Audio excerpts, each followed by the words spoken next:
I'm more than ready, Mendrix, my man. It is an exciting day today. Obviously, we've had not only a whole month of qualifiers leading up to this event, but yesterday's gameplay, I think that blew my socks off. That was so far above the standards that even I had sort of mentally set for it. And we saw an incredible variety of decks, really great plays, excellent interviews with our players. So now we get to see what that was all building to, right? We've got we had the cream of the crop yesterday. I guess this is the creme de la creme. The last couple of players battling it out for the top prizes.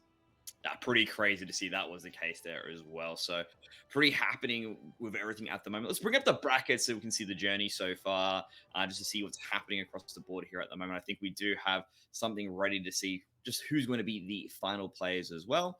And just having a quick look at everything that is available there at the moment. We can see that it is going to be Home Master up against D-Mutt. And then on the flip side of things, they're down in that lower bracket. It's going to be Corbett up against Vexenite. So these guys have played quite the slog to get here at the moment. And I must admit, it is something that is pretty impressive to make it this far. These guys have qualified already to actually win some prizes. But of course, you do have a massive pack win if you do manage to get through towards the very end. So pretty exciting for us to get into it. We are just getting the players ready at the moment. They're doing a few warm-up matches to make sure everything is ready to roll. And then we should be able to jump into that action. While we do have a bit of free time here at the moment as well, I do want to just sort of bring up just the stats of the tournament as well, which I personally find to be pretty interesting. So having a quick look here, you can see I'm tilting my head at the moment. One of the things that's very interesting to me, we've sort of hyped up this Secret Libram Paladin, but it's only played 6 games.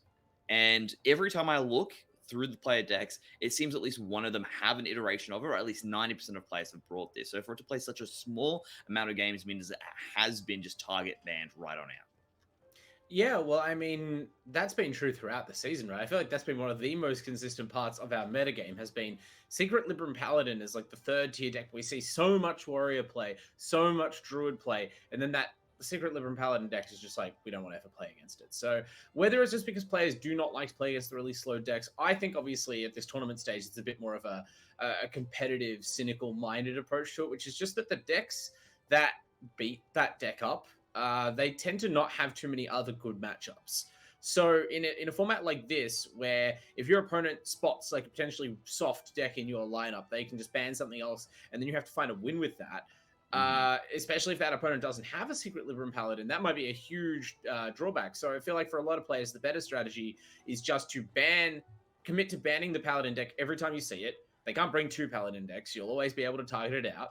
And then you can just build your lineup to beat everything else. Just have all the other options covered. Well, I mean, talking about some of the other options the players have been bringing, it seems Hunter really has one out there, has played the most amount of games this tournament so far, looking at a 45% win rate. And I think it is honestly just one of those throwaway sort of decks that you can put into it. Face Hunter, of course, just performs well. You're just sort of relying on a decent high roll right off the bat, and it can actually take out some of those more problematic decks, kind of like the Secret Philip Paladin if you have a good roll. Yeah, it's funny you say, because 45% win rate, that can't be too good. But the Druid and the Warrior decks, the other most played decks, also have 45% win rates. And especially if you look at them, particularly the Hunter deck, it's got a 50-50 win rate against every class, almost up and down the board. Its win rate only suffers against Warlock and Demon Hunter, the 2 really heavy self-healing, life-stealing, board control decks. Against everything else, it's a coin flip, right? And that is sort of what you'd expect. Face Hunter is sort of almost the least interactive kind of deck. You really are just pushing damage to the face, and that's going to get there most of the time, or at least be a threat to. So that's why it's not only in everyone's lineup, but it's also not banned. You're never like more scared. Well, it's banned sometimes, but people are rarely more scared of the Hunter than they are other lists. Well, it is something that, of course, just sort of pops in. We get to see it. It's a bit of fun as well, just seeing how players do go through a sequencing of those cards. And also just want to bring one more to our attention, the Warlock, which has sort of just been a heavy performer, competitively speaking, has sort of been rising up in that metadata. But we have seen a sort of shift as well. Typically, it was the quest hand Warlock that was jumping beforehand. Now it's actually the non-hand Warlock that a lot of players have been bringing, especially towards those upper brackets that we've seen winning at the moment, and then what we've actually seen being played. Yeah, a lot of players, but I have to stress, not all players. Like, this is one of the few decks, I think, This and Rogue are probably the only two classes where we've seen multiple archetypes be represented across by like several players each and seem like consistent, successful choices. But the Warlock like really blows everything else away. The power of that Quest Warlock and the Quest Hand Warlock against different decks really make it a versatile threat. And we sort of emphasized the matchups where those decks perform differently, but really they can both kind of pull it out against nearly any an opponent with a good draw. Yeah, we really have been enjoying that non-hand warlock beforehand that's been coming, or the quest non-hand warlock that would, I believe you actually had a bit of chance to play out quite a fair bit. Just the idea of, sort of sacrificing a lot of HP early, but the idea is that card draw is just so damn insane that you do get towards that point. And the typical drawback of having so much high card draws, of course, getting yourself to the point where there's going to be fatigue, but of course you just reflect that damage right back. So it is definitely a unique class being taking advantage of that one. Yeah, I mean, it's really interesting to see that in previous weeks when the Warlock deck was dominant, it was the Quest Hand Warlock, and specifically the cards that seemed like the best parts of the Warlock deck were the ones that this Warlock deck, the non-hand Quest Lock, just kind of forsakes completely. There's no huge discountable minions, there's no Soul Rend, there's no big taunt minion, no game in the Baron's Protector, so you just throw all that out the window, and I would have thought that would leave you way too vulnerable in a metagame that not only has Druid and Warrior just showing up in every single lineup to put on constant minion pressure, but a lot of players have chosen to slant their whole team towards a more aggressive direction where like Warrior and Druid are their slowest decks, and they're playing like Hunter and some other very sort of bursty list, but the Quest Warlock just shows the consistency and has just enough control to get to that crucial turn and win the game. Well, sounds like we should be ready to jump into the action as well. And let's see, we're going to be jumping into it right now. It's going to be D-Mutt up against Homemaster. This is going to decide who will be our finalists with the upper bracket here, of course, giving them that fantastic chance to actually need to win only once, whereas the lower bracket finalists will need to win twice to take out this competition. So this is definitely a big advantage being played against for both Dima and Homemaster at the moment. Yeah, grand finals on winner's side, obviously, that's the place where everyone wants to be. You're only one very small step away at that point. And look, given how dramatically even this tournament has looked, every matchup seems to be going 3-2 or 3-1 at least. To have an extra set in the bag in grand finals must feel incredible. Both these players worked very hard to get here. D-Mutt, of course, making that very surprising run deep with some quite tweaked individual deck lists, and of course that priest list. And again, it's the quest mage that's been banned out, so D-Mutt's priest is on the menu for this matchup, but Homemaster that will not be facing it initially. Got to get through the Phase Hunter first, and it's going to be the rogue, that quest rogue that Homemaster was so proud of in the interview we had yesterday, talking about all the practice that he put in. So hopefully that pays off. Also good to note that Paladin deck not banned. So this is going to be the 7th time the Paladin has been allowed through in this whole event. And what's really interesting about this for Homemaster as well is that Homemaster is every single time I seem to see this guy on the Secret Libram Paladin, it's him coming out with a win. So pretty exciting stuff for Homemaster in this case. Of course, for D-Mutt, though, having that priest, for some reason, everyone thinks they have the secret ingredient to actually beat it, or perhaps just think, you know what, I reckon I'll be completely fine against the priest just because of how the meta is at the moment. But D-Mutt, I think, should have realized, or everyone at this moment should have realized that D-Mutt's priest just seems to be in a different level, especially when it's got the opportunity to make these buffed up or Linker of Souls that just completely ruined Warlock decks. I think that's what's allowing people to a false sense of security. It's got so many expensive cards. It just looks like a pile of random legendaries. The way it's been winning games on stream sometimes look like they're a bit RNG heavy, and they're like, oh, surely I can beat this priest deck. This looks like fun jank. I know that all these other lists are really scary. I know what the matchup looks like. This priest deck is undefeated on stream. I think across the qualifier event as well. Like, I'm not even sure that it has lost in this whole league. So, yeah, like you said, everyone thinks that they are going to be the first person to beat D-Mutt's priest deck. We'll see how that works out. But Homemaster seemingly navigating an awkward situation in the early game. If anywhere, this is where you are going to need that hours and hours and hours of ladder practice on the Quest Rogue deck to pay off for you, because this is not necessarily the easiest draw, right? You want to be playing out a lot of cheap controlling SI7 cards in the early and mid game, really utilizing effects like that SI7 Assassin. But you can see the SI7 Assassin still costs 6 we haven't been able to play a lot of SI7 cards in the early game, and we also haven't been able to clear the board. So DMUT must be feeling pretty happy right now as we start to push some face damage on this, late game rogue deck. Yeah, couldn't put it any better myself. Already down to 23 HP. And when you look at it, DMAT still has a pretty decent amount of cards there in arsenal and ammo just to continue piling that damage in the next turns to come. And the other thing as well, he's got the Imprisoned Felmore, which is going to be remaining dormant for a couple more turns. And then after that, when it does pop out, be able to deal a decent chunk of damage. So Homemaster really needs to sort of prep himself up now to clear away this board without taking too much further damage. Because sometimes it is just a matter of getting them moving in that execute range of the hero power, that steady shot, and for you to finish off. Sometimes it is that early game that's so crucial against the hunter to make sure that you're not within that range where you can just be whittled down before you can kill them. Brutal stuff there. We saw the Edwin Defias Kinkin rolled out by Homemaster, hoping for a bit more luck there, but still nothing. Draws a card, he can't play the Swindle, and has to actually commit to playing Blackwater Cutlass, which is not something you usually see early game. I mean, the flexibility of the card is a part of its merits and when it's included in a deck like this.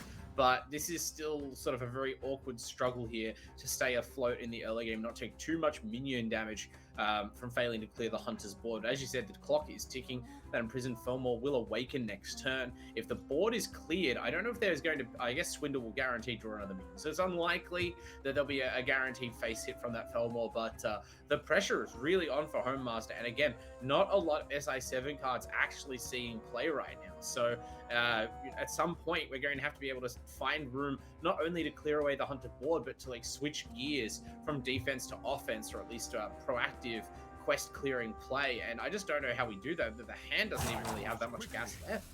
Yeah, he's already down to 2 cards here. Of course, he'll be able to draw one, and he's got a bit of ability to get a bit more tempo in with that Swindle, as we were saying before. But it just seems so rough, especially when you look at DMUT. Has a buffed up Trampling Rhino to really start putting in some extra damage. I mean, if that card comes out, especially onto that Prize Plunderer, that's literally 6 damage to the face right off the back there as well. So really does need a Shadow Step to get something, or at least get that off the board, so he doesn't have a target in Trampling Rhino from that effect. And the other thing as well, but he's going to leave it up, and he's going to go straight to the board here, and here we go. I mean, it's a damned if you do, damned if you don't situation, because if you reduce the number of targets in play, that makes it all the more likely that the Imprisoned Felmore might randomly get a free face hit on you, which would be equally disastrous. But yeah, it's just emphasizing how rough the situation is here. And DMUT, this is like the fast deck in his arsenal, right? It's quite a balanced lineup. You've got sort of a big priest list, you've got the mid-range warrior, you've got a combo mage list, the only person on the quest mage getting a band out every round, completely vindicating his choice. And then of course this aggressive hunter list. It's one of the most balanced lineups we've seen in the whole tournament, and right now we're seeing how many problems it's causing because Homemaster can't seem to fend off the aggression from this face hunter. And we take into account now as well, he's down to 16 HP. He's got no board control at this moment in time. Of course, the turn is going to come back to around to him at some point, and you can see it has come back. I mean, he can start playing some of the assassins here as well, but of course, it's still, not discounted at this moment in time. But it looks like he should be able to get that combo out now, finally. And that does mean he's going to be able to clear away the Trampling Runner, but it's done its job. It's done the damage it needs to do, and of course, DMUT will have a follow-up directly afterwards. Yes. Now, granted, Homemaster still has about half the life left, and we are getting to the point in the game where the deck is starting to draw into its power, right? We just finally saw the first part of that quest line completed. We're beginning to see the SI7 assassins get discounted a little bit. More importantly, we're starting to draw some SI7 cards. So soon we will actually see those cards discounted to a playable level. When you start to loop them multiple times in one turn, that's where it gets good. And of course, once you finish the quest, the deck can turn the corner quickly. But there is a lot of burn here to potentially close things out from DMUT. So how much time does Homemaster really have left?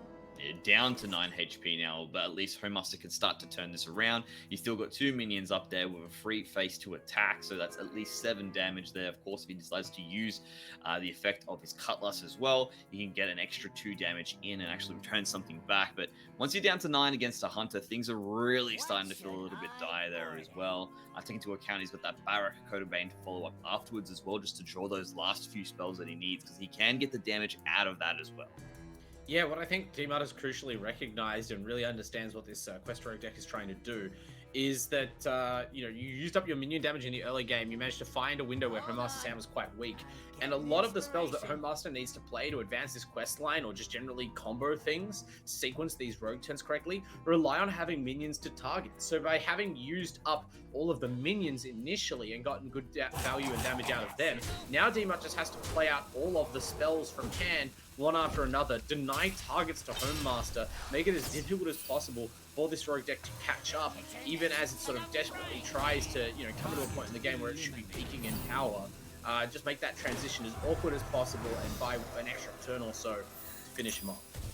We can see Homemaster has managed to actually express that or push that questline a little bit further. At the same time, has got a very sizable board here, which I don't think DMUT will have the ability to deal with, but at least he's still got 13 HP to his name, and let's see what comes out. It's going to be a trampling Rhino. That is so huge. Perfect. Not only the trampling Rhino, but the True Aim Crescent as well, so we get a double Rhino trigger off here. That should surely be lethal.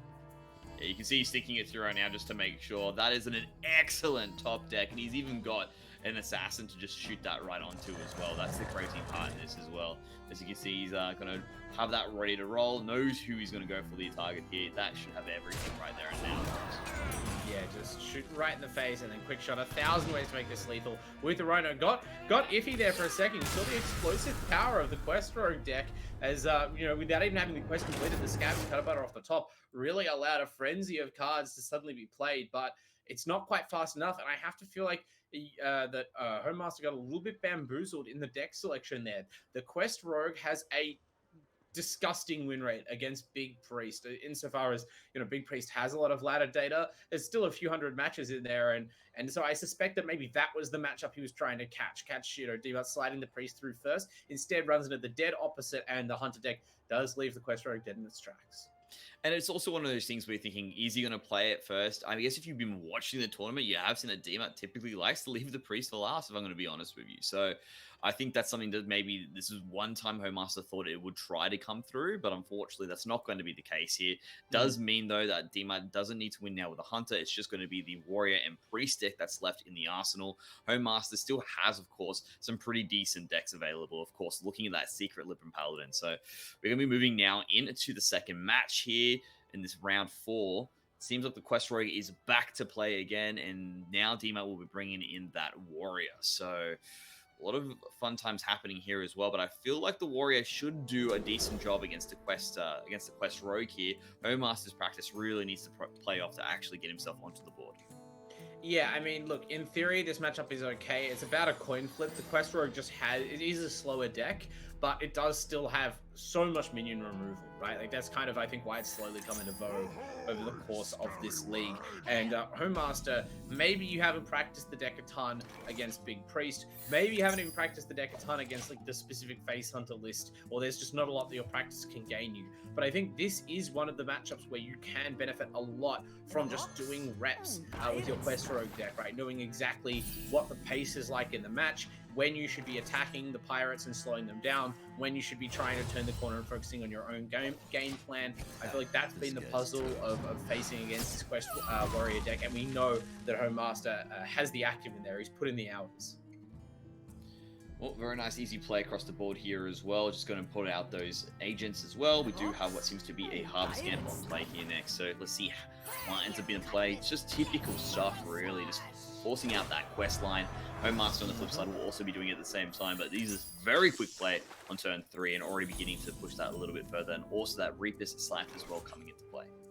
Yeah, the Reaper side is going to be big. Need to be big though, because you can see how cleanly these SI7 cards line up against the Quest Warrior, right? You get that perfect SI7 operative drop on turn 3, get a mob up one of these small pirates, and 3 stealth to clear up a second minion next turn. And you can already see Homemaster feels that it is both prudent and timely to get in for a bit of face damage, not only concerned with clearing away the board. Where possible, you want to make DMUT trade inefficiently on his own turn. It's not like our Face Hunter list or some other like pure aggro deck like the Pirate Warrior decks of old, where you had to be 100% on the defensive and just nullify as much damage as you can until they run out of cards, because eventually they are going to get that quest line complete. Mr. Smite, we can see, is already loaded up in hand for DMUT, and so if you wait too long to try and actually go for the win, you will be overwhelmed. So it's a bit of give and take.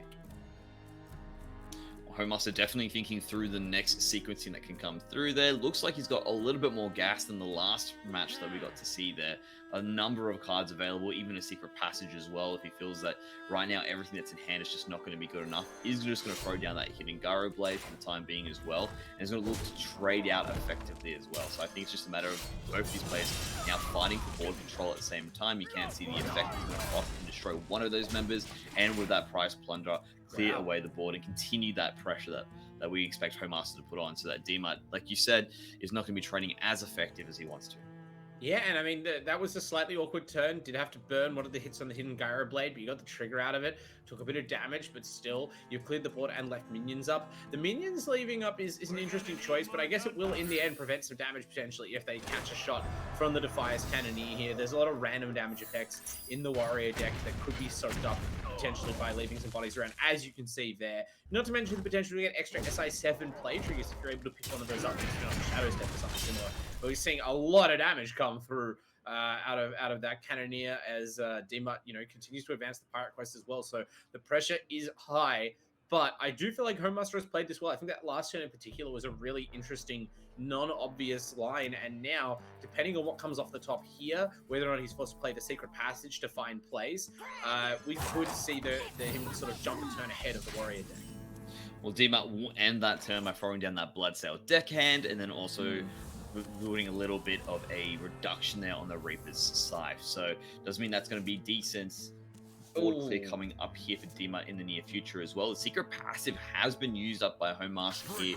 He's got himself a Skulker, the Foxy Fraud, a Swindle, and the SI7 Assassin on the back of this as well, but looks like now he's just going to be dropping down everything pretty much that he can get his hands on from this passage.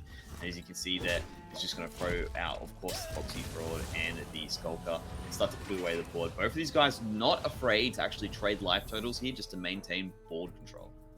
Yeah, I mean, maintaining board control is important just because it prevents your opponent from setting up something like a big smite turn or whatever else. You're always forcing them to react to you first.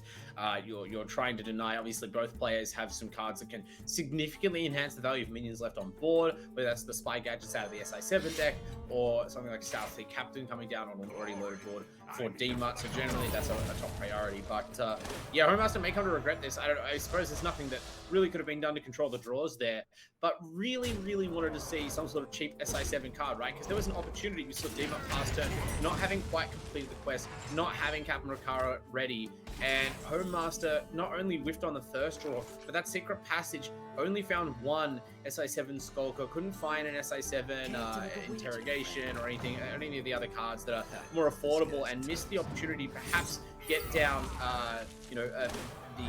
the Spymaster Scabs a turn ahead of Rakara, where both decks are really looking to try and win probably the turn after they play those key legendaries. So again, DMUT seemingly slightly with the lead here, not only on life total, but crucially in tempo, because Homemaster might be able to clear the board, but there's not much you can do against the constant weapon generation and random shots of the Juggernaut.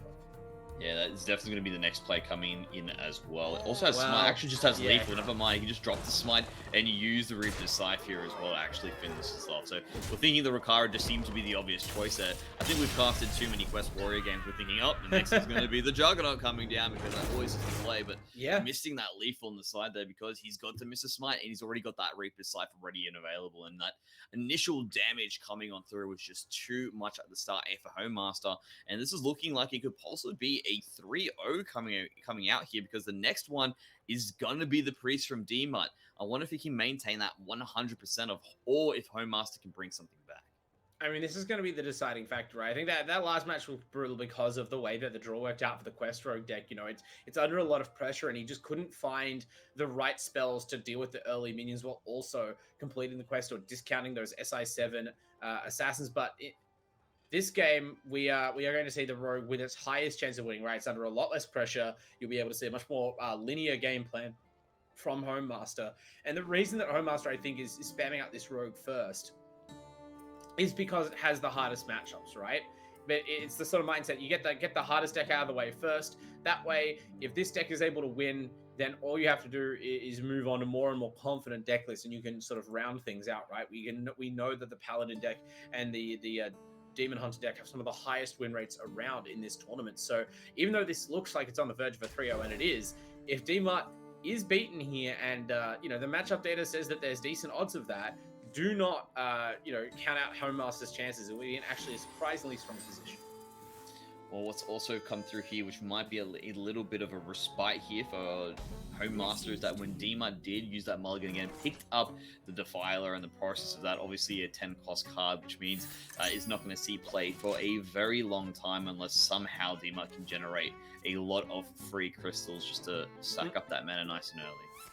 Yeah, but I mean, the Priest deck, it seems to be a pretty tricky deck in terms of curve, right? Like, it does have a lot of those high-cost minions, way more so than you normally see nowadays. A lot of decks are built around very cost-efficient cards, and they try to scale into the late game in some other way, typically by drawing a ton of them. This deck, a little bit more vulnerable to those top decks, and yet somehow Dima always seems to be okay. There's just enough ways to generate fresh cards, or otherwise, you know, stay afloat in the mid game. And those are going to be two crucial draws in the mid game. Those two Fairground Falls. There's the Circus Amalgam in hand, so you know that those are going to be able to be corrupted pretty much on curve and run out as soon as possible. Those enormous taunt bodies have been a massive factor in some of these earlier Priest matches. Well, is going to actually just throw out basically a Discover card to see if you can generate something on the back there. Will be a Holy Nova, so is going to have the ability, of course, just use a decent amount of clear off the back of that there. And like you said, most likely going to use that Circus Amalgam to actually put that Corruption out, as you mentioned before, to get the extra benefit from the Fairground Falls. There you go. They have been corrupted now as well. And this does mean that he's going to be able to survive quite a fair bit here. But Homemaster seems to have a better curve this time around as well. He's going to start using that Extortion to clear out some damage. And of course, continue that quest line at the same time. We'll have to get through this as well, but he's going to use the SI7 agent to actually combo out the death of that one there and start putting some damage to face. Yeah, I mean, the Extortion was definitely one of the big things that was missing in the draw for Homemaster in that last game. So very happy to have it here. And in particular, you can kind of see Dima is seemingly forcing things a little bit. And I feel like a large part of that is because of how this matchup works, right? Like, the pressure that comes out in the late game from this Quest Rogue deck is just very difficult for Dima to handle, right? I'm not going to say it's beyond the capacity of this Priest list, because this Priest list is very unpredictable, very explosive, but you don't want it to go that deep. And for a deck like this that's kind of, you know, it's big Priest, it's built to go to the late game, you have a ton of 10 cost legends, it's an uncomfortable position to be in to have to force the tempo yourself. I mean, you know, Dmat's doing a good job here, playing out these large taunt minions, but you can see the Rogue deck is pretty much built to nullify those, just throwing down the SI7 Assassin. And even though, you know, that power is not actually in hand right now, you as Dmat would be reasonably worried that if you play out another one, the same thing is just going to happen. Just Shadow Step that back to hand, blow up another big taunt, and just crush in for even more face damage. You can see now does have the opportunity to pick up another Holy Nova, Rally, or a Shadow Word Ruin. That Ruin would be great if all those minions had 5 more attacks, so unfortunately isn't going to be able to use that one effectively here now. Might actually just pick it up perhaps for later stages in the game as a possible choice there, but you can see he's thinking it through and does actually get that Ruin. Wow. We're expecting at some point in time there will be some pretty big minions on the board here from Homemaster, and just thinking that a little bit further ahead. I mean, the classic finisher for this deck, right, is you generate Spymaster Scabs off the quest. He generates a ton of Spy Gizmos, and you know that in there will be the Stealth card, the Noggin Fogger. I can't remember what exactly the name of it is, but +2/+0 and Stealth, right? That's a very deadly lethal for a lot of decks who don't have ways to clear away minions they can't target. And that would be Dima under some circumstances, but Shadow Word Ruin gives you an out to that or any other similar tricks that Homemaster might try to pull. It's not the only thing you're in danger from, but it's really nice to have something already in your back pocket because you know that's going to come out, right? You have to prepare for the eventuality. You're not getting under it with this deck. Well, the Light Shower Elemental will be there just to have a bit of a body in front of it. Basically, a measly shield against quite a lot of enemies at this point, but a shield nonetheless. Homemaster will use that good old Secret Passage to get himself a set of extra cards there. We've got the Cutlass, the Scab's Cut Butter, the Prize Plunderer, and another Secret Passage if possible as well. But as you can see, he's just going to be quite happy to use that Extortion once again to actually deal a little bit of damage, soften it up a little bit, and then follow through with the Prize Plunderer to actually get that. Still keeping all of the minions on board here, and now actually forcing a lot of damage to face here. Yeah, even with the healing from the Light Shower Elemental, unfortunately having to take a ton of damage right after means that you're not really able to benefit that much from it. And unfortunately, Dima choosing to hold on to the Shadow Word Ruin is tough here. If you had a second Holy Nova, you could get a pretty effective clear off here. The single Holy Nova, probably not going to do it, but at least it'll help a tiny amount, clearing away a few points of damage, getting a little bit of healing. Is that really what you need to pull the trigger on? Could also go for N'Zoth, God of the Deep, you would think, but I mean, typically that's more of a finisher in this deck to pull out Mr. Smite and an Amalgam. So yeah, I try. There's no real good clear with the Hysteria as well. You can see, despite all these tools in hand, it's actually really hard for Demon to find a truly decisive play. And even though Homemaster has lagged a little bit on getting Spymaster Scabs out, it's kind of set up so that next turn you should be able to generate that quest completion and maybe even play Scabs as well, depending on how the draw falls or whether you want to try for it with the Secret Passage. Well, in this next step here, Demon really needs to think it through. What is actually going to be the most ideal play? I feel like you just have to throw out that Holy Nova, get the extra healing, and at least sort of mitigate the next set of damage coming across. You can, of course, throw out that Fairground Fool, but that will only last possibly a turn, well, definitely a turn if you're considering they might just throw the bodies into it. Of course, there's still a number of tools available at the same time. Looks like it's going to be the Hysteria with the Holy Nova play, I reckon, at the same time. Oh, and that's about perfect. Yeah, the real question was, what do you play with the Holy Nova, and what was the sequence, right? Do you use the Holy Nova to clear away those, and then use the Hysteria, knowing that it'll then at least hit minions that aren't, clearable by a Holy Nova, but takes the gamble and gets the high roll, right? Managed to clear away three extra minions, and also Holy Nova the board. And wow, look at that, just plays on an Elec. Okay, that's not a card that you really expected to see, and yeah, SI7 agent just goes directly to face, but in some ways that's almost good for Demut. Dealing with a single large attacker is pretty comfy for the Priest. Can pull the trigger on Shadow Word Ruin. Obviously would rather hold that because we haven't seen the big Scabs play yet, or those big SI7 informants that can come down to be extremely large as well, might also be stealthed. It depends on what you can dig up with these Discover cards here. Can you find another piece of removal? Do you feel comfortable running out something like a Talon Forging to try and shield yourself from this next giant hit of the SI7 agent? But Demut, better spell than we saw him in a turn ago, I think. Well, it does go for Insight here, which means you can get the minion and Corrupted off the back here. We'll be throwing down that Talon Forgery, which of course will buy a bit of time against this agent. The other thing to take into account here as well is Homemaster is definitely holding on to some cards as well. And that is a nice pickup. Yeah, that's insane, right? Like, I was really surprised that we saw Talon Forging. Like, obviously, the Corrupt effect is quite good on that spell, but I would have thought maybe you dig first and see if you get something that's a nicer play than Talon Forging, but just believed in his deck, hits the 2-drop Serena Bloodfeather, really sucks away a lot of the damage that you're going to take from the SI7 agent, and that means that the punishment is so much lesser when inevitably the SI7 assassin drops down and blows up your taunt. Now there is, Demut's obviously still not out from under this pressure. He's at 8-8 SI7 informant there, and a lot of other minions besides, but Homemaster's still digging, right? Like, we're trying to find our way into a better pile of cards, and not that convinced by the expensive ones in hand. Again, we need to reset that assassin recognizes the importance of having the guaranteed removal against a deck that so easily generates large bodies. And now, as you can see here, is putting everything across there. Even Homemaster is saying, do you feel that still at the moment? Realizes there is a little bit of extra hit coming on through here as well. Still has a very wide and a strong board. Is bringing back all the cards from that previous Secret Passage. And now that is a Demon down to 9 HP. It's so good. That Hysteria, it lines up perfectly. I mean, there's also a very powerful... you could use that, yeah. You could actually use that onto the S1 Informant to actually clear out most of those boards there. I mean, the stats couldn't line up any better for that play. It depends if he wants to pull the trigger on that or whether you can even find a different way to clear and preserve that. But it feels like that lines up too nicely to not pull the trigger. I guess the alternative is it's starting to get like a pretty good N'Zoth, God of the Deep pool. I think at the very least you're going to get an Amalgam, and you're also crucially going to get that Light Shower Elemental, right? Not only a Taunt Body, but since you know your opponent keeps looping these like guaranteed unconditional removal spells, the trigger healing from that Death Rattle can be very important, but decides to go for this Hysteria. It's just too juicy to not play. Complete board clear. Perfect statistical alignment for that particular play. And now, perhaps we see Demut taking back control of this game. Well, one of the things he can also do is throw out that Fairground Fool, follow it up, of course, with that Hero Power. One of the big concerns there is going to be a Wicked Stab, which can be upgraded onto the next couple of turns there, which he will sit back. So Demut does need to start healing up ASAP. Otherwise, cards that have that direct damage and can go through these taunts will be able to finish him off. It is going to go back to Homemaster's play here as well, and they both have 2 bodies out right now, both of them 4/7s, which means that Homemaster needs to play out a number of cards first before he can even clear away and do some actual damage.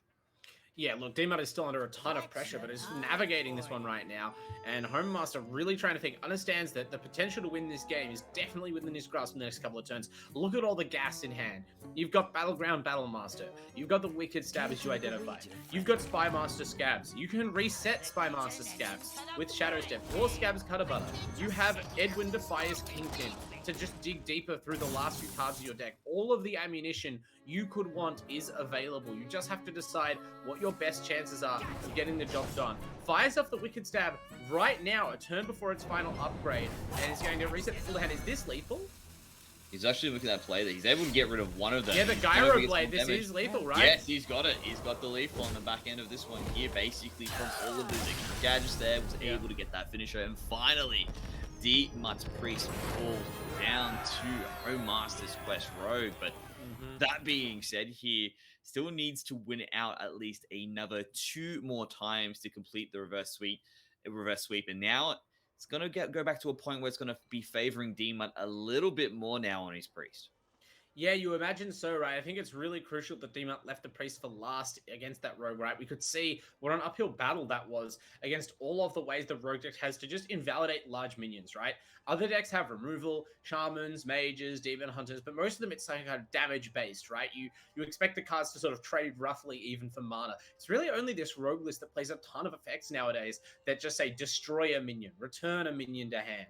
It makes it really difficult to play a deck that's oriented around these huge expensive bodies the way that the Priest deck is. I mean, maybe that's why we don't see much big Priest like that. But now, at least D-Mutt knows, already having put 2 decks through into the winner's circle, you just have to find a victory with the Priest deck against either the Paladin or the Demon Hunter. We're going to lock ourselves in for some really grindy, long game matchups here, perhaps.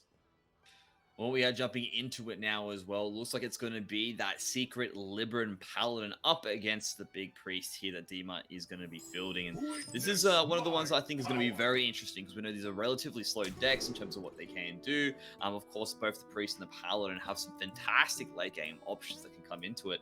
Again, it's just a matter of who's going to navigate this a bit better because I feel like the win conditions for both of these decks should be reached. Yeah, I mean, it's important to identify as well, right? Most of the Paladin players we've seen throughout the whole season have been on the secret Libran Paladin, but not Homemaster.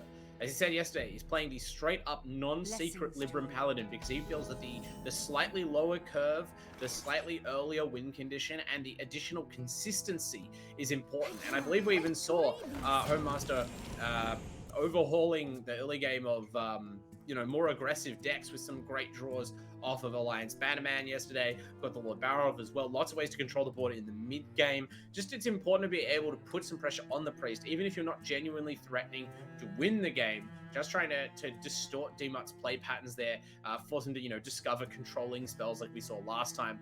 That being said, I don't think this is going to quite go the way that the Quest for a game went. You can see how passive D-Mutt is happy playing there. Chooses just not to deploy minion.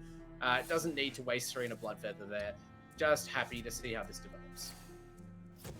Well, typical stuff happening here now from this Libran Paladin. Of course, beginning to buff up that Aldor Attendant, now A2-4, and this is typically the stance. You put down 2 minions, you make them nice and tall, and then you play off the back of that one there. Wave of Apathy, Soul Mirror, and Power. He takes the Soul Mirror! Of course you take the Soul Mirror. Of course you take the Soul Mirror. Of course you take nice, the Soul Mirror. easy generation there. I mean, look at that. It's going to be costing 6.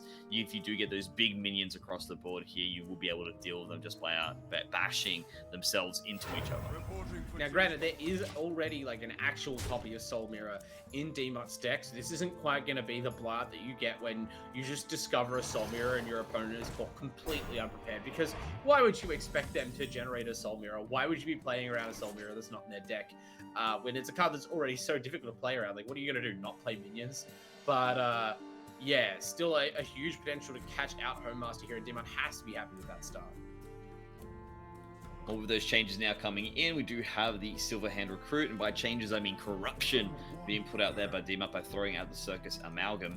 Now it is up to Homemaster to actually begin buffing up the rest of these minions here as well. It's going to keep putting it on that Alador Attendant.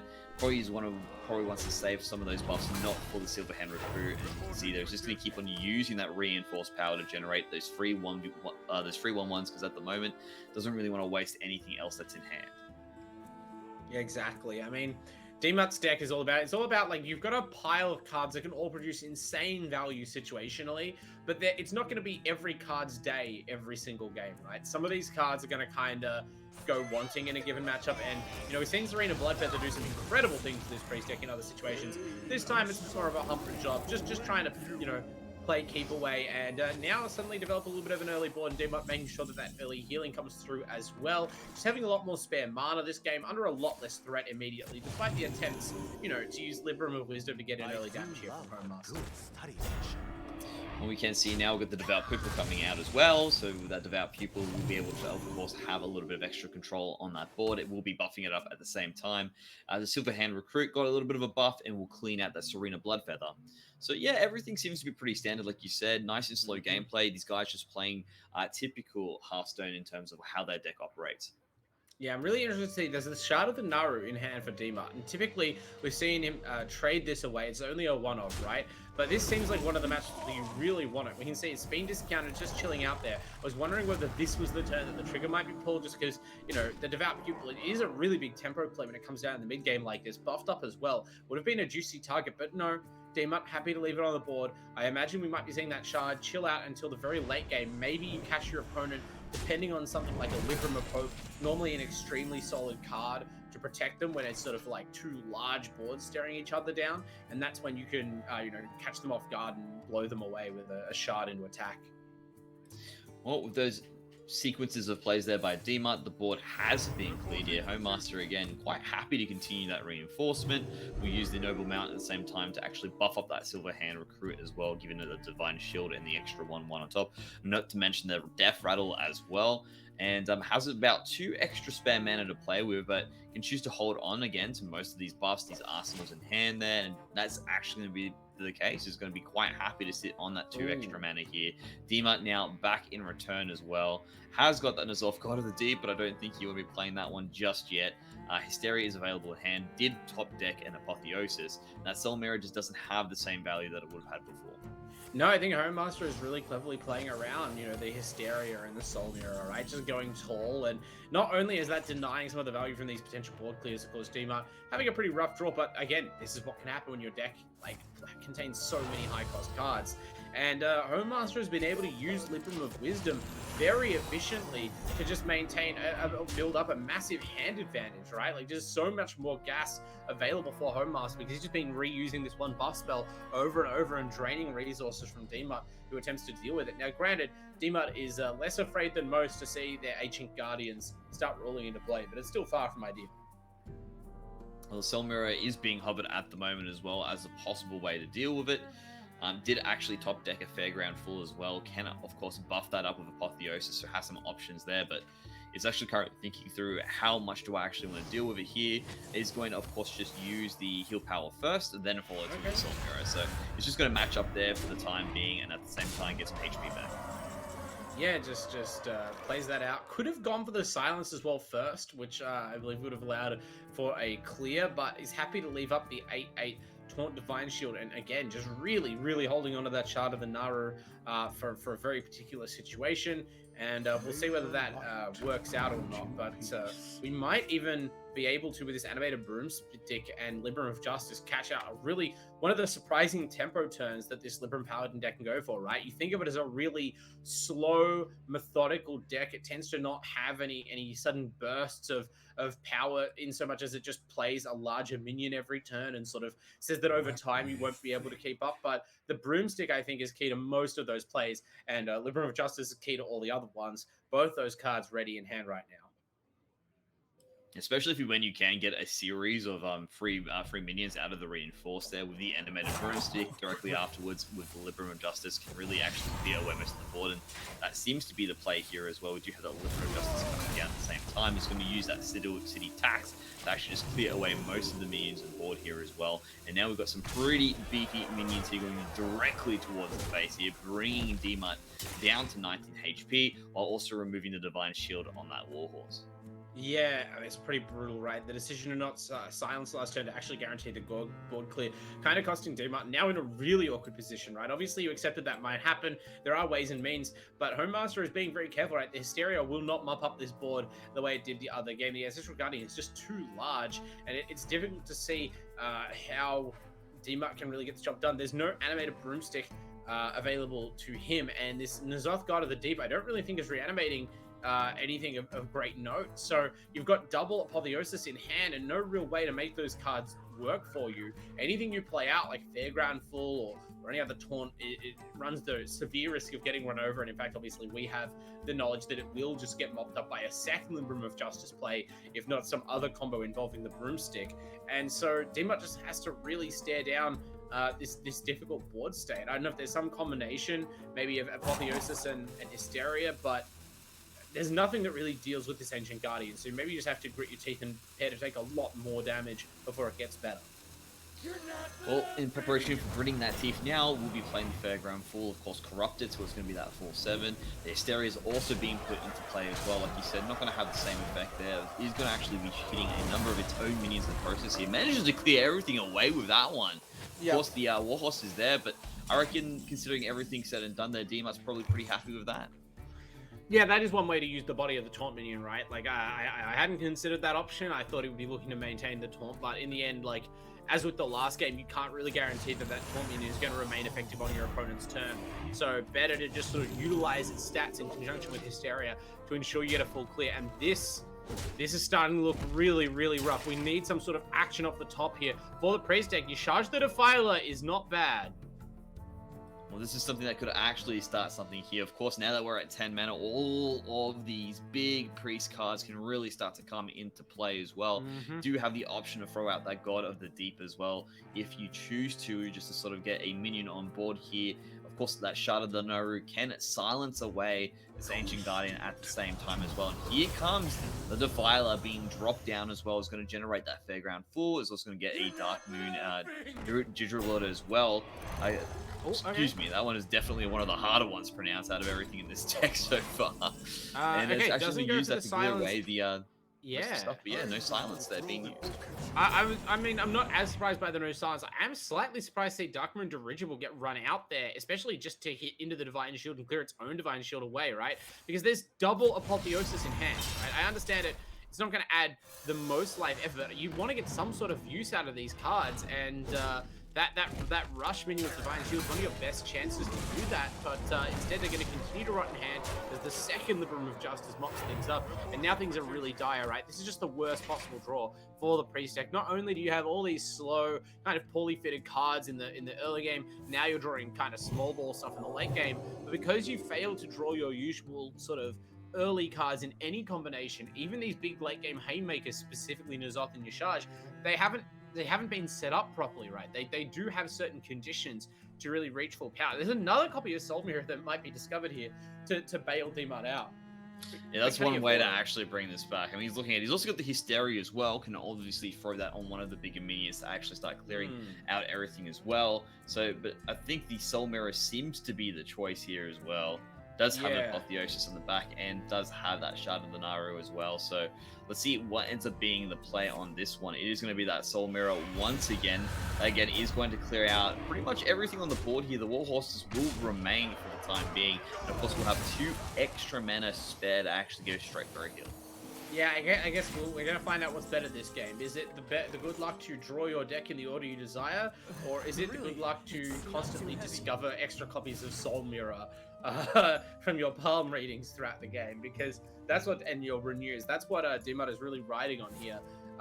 You know, those board clears, they've done a great job so far mopping up the Guardians, but unfortunately this is why everyone bans the Paladin deck, right? There is no getting past this late game.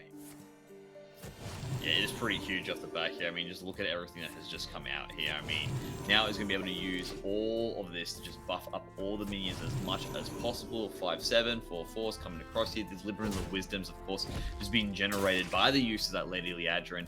And that now does mean that there is quite a tall board ready to go. Does get a Light Shower Elemental. This might be enough to actually keep him alive for the time being, or at least survive a little bit further.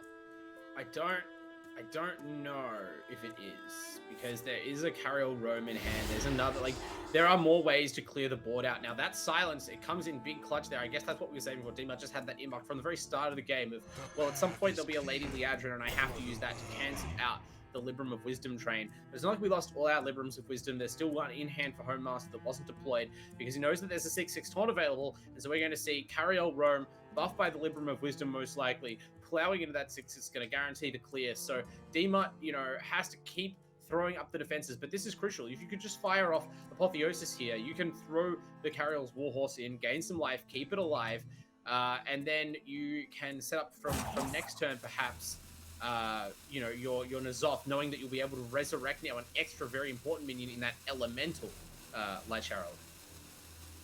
We'll see what's going to be the sequence here. Of course, you can buff up the Light Shower Elemental as well, but as you mentioned before, you want to probably see if you can get as much of the benefit from it. Looks like he's going to be generating what seems to be a Libram of Wisdom off the back of this as well. You get a heal, and then actually use that to buff up the Light Shower Elemental, holding onto the Apotheosis for the time being.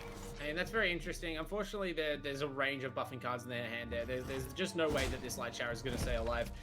I find it curious the Apotheosis still haven't been used, right? I guess we're saving for something like Mr. Smite that's just going to push a ton of healing, right? But you've got two in hand. You could very readily have gambled a bit there with their Light Shower Elemental. Or if you weren't interested in gambling, if you're just going to pull the trigger and hero power yourself, the fact that you're willing to trade in the important collateral of the Warhorse and lose potential value of the Apotheosis and extra healing on such a key turn, it shows that really an incredible amount of restraint from Dima, and just a real either like desperation, feeling that you need like the highest possible roll, or just intense confidence in the deck here to pull itself out of still a very difficult situation as the Librams continue rolling, the Ancient Guardians continue to hit the board. Well, let's see what we get here. Looks like it's going to be Raised Dead, Insight, and Power Word Feast. Probably not what Dima was looking for. Was probably hoping for maybe a third Soul Mirror to come through, but not going to be there this time around. Does still have 9 mana to actually play the N'Zoth God of the Deep here as well, but of course, that is going to be a lot of damage that cannot be mitigated if it is played here. I mean, at least he'll have maybe another Light Shower Elemental that will come up. We'll have a couple of taunts. So a couple of taunts should. There we go. As well, yeah, it's getting a few, and so that gets should be the enough. Carriel's Warhorse, the beast value. I didn't anticipate that. Don't know what's going to factor into things too much. This looks like, if anything is going to be turned for Homemaster, this is the turn. Although, somehow D-Mart is still on an impressive 15 life after all is said and done. And I guess there's some difficulty here. You could play Lord Barov, but you really wouldn't love to clear your own board here. You have committed quite heavily as Homemaster without deploying the Barov combo. But, you know, Blademaster Samuro, there's no way to, like, buff this up enough to...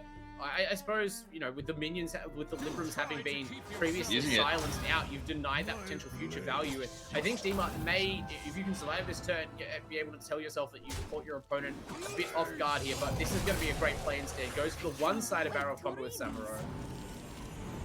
So it does, like you said, clear away the entire board in that process. We'll use, of course, his own class there just to destroy that last little minion on the back here, and that is a lot of damage coming out here. But Dima is alive still with 2 HP. He gets the Mr. Smite here as well, and also has Insight. So he's got a couple of options now in terms of what's going to be that next play. Yeah. I mean, as Dima here, you're thinking, damn, my opponent, like, you've kind of put them in a spot, right? Like, you can pat yourself on the back and say, well, if I'd been able to generate a Holy Nova off that power of that Discover trigger last turn, I would have my opponent right here, right? You force them to put themselves in a questionable position to push that face damage. But unfortunately, Dimart's draws have not been kind. These Apotheosis have just been dead in hand the entire game, generating no value. And Mr. Smite, I don't think there's any possible way, even with Smite and the Circus Amalgam, that you can turn this into a win. It's going to show your opponent what's available. And yeah. Yeah, I mean, oh, wait, hang on, wait, Barov! Yeah. You're still dead. He's still dead. I mean, okay, yeah. I was about to say, there's enough stuff on the board, right?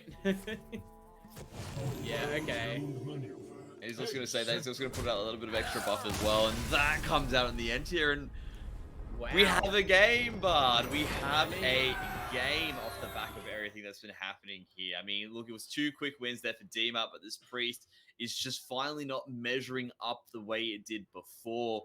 And now that does mean it's going to be the Demon Hunter coming up against the Priest as the final match here for this round 4. And that's going to be very interesting to see how this one plays out. I'm not sure how the Demon Hunter goes into it. I'm going to sort of digress to your knowledge in this one. I know that you do like to play the Demon Hunter quite a fair bit. I believe this is the quest Lifesteal Demon Hunter, right? Yes, it is. No, yeah, it's, well, I mean, it's the Lifesteal Demon Hunter. No quest this time. It's pretty favored. Yeah. You would think that the Lifesteal Demon Hunter deck would have its best stats against the sort of board-based minion decks, but it turns out that's actually not the case. Its matchups are incredibly polarized. For instance, it has a 24% win rate against Quest Warrior, right? The place this deck thrives is in beating up all of the other combo decks. It's like nearly 90% against Quest Warlock, for instance, which is just unreasonable. It's nowhere near as good against Big Priest, but it's still a slightly winning matchup. Or sorry, it's still a significantly winning matchup. Not quite that insane, but you know, this is why I said if Homemaster could get a win on the Rogue deck, he'd kind of be well positioned. I think he, above all other players in this tournament, has really kind of read that the top end meta might be not around the Warrior or Druid deck so much, but around these sorts of like weird combo lists that either play very slow games or don't play the board. And you can see how the entire lineup is like controlling or combo decks, like non-board based decks, right? The Lifesteal combo Demon Hunter, the SI7 Rogue deck, the Quest Hand Warlock. I guess Quest Hand Warlock is a little different there, but still, and the Paladin. This is very different to what we normally see. Absolutely the case there. Well, Homemaster's going to be kicking this one off with the hero power and just jumping in from the attack here. We are moving into turn 2 relatively quickly because most of these players don't want to use up their abilities. The Relinquer of Souls is definitely a nice pickup. I mean, we have seen in the past what happens when most of your board clear is actually going to be based on spells. And if this Relinquer of Souls can come back as the Relinquer Prime, a lot of different things can really come up and happen and cause some crazy value. Yeah, exactly. I mean, we wouldn't necessarily expect to see what we saw the other day, right? We like discovered our way into a Shard of Nishara and then used that to generate a 10/10 Reliquary and then copied that with a different, also randomly discovered spell. But regardless, it's still good to have that extra large minion shuffled into the deck. Just any way to ensure you have like the late game punching power. That's kind of why this list is built the way it is. But crucially, we have our mid game cards, right? Last time we didn't find any of these mid game rush minions like Fleethorn Pearl Tusk. You know, we didn't really see the Crossroads Watch Post. We didn't see any of the mid cost legendaries like Cornelius or Talon Fordring. At least the times they could be played. It was all very, very, very awkward for D-Bot. Whereas this time we can see the hand is full of the sort of mid-game cards. We don't mind having a bit of a slow start to the game, and it's just about finding a way to close things out. You've got to find a combo that's strong enough to actually end things, because at some point Homemaster will just blow you out of the water with Il'gynoth. Well, now we can see that's just going to be the use of the Crossroads and the coin just to get that one out there, to put out a body at least. But of course, there's no minions that can actually be buffed up in the process of having it there. Homemaster is considering what would be the next play going forward. I guess you could, perhaps use that Fury just to basically get enough damage to begin pumping out and get rid of it before it can do anything. Of course, using those Fury spells means there won't be any minions that are buffed up in the process of having it there, because nothing's on the board just yet. Of course, you would be using up quite a fair bit of your arsenal and your gas to make this play work. Can Homemaster actually even kill this Watchtower? I don't think he can. I reckon you can just Fury.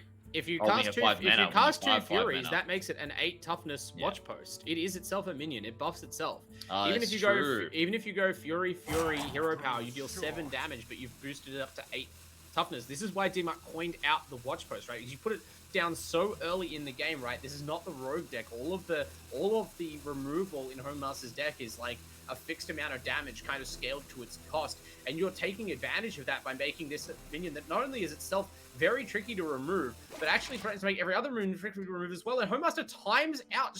I hope that was not a disconnect, but it really does feel plausible that you just rope looking at this watch post like, what am I meant to do to this? Do I hit it? Do I waste my weapon and hero power to bring it in range? Do it, and now there's a taunt. So, okay, our Fury has leveled up, so now you have the efficiency to potentially get the clear, but the Circus Amalgam is down.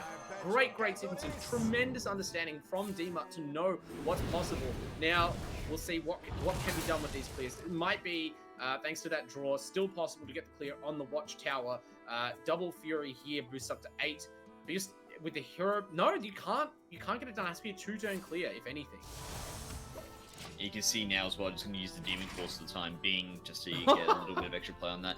Gets the Cornelius Room afterwards as well. Like it's player daily quest progress, hero power usage.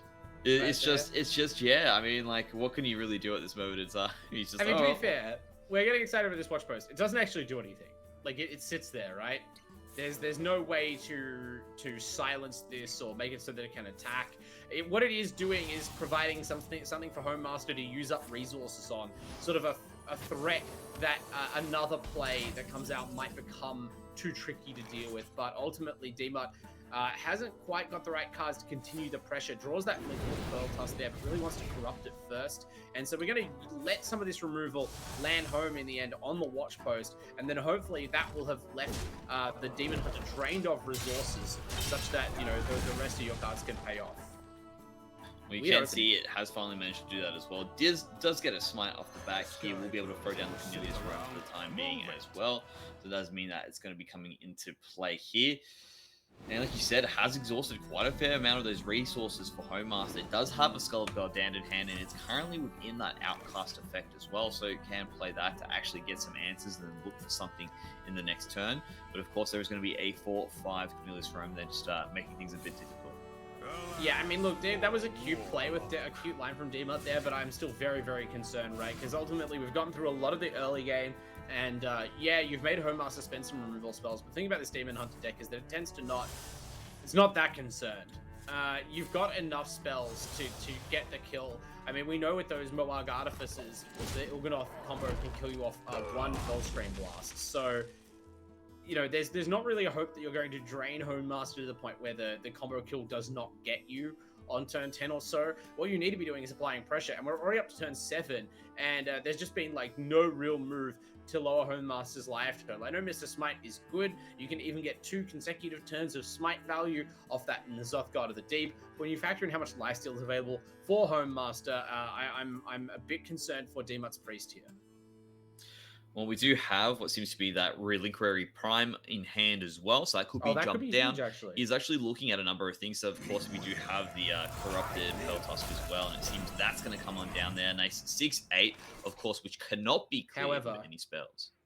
If there's a way... Mag Theridon and Moag Artificer, there's no second Artificer yet, is there? There's only one Hellscream Blast. Where the one real threat with this deck against Big Priest specifically is, yeah, some sort of Mag Theridon combo where you can immediately clear... Oh, we've got the Arcanist. Yeah, so Hellscream Blast is going to immediately mop up these Hellfire Wardens and thus the board. The free board clear from Mag Theridon, so powerful in this specific deck. And against this specific situation, right, you don't have to deal with a lot of really tanky boards, probably intended for Libram Paladin, if anything, but paying off big time there. Now there's just a 12/12 to deal with. Yeah, and there is no actual spells in hand here for DMUT to actually handle that right now. Does get a palm reading to perhaps generate something off the side of that. Looks like it's going to be a Thrive in the Shadows, Gift of Luminance, and a Psych Split. I think at that point in time, you're kind of hoping for a Shadow Word Death, just to have the ability to clear away that board of that particular minions right off the back here. But unfortunately, not going to be able to generate that. So we'll need to think through everything at this moment in time. Does have another palm reading though, so it can keep on just digging. Gift of Luminance, the one I thought was least likely to happen. There we go. Okay. And fine, Scorpion Shadow Word Ruin. So this, I'm really interested in this Gift of Luminance, right? Because even if you weren't looking to desperately dig your way to a removal spell off that particular discovery, knowing you had a second palm reading in hand, I thought we would see the copy a minion. I guess this is also summon a copy. It's a 1/1 copy though. We saw the summon a full-size copy used to great effect in that other game with that Reliquary Prime, and obviously there's a ton of terrific targets for it in this list. So I wonder what minion we're trying to summon a 1/1 Divine Shielded copy of for Demon. Well, for the time being here, though, it does mean that we are going to get Home Master to get a few extra Fell Gorges onto the board here and finally start to return that damage back. Renew has been picked up as well. We do see that is going to be perhaps the Dark Moon Didgeridoo being put into place as well. Let's see if it's going to go first. And there's also what seems to be Smite coming down as well. So definitely a interesting play here as well.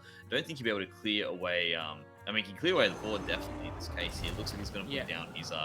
Fleet Hoof here as well, and actually use that Gift of Luminance at the same time. Wait, is make it a 5/5? No. Okay. Look, I was wondering. I didn't know how the crafted interacted there, but yeah, we make a 1/1 Divine Shielded Fleethoof Pearl Tusk. Not sure what that's about, but I guess we cast a spell. That's good. Well, that's something, right? That's the thing. And he's got a board as well for the time being. This is something that can't be relatively cleared straight away, but of course you can see Home Master's like, okay, that's fine. What I'll do is I'll just prep this extra little minion here that I can actually use the lifesteal off in the background from it beforehand. So, I mean, the Il'gynoth is in hand, does have an Eye Beam. I believe there's a Felstrip Blast. There is an Artificier as well, so has most of the puzzle there, but of course it's going to need to be one hell of a spell power boost, or perhaps maybe 2 Moag Artificiers to really buff that Fellscream Blast to make sure he's got enough to actually get a OTK turn with the Il'gynoth. And this rank 3 Fury might turn out to be really important, right? Because one of the resources that the Home Master's deck does have, admittedly, in like a somewhat finite supply, is ways to multiply the damage from the spells in order to get that Il'gynoth, combo firing. Obviously, the Moag Artifice is the big ones. We have already seen both Talented Arcanists used up, right? There's not as many spell damage minions in this deck as there are in some others. We don't have that tradable spell damage minion in here. It's only really a Blood Mage Thalnos now, and those Moag Artifices boost things up. So you're going to rely on a big chunk from the Eldrachi Warblades in order to finish off the game with that Il'gynoth lethal. And instead, you're actually just facing down a tremendously large board here, thanks to Mr. Smite. And the really brutal part is, even if you do achieve a clear here, obviously you'll be able to heal a lot because you'll likely be with lifesteal spells. But you're going to be rocking the Zoth, God of the Deep next turn, which will resurrect Mr. Smite, likely some amalgams as well. Some of these, 8/8 beasts probably to get in. It's quite a high amount of potential damage over 2 turns, and another really difficult clear next turn once all these spells are burned off. Oh, actually, wait, sorry, this is just lethal. This is just lethal. Yep, I didn't count the lifesteal. I was looking at the 2 damage on the weapon. Look at this seems to be good. The Fury buff only goes on the hero portrait. I thought he had another turn, but no, he gets up to 6 damage total, and of course the lifesteal trigger doubles that. So as said, that Fury coming in huge clutch at the end, and kind of as expected, in this one matchup, the Priest deck is a bit of a liability. Yeah, it's just crazy because most of the time we've been looking at how this Priest deck has been played. I mean, throughout this particular bracket, it had at the start a 100% win rate. Definitely doesn't have it anymore after this round. So, unfortunately, wasn't able to actually play this one through. I mean, that's the real rough point in this one here, and that's what I mean, like in this specific bracket. So, unfortunately, in this case here, it is going to be a pretty good hit for D-Mart, not in the sense that he was able to get through that, but D-Mart unfortunately was able to fall down. Now, Home Master has managed to come back with a reverse sweep, so pretty good on the back there. What's your thoughts on that one, Bard? I think this is just unfortunate for D-Mart, right? Like, I think the Priest deck has performed admirably enough that at this point it's hard to criticize it. People get reverse sweeped in this tournament all the time, and it's not really, we don't say, oh my god, can you believe they brought the Quest Warrior? They got 0-3'd on it. The Priest deck has seen off a lot of challenges, but unfortunately, Home Master just has such a great meta read, and all 3 of those decks are very well positioned to combat the Priest deck. We did also see it stumble a little bit. Maybe it's just the fact that the Priest deck has to include so many board clears, so many of these awkward situational spells, and when the cards don't fall just right, it's too difficult for it to actually apply pressure to a deck like this Demon Hunter deck that you just know is going to just 30 you out of nowhere on turn 10 or 11. Yeah, definitely the case in that one there. But of course, we still have more Hearthstone action there. That does mean that D-Mart will be moving towards the lower bracket here in this case. And we're going to have to see if he can battle his way back into the finals to see if he can verse up against Home Master. Guys, please do not go anywhere while we prepare the next set of matches.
And we are back with the Hearthstone Open here, guys. We've got some exciting stuff there, and thank you for your patience while we prepped up the next match.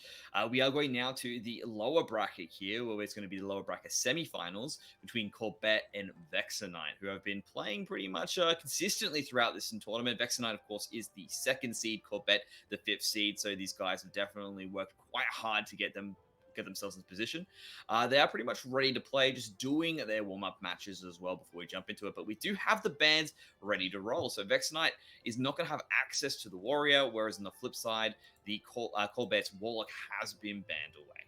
It's been so much fun to see which decks catch the bans in this tournament. Because on the one hand, yeah, a lot of people just ban the Paladin if it's available, or they just ban out the Warrior, or the Quest Warrior, or the Aggro Taunt Druid. But, you know, we've seen, if not the Priest deck ban, we've seen Demon's Quest Mage deck ban, a deck that no one decided was good enough to bring, but everyone doesn't want to play against. And now we're seeing Vexanite's big Warrior deck banned out. We've seen all sorts of weird stuff catch a ban. For whatever reason, it just seems to be a tricky matchup for a lot of the field.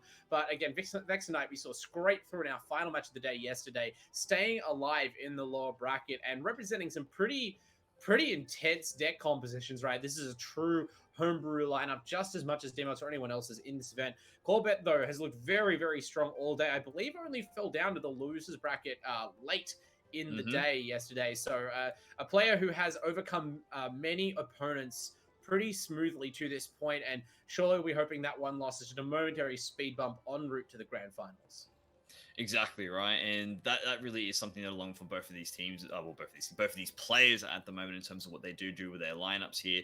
When I'm looking across what's been like left available here, I love the respect that has come across here to Vexanite's big Warrior. The fact that when people have seen it before, they're perhaps not prepared for it. They're used to dealing with pirates, not actual Warrior cards. It's probably the big thing that's and it's a pretty big change of pace, right? You go from how am I going to fend off all of these 1 and 2 drops to you're playing 2 copies of Brawl and 2 copies of Rancor and 2 copies of Bladestorm and 2 copies of Minefield. Like we've gone from a 0 to 10 on the like minion scale or hating minion scale. It's pretty intense, that deck. So unfortunately won't be on screen again. You have to go back and check yesterday's VOD to see that match. We will get to see an equally intense opposite tempo kind of list out of Vexanite here, though. This is this elemental deck that won on turn 3 yesterday on stream. Oh yeah, that was definitely interesting as well when it just came out of the blue. I think we're sitting there going, man, I'm not sure how we feel about this elemental shaman deck. Yeah, and then before we finished our sentence, the opponent conceded. Yeah, exactly. It was just like, never mind, just not going to be worrying about it anymore. We do see now where this comes across. We are jumping now into the action as well between the two players here. So oh my god, look at this race. To see how it does play out. And we're talking, I think it's going to be a very big race here. Yeah, Face Hunter against what was very much Face Shaman yesterday. This curve looks a little slower, though. I don't know whether it's like a curve that you happily keep because you know that you're against a Shaman. Actually, a little bit of mulliganing, even into more expensive cards. But wow, you can't draw that up any better. It draws the 1-drop on turn 1. I am assuming it's still worth playing out the Vapor, but I guess there's some consideration of maybe coining out a Cage Match Custodian, just because the 2-2 really even better than a 1-3 here. I feel like if anything, maybe the temptation is to coin out an Arid Stormer on turn 2, or the Hammer as well. I think the Vapor is just definitely worth it. Because you throw it out there, you're not going to lose it to the Warpletingers. Yeah. Whereas you can lose the Cage Match Custodian. Exactly. So I reckon you probably, as you can see, popped out the Wailing Vapor, but you need to use a little bit more extra oomph behind what's being played there by Corbett to actually take that one out. And of course, that does mean you can use a coin for a little bit, for something else a little bit more special coming into it as well. But, you know, Warpletingers seem to be the aim of the game here. We do have a very wide board quite quickly here for Corbett, and is wasting no time going straight to the face, true to the Face Hunter name.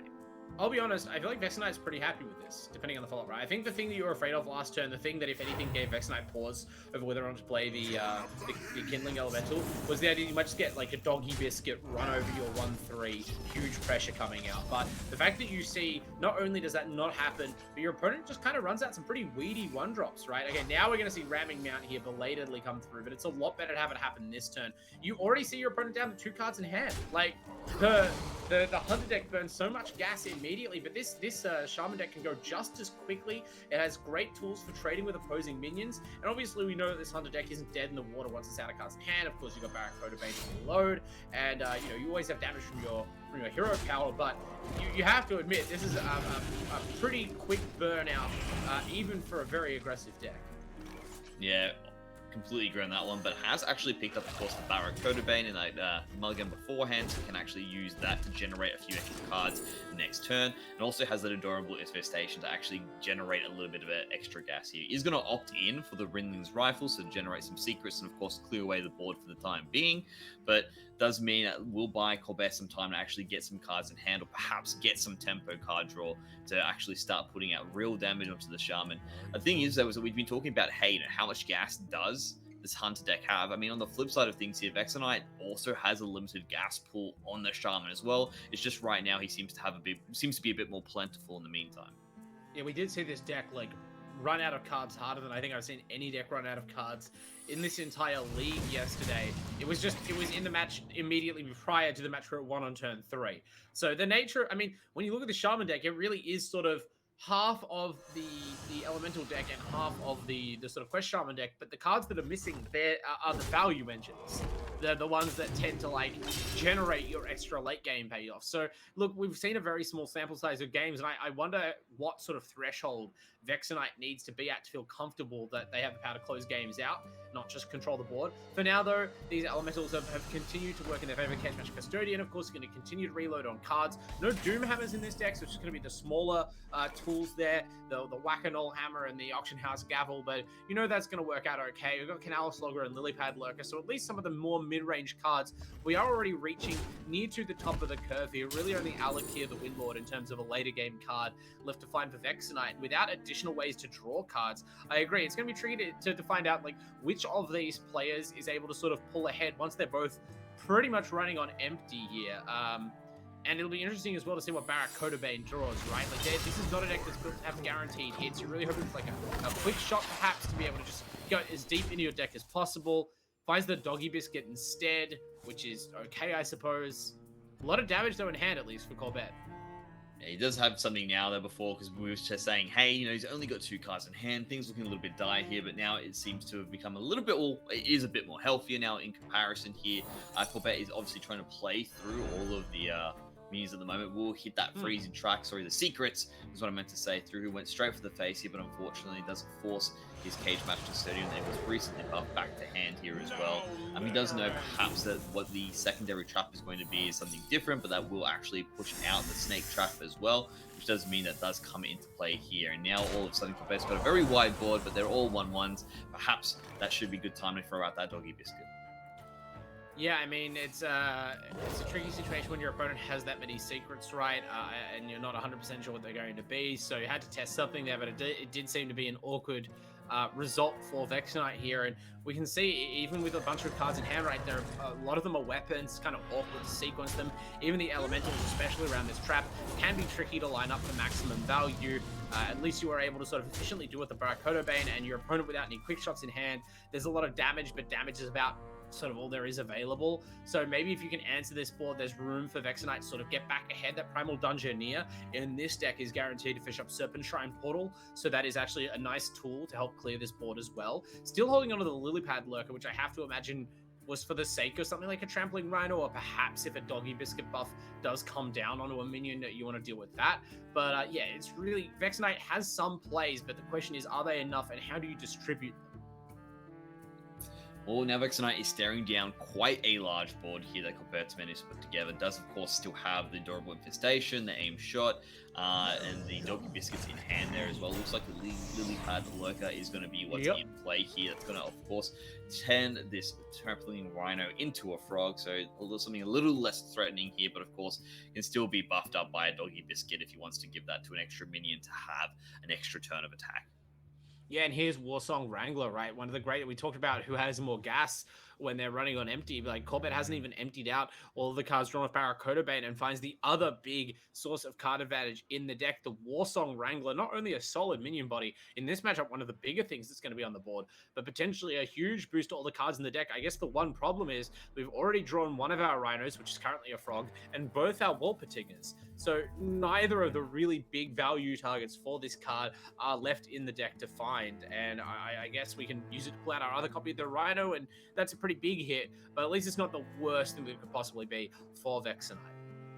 Well, can see that seems to be the play here as well. Now just dropping that one down. We'll have 3 extra mana spare to make another play here. Could go to the face, of course, with that aimed shot, or could use up either the Doggy Biscuit and the Adorable Infestation.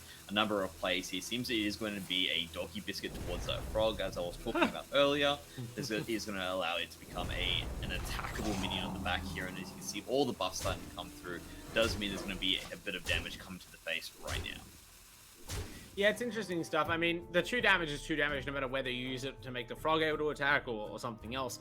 But what that does do is sort of boost the Frog out of range of being cleared by a weapon hit from hand. So just make it as difficult as possible for Vexenite to choose targets here. The Fire Elemental from hand is quite a nice find, but it's still only turn 7. So I don't know if even the Fire Elemental alone is a solid enough play. It kind of has to be Primal Dungeoneer drawing the Seven Shrine Portal into some sort of very decent pull that it's sort of hard to envision right now.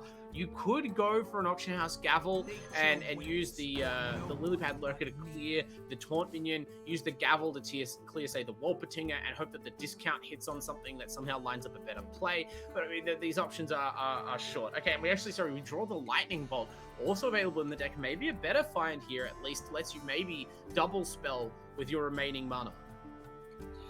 Well, let's see what ends up being the play here as well. Still hasn't thought through the entire sequence just yet. It still has access to that Lily Pad Lurker to actually jump in and get some damage here. Of course, as you mentioned, the Kindling Elemental there, the Lightning Bolt is going to be the Auction House Gavel along with the Kindling Elemental there, and obviously using that last little bit of extra mana there to use the Lightning Bolt to deal that last bit of damage there. It's going to be going straight on to that Wolpertinger. He's going to use the Lily Pad Lurker to get rid of the Frog, so that Doggy Biscuit is no longer going to be an effective play here as well, and the Auction House Gavel has made us a sort of little play there at the same time. So yeah, really brutal stuff. Here, yeah, it's just I don't think he's got enough. Yeah, no, I think not even remotely close. Yeah. There's still a 7/6 Rhino in hand.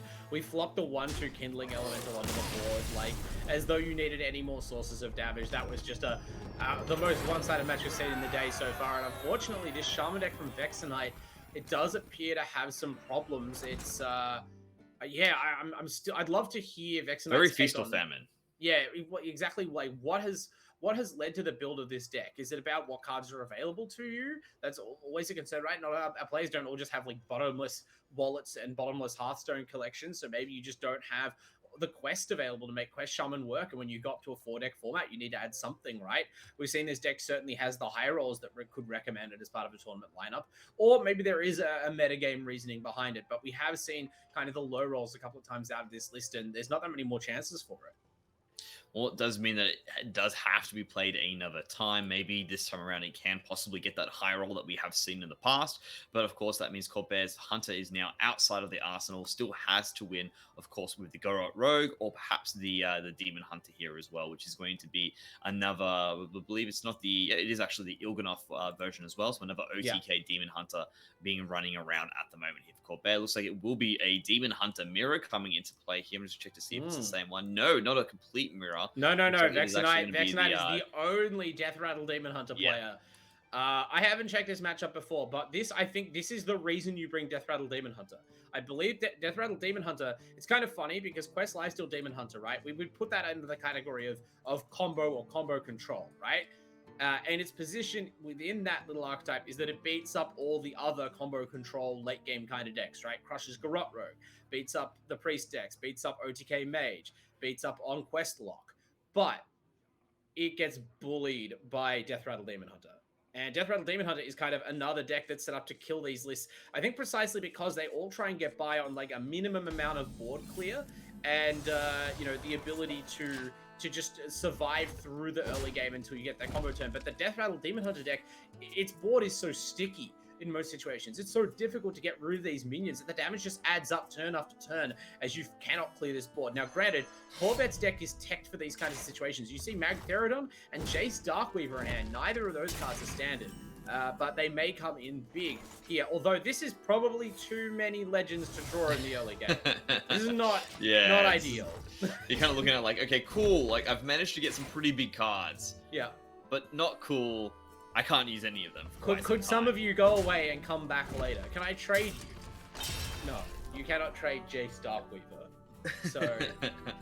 I mean, look at those arms in the air. Like, can you really trade that away? He's moshing out. You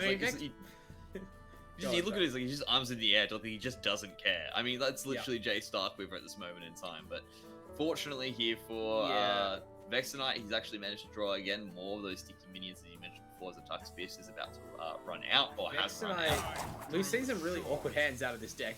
We haven't seen like a really solid curve from the Death Rattle Demon Hunter deck yet at all. Really difficult choice here. Doesn't have a 2-drop. Doesn't even really have one of the good 3 drops. Right? If you had the Razor main, the main card out of this, what's it called?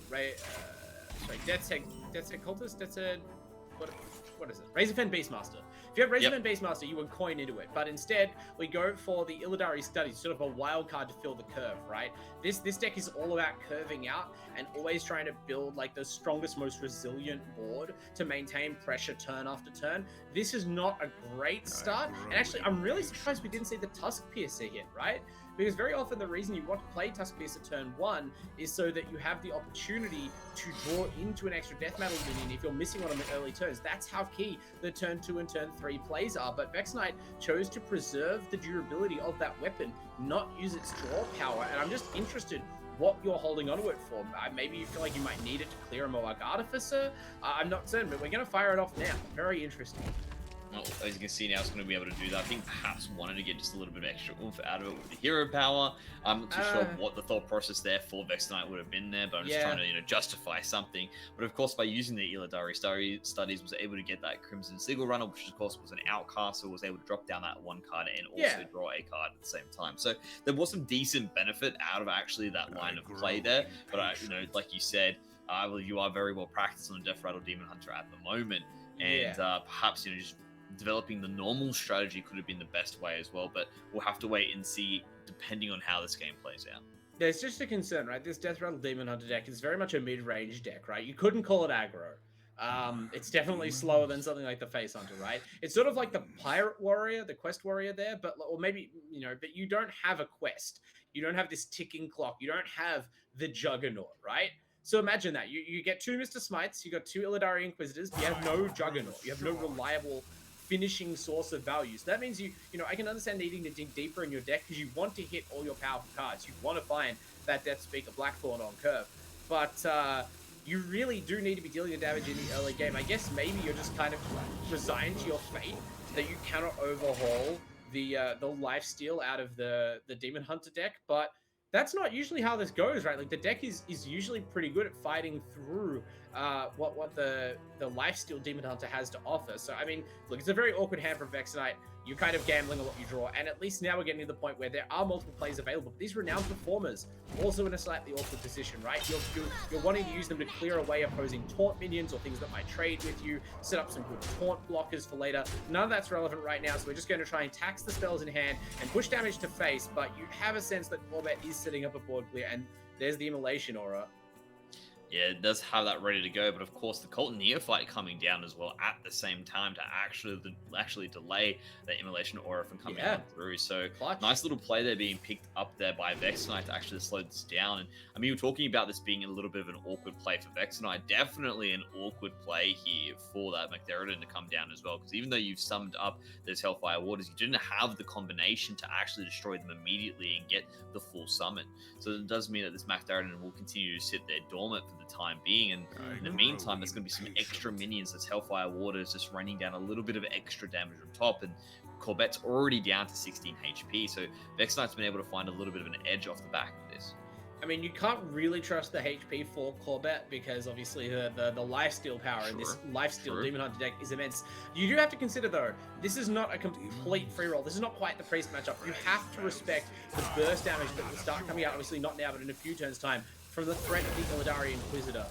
It's sometimes possible to even discount the Inquisitor. There is a Raging Fell Scream with a one-off tech card that a lot of people play in this list. A few ways to make that Inquisitor come down earlier on. That can represent a lot of what is essentially charge damage when set up correctly. But as you said, the Magtheridon play seemed kind of ambitious, right? It didn't even have the second Immolation Aura available. Normally, when you see that card, you just anticipate the next turn you're going to see the Moarg Artificer into some sort of clear. And maybe Corvette was kind of bluffing that was the case, but Vexenite just knows you need to lock in full speed ahead. And now, potentially in a great spot, how hard do you commit into this Magtheridon? Because the Death Rattle Demon Hunter, uniquely equipped to not be afraid of the board wipe, right? A lot of your minions just generate a second larger body when they die. You just throw out that persistent method. Go for your Magtheridon. I'm going to be completely happy with the turnout beforehand, but now there is no longer any Cult Neophyte stopping these Immolation Auras from coming through to, of course, just clear away the board that's going to be in place there. As you mentioned, though, it's just going to summon up more and more, so it doesn't really matter at this moment in time there. We do have what seems to be the talented Acrobatus being put into play here as well, being hovered at the moment, perhaps to just get enough spell power to clear this board finally, and of course, get Magtheridon onto the deck. And it is going to be, a 12-12 body, pretty damn big, can actually start to do a little bit off the back of it, of course. But Vexenite probably is still going to have a few answers in the back pocket as well. And like you said, it's going to have that Illidari Inquisitor to really put some extra damage out of the blue. Yeah, it's actually kind of tricky, though, because the thing about this is you don't have great ways to trade in terms of clearing a minion quickly. Like the Death Rattle Demon Hunter deck, in terms of like trading minion for minion, right, you usually come out ahead on mana because you're often summoning extra bodies or free minions when you trade, and that's putting you ahead of your opponent in most cases. But Magtheridon is very large, and it's going to take a couple of turns, even if you just get the freedom to knock all your guys into it. Not to mention the fact that then you're sacrificing all of your minions to clear a 12-12, and you're not finishing off this dangerous combo Demon Hunter list that is, sitting still at a very comfortable life total as we see here. Triggering Magtheridon, using up the second hit of that Eldrazi War Wedge, which is relevant, right? That we saw how much damage those can deal in conjunction with Il'gynoth in the last game. But of course, there's another one deeper in the deck, and you have all sorts of other ways to close things out in the late game, like Jace Darkweaver. So, I don't think Corbett's worried at all about combo ammunition. It's all about staying alive. And now with this Magtheridon play, may have already turned the corner. Vexenite in an awkward spot. Well, still has a 3-2, still has a 4-3 for the time being, does have that Death's Head Cultist as well, but like you said, a lot of minions here are pretty nice in terms of what they do in this mid-range section of the game, but when you're already staring down the barrel of a 12-12, things do start to look a little bit dicey in the back. You're like, how do you actually clear this away? Doesn't really seem to have an answer here right now, short of perhaps maybe throwing out that Illidari Inquisitor, but even then, that's normally used as a finisher directly towards, of course, the hero's life total here. Oh, we got a coin? Yeah, we're getting a coin out. Good decision. Well, that's the thing, right? Like, normally what you would think to do about a minion this large is either what we just saw, you run a Renowned Performer into it and you make some taunts and you try and keep pushing damage to face to continue to win the race. But of course, there's Immolation Auras that you know these 1-1 taunts aren't going to hold up against this particular deck. And that forces you to coin out the Death's Head Cultist. As you said, you might normally like to coin out the Illidari Inquisitor, or even, I think in an ideal world, you use it to coin on turn 8, so that you can play the Illidari Inquisitor, coin hero power, and then you get the face damage as a finisher. That's why this deck is like holding the coin for the entire game, because you need to make a 9-mana play as early as possible. But unfortunately, feels the pressure to put up multiple tankier taunt bodies in the way of this 12-power Magtheridon, and now we're just desperately trying to create some pressure, but it's very tough. I don't think that this Magtheridon is going to be easily cleared, and once these Immolation Auras start, landing on the board, especially if there's a talented Arcanist involved, maybe even preserving the second copy, we can see that Vexenite is, despite the Death Rattle deck sort of, MO, running out of gas a bit. The other thing as well we have to take into account here is that Corbett, if he does use his Immolation Auras, is actually going to be damaging his own Magtheridon in the process of this. He can, of course, use, the talented Arcanist to throw out 2 of those Immolation Auras, but that will bring his Magtheridon down to 12-5, possibly putting him within range of maybe one of the other minions being able to actually get the kill off the back of this hill. But it looks like it will be that Immolation Aura coming across here at the very end here as well. I mean, it's 12 face damage. Yeah. That's pretty good. If my Magtheridon hits even one time, I consider that a successful Magtheridon, right? Think about the journey you have to get to hit someone in the head with a Magtheridon. Very true. Right. This sets up a clear.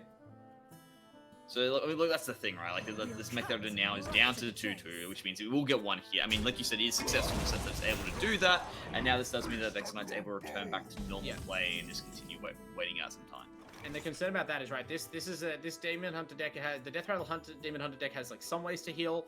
It has like 6 or 8 points or something of healing total in the deck, barring cards it might discover, right? So being put down to 16 against a combo list is pretty important, right? Corvette was running a little bit low on lifesteal. There's like very little lifesteal in hand, right? But now it feels much more reliable that Corvette can find a combo kill soon rather than later, right? And Vex Knight, I mean, apart from that one Illidari Inquisitor, that's one of your finishes, but this deck is really kind of hoping to either set up an earlier Inquisitor thanks to that Raging Fell Screamer, or having a weapon already in place that you can have a weapon there and next turn play the Illidari Inquisitor on 8 and get to immediately attack. But you have 2 Skull of Guldans and a Death Speaker Blackthorn, and that's like this deck's way to kind of break it in the mid game, get a bit of extra tempo running, and we haven't seen that. It's just been a very mediocre draw. Haven't had the chaining, Razorven minions, summoning each other from hand. Awkward turns around that Magtheridon, and the fact that Vex Knight's still in this is a bit of a testament to their play, but there are many ways this can go wrong very quickly.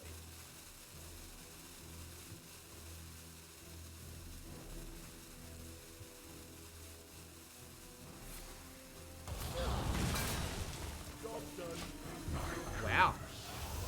Okay. Whoa, that's...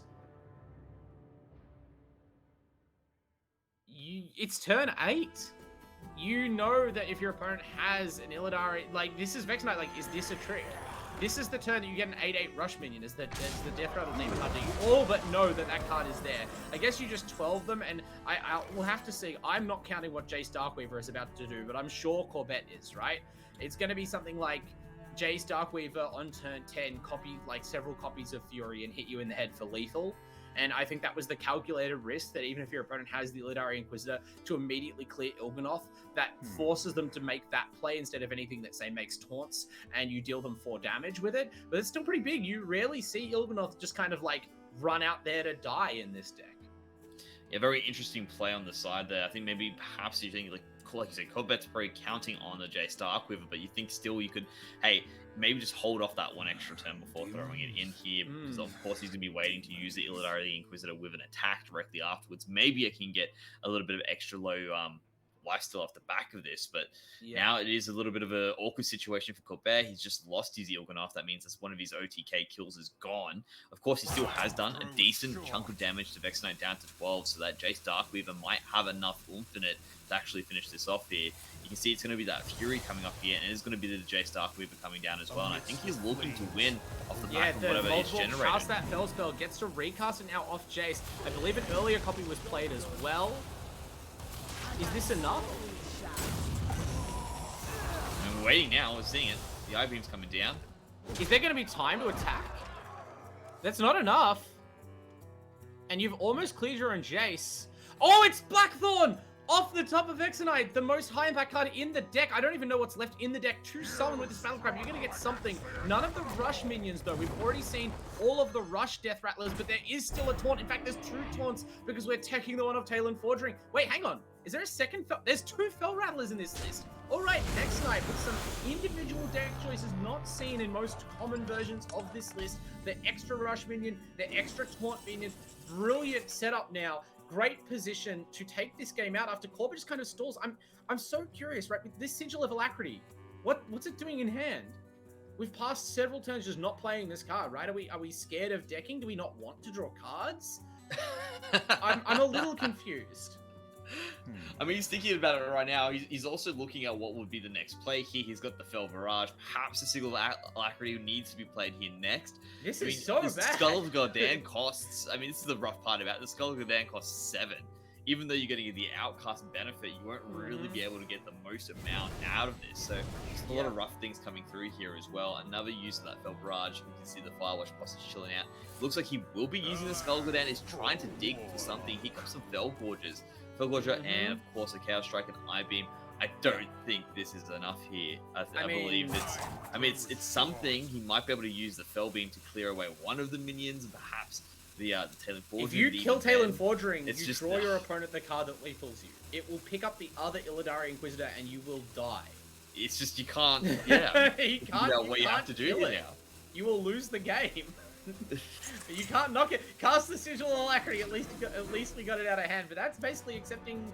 I don't think that's quite lethal, but I mean, it's very close, right? And look, I guess we have to acknowledge, I was focusing on Vexenite, sort of drawing their deck backwards, or talking about the Priest deck, drawing its cards in an awkward order before. There's been quite an awkward draw from Corvette, right? We're seeing this Eye-Beam and Chaos Strike come off the top. Those are the cards that you're kind of hoping you would have already cast by the time you have to deploy Il'gynoth and Jace Darkweaver. That opening hand we identified as being so awkward has really come back to bite, and now we're going to corrupt the Felsteel Execution of that 4-3 weapon is going to provide the one-turn lethal, not going to allow any more draws to come out that might fail Corvette out of this very unfortunate spot, and a win for the Death Rattle Demon Hunter deck in probably the one matchup that justifies its inclusion in the lineup.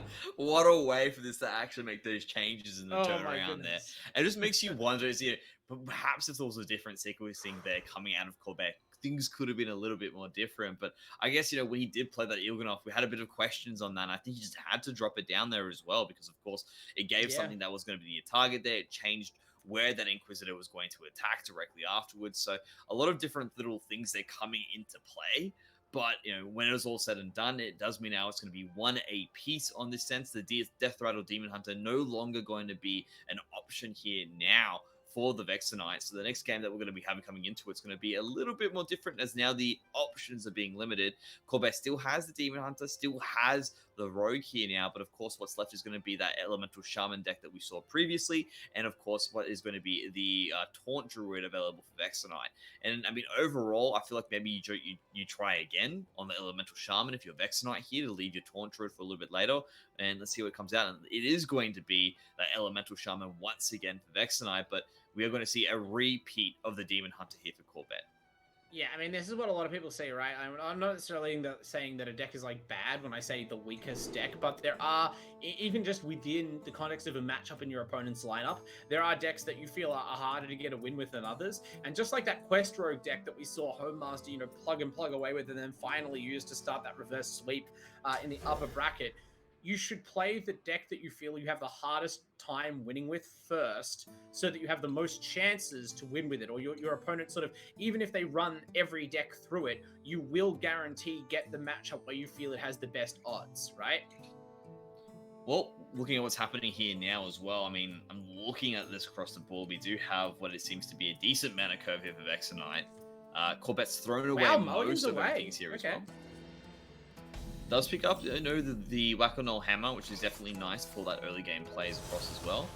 Corbett's like, sweet, let me just use my hero power, because that's the one thing, that I can do. Doesn't choose to opt into Illidari Studies, which is interesting of the sense here. Perhaps just went to see what can be top decked first. But Vexenite very quickly will start, of course, with the Wailing Vapor.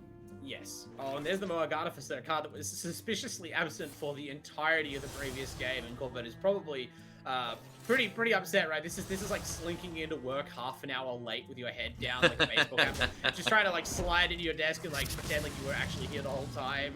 Hope your boss doesn't notice. It's like while that's happening, you're slinking, you can just see the manager just death staring you. Yeah, exactly. You can't see him death staring because the manager is a demon hunter. He's got the whole blindfold gimmick on, but you know, he's got eye beams, dude. Like, you're in trouble. Moag Artificer. Big night out on the fell ooze or whatever it is that you get in Outland, but showing up to work now when it matters, perhaps to turn the tide of this lower bracket matchup. Just imagine as he's walking, he's like, dude, you're late again. Don't worry, he can't see. It's fine. You just see the Illidan just shouting, you were not on time. You need the third to be time more this month, prepared. Moag. The third time. Anyway, this matchup is advancing. I'm making theatrics because honestly, my analysis is a little bit harsh. I feel like Vexenite, this is an uphill battle, right? This is the deck we've identified, plays to board, often runs out of gas. One of its biggest strengths is its ability to handle opposing minions. Meanwhile, the deck full of life-stealing board clears that just kills you at some point later in the game and doesn't really care about what else happens. definitely not prepared in this sort Yeah. of scenario here coming across here. I mean, Corbett, as you can see, has actually built up at least 4 damage here, which would be enough to get rid of the Brennan Forgeborn. That Killing Elemental, which though is nice, is obviously going to be sitting there just to obviously buff up the Granite Forgeborn here at the end there, and it's just going to have that lost out. He's going to clear it and immediately go back to full HP. And that does mean here now that he's up to Vex Knight to continue buffing up here. The Whack-A-Mole Hammer seems to be the play, which of course will continue to buff up this Kindling Elemental for the time being. Yeah, what I was going to say was I think this is actually probably the optimal draw for Vex Knight, right? Because one of the things that Corbett doesn't handle very well is just a stream of weapons, right? You can't target weapons with Fellscream Blast or I-Beams. And they don't even offer you that many materials to life drain defensively, and buffing up individual minions at hand and sort of going tall one card at a time, sort of how we saw the Libram Paladin deck handle the Priest in the previous matchup, right? This might be the path to victory, just stretching the resources for the Shaman deck as far as it'll go. I mean, it's really hard to say because, as mentioned, some of the bad matchups for this Demon Hunter list are the decks that just go insanely fast and get under it. But I feel like most of those decks, the Face Hunters, the Death Rattle Demon Hunter, all of this stuff, those decks either have a lot of reach or they have very sticky boards like we just saw in the last match. And I don't know that this deck can say it has either. Or is going to be using more of that life total for the time being to just clear away the board, but that does mean, like you said, Vex Knight will be able to continue just hitting towards the face here. The life steal, of course, will be nice for Corbett when it does come online, but it is one of those feelings that sometimes, you have it completely set up here, you catch yourself, you can catch out these opponents before they've used their life steal to get them back to a healthy state and actually just kill them out. It's definitely, like I've said, a timing attack that the players have been able to definitely exploit from time to time and just catch their opponent by surprise. Yeah, I mean, and this is exactly what we're seeing, right? Vex Knight just trying to go sort of tall, trying to make it so that not so much Corbett runs out of resources, but you want these spells to be as inefficient as possible, wherever possible. You want to say, okay, you have an Immolation Aura, you're going to use that to clear one guy and a totem. You have a Moag Artificer plus spell combo, you're going to get a 4/4 off of that. And just, try and chip away as much as possible. So, okay, maybe you're not necessarily blasting down this Demon Hunter, but as we saw, you have a fair amount of time to kill this deck. So you may as well not rush out, especially with a deck like this that tends to run out of cards and blow your load too early. Well, that being said, here you can see the Moag Artificer seems to be the next play here. It does have another one already in hand, so of course, like you say, can use this in conjunction with something like the double Artificer. Okay. It's just dropping it down now. Wants to get back to health very quickly. As you can see, we'll get back to 25 HP off this play, and all the gas that Vex Knight had here is just gone. The power of maths to deal 1 damage to 3 guys. How much could this possibly heal? 15 life points? Just press the button, zap all the guys, and by playing out the double Moags, this is as close as this deck gets to creating board pressure early game, right? You might actually get some hits in with these, but Instruct the Fire, we'll see what she has to say about it. Discovers what Tiny Toys could be such a big play here, but I don't know if that's what we're going to go and get. Nah, it's going to be the Serpent Shrine Portal off the back here as well. Just wants to use that Fair for enough. extra damage. We'll, of course, clear that away. So, I mean, for a second, I was like, 12 damage? That's a bit... Oh, that's right. It affects all spells on the board there as well. So, as you can see, we're able to clear away one of the Moag Artificers. But we'll also be able to get out a Minari Musha as well. Or Mosha in this case, sorry, and in this case as well, is going to use the Illidari studies to actually generate a little bit of stuff here. Dreadlord's Bite, Crimson Sigil Runner, and the Eye Beam as well is the choices here for Corbett. He's definitely thinking through what's going to be the particular choice here. Probably would expect an Eye Beam. I mean, it's pretty nice in that sense, but it is going to be the Crimson Sigil Runner. Now, this is interesting because, of course, it is Outcast, which means to throw that down here for free is basically free card draw and a free 1/1. That was really interesting. Oh, actually, we might be... Yeah, we're going to see if we could get something larger, and you could potentially get the double discount from 2 casts of Illidari Studies, but we could also just go runner here. Actually, runner is awkward because the first runner makes the second runner no longer the outcast by drawing another card to replace it. So, tricky stuff here. Could even go for Philosophy, right? Like, there's definitely some demons in this deck to copy, but we choose the board clear of Kurtrus Ashfallen, Love this. It's one of the options I think that most players, like you most often consciously try to hit off that Illidari studies, and this is why it's quite a large tempo swing, even for a deck like this that has ample ways to destroy minions. Now we're going to dig a bit deeper into the deck, be setting up our combo, conserve resources by going for the hero power hit. Yeah, you take a little bit of damage, but as we've seen so far, Vex Knight's deck, I don't know, for a deck with such a low curve, it's not been able to put on the early pressure to Corbett very much. Well, I mean, when you do drop at least 2 more on Artificiers, and then from that with a Fell Screen Blast to actually generate a pretty decent amount of lifesteal back into it, you can imagine where all that pressure just went. But now the Serpent Shrine portals are coming out here for Vex Knight. He will actually get himself some untargetable minions off the back of this as well. Gets 3 untargetable minions. Yeah, Robes of Protection kind of doing it here. that is really rough for him to actually get this one out. Because, of course, I mean, he can use different minions to clear it away. Yeah. I believe still has Magtheridon as a possibility. I mean, the cards in hand can get the job done. It's just really inefficient. You're going to have to do something like I guess Talented Arcanist into Fel Barrage would mostly mop this up, but we're not concerned, and in fact, there's even more options now. This deck is just too good at clearing minions. You know, you don't have the endless train of here's another Death Rattle guy who summons another Death Rattle guy, summons another Death Rattle guy, and Corbett's Tour is a lot nastier than it was last game. I have a feeling that if this sequence of cards had appeared in hand instead, we would have also seen Corbett win the previous game. So Vex Knight maybe had a state of execution, but this Shaman deck seems like the sticking point here, as it's staring down a pretty difficult situation. Well, I mean, he's looking at everything there, needs to actually jump in and get that clear if possible as well, and looks like it's going to be that Blood Mage Thanos that's coming into play here. Like you said, does have the Fel Barrage, does have the Immolation Warrior as well to actually drop through and get something clear out. Looks like it will be the Fel Barrage off the play here as well, so you can just target the lowest cost minions, get that immediate clear in the back here as well, and actually go to the face. He will be living up the Robes of Protection. Yeah, the Robes of Protection, but I mean, this is the benefit, right? You're on 22 life and your opponent just doesn't have any sort of explosiveness. There's no Illidari Inquisitor. There's no Doomhammer setup. There's no quest that's about to pay off and double all spells for the rest of the game. And that's the awkward part about this deck, right? Like, obviously, I respect the decision by Vex Knight to play slower. The weapons have been getting good value, but this deck just lacks the power level of almost every other deck we've seen in this tournament. Even the off meta decks like the Big Priest, right? No one can deny that deck has some high roll explosive potential, right? Some ways to really flip a match on its head.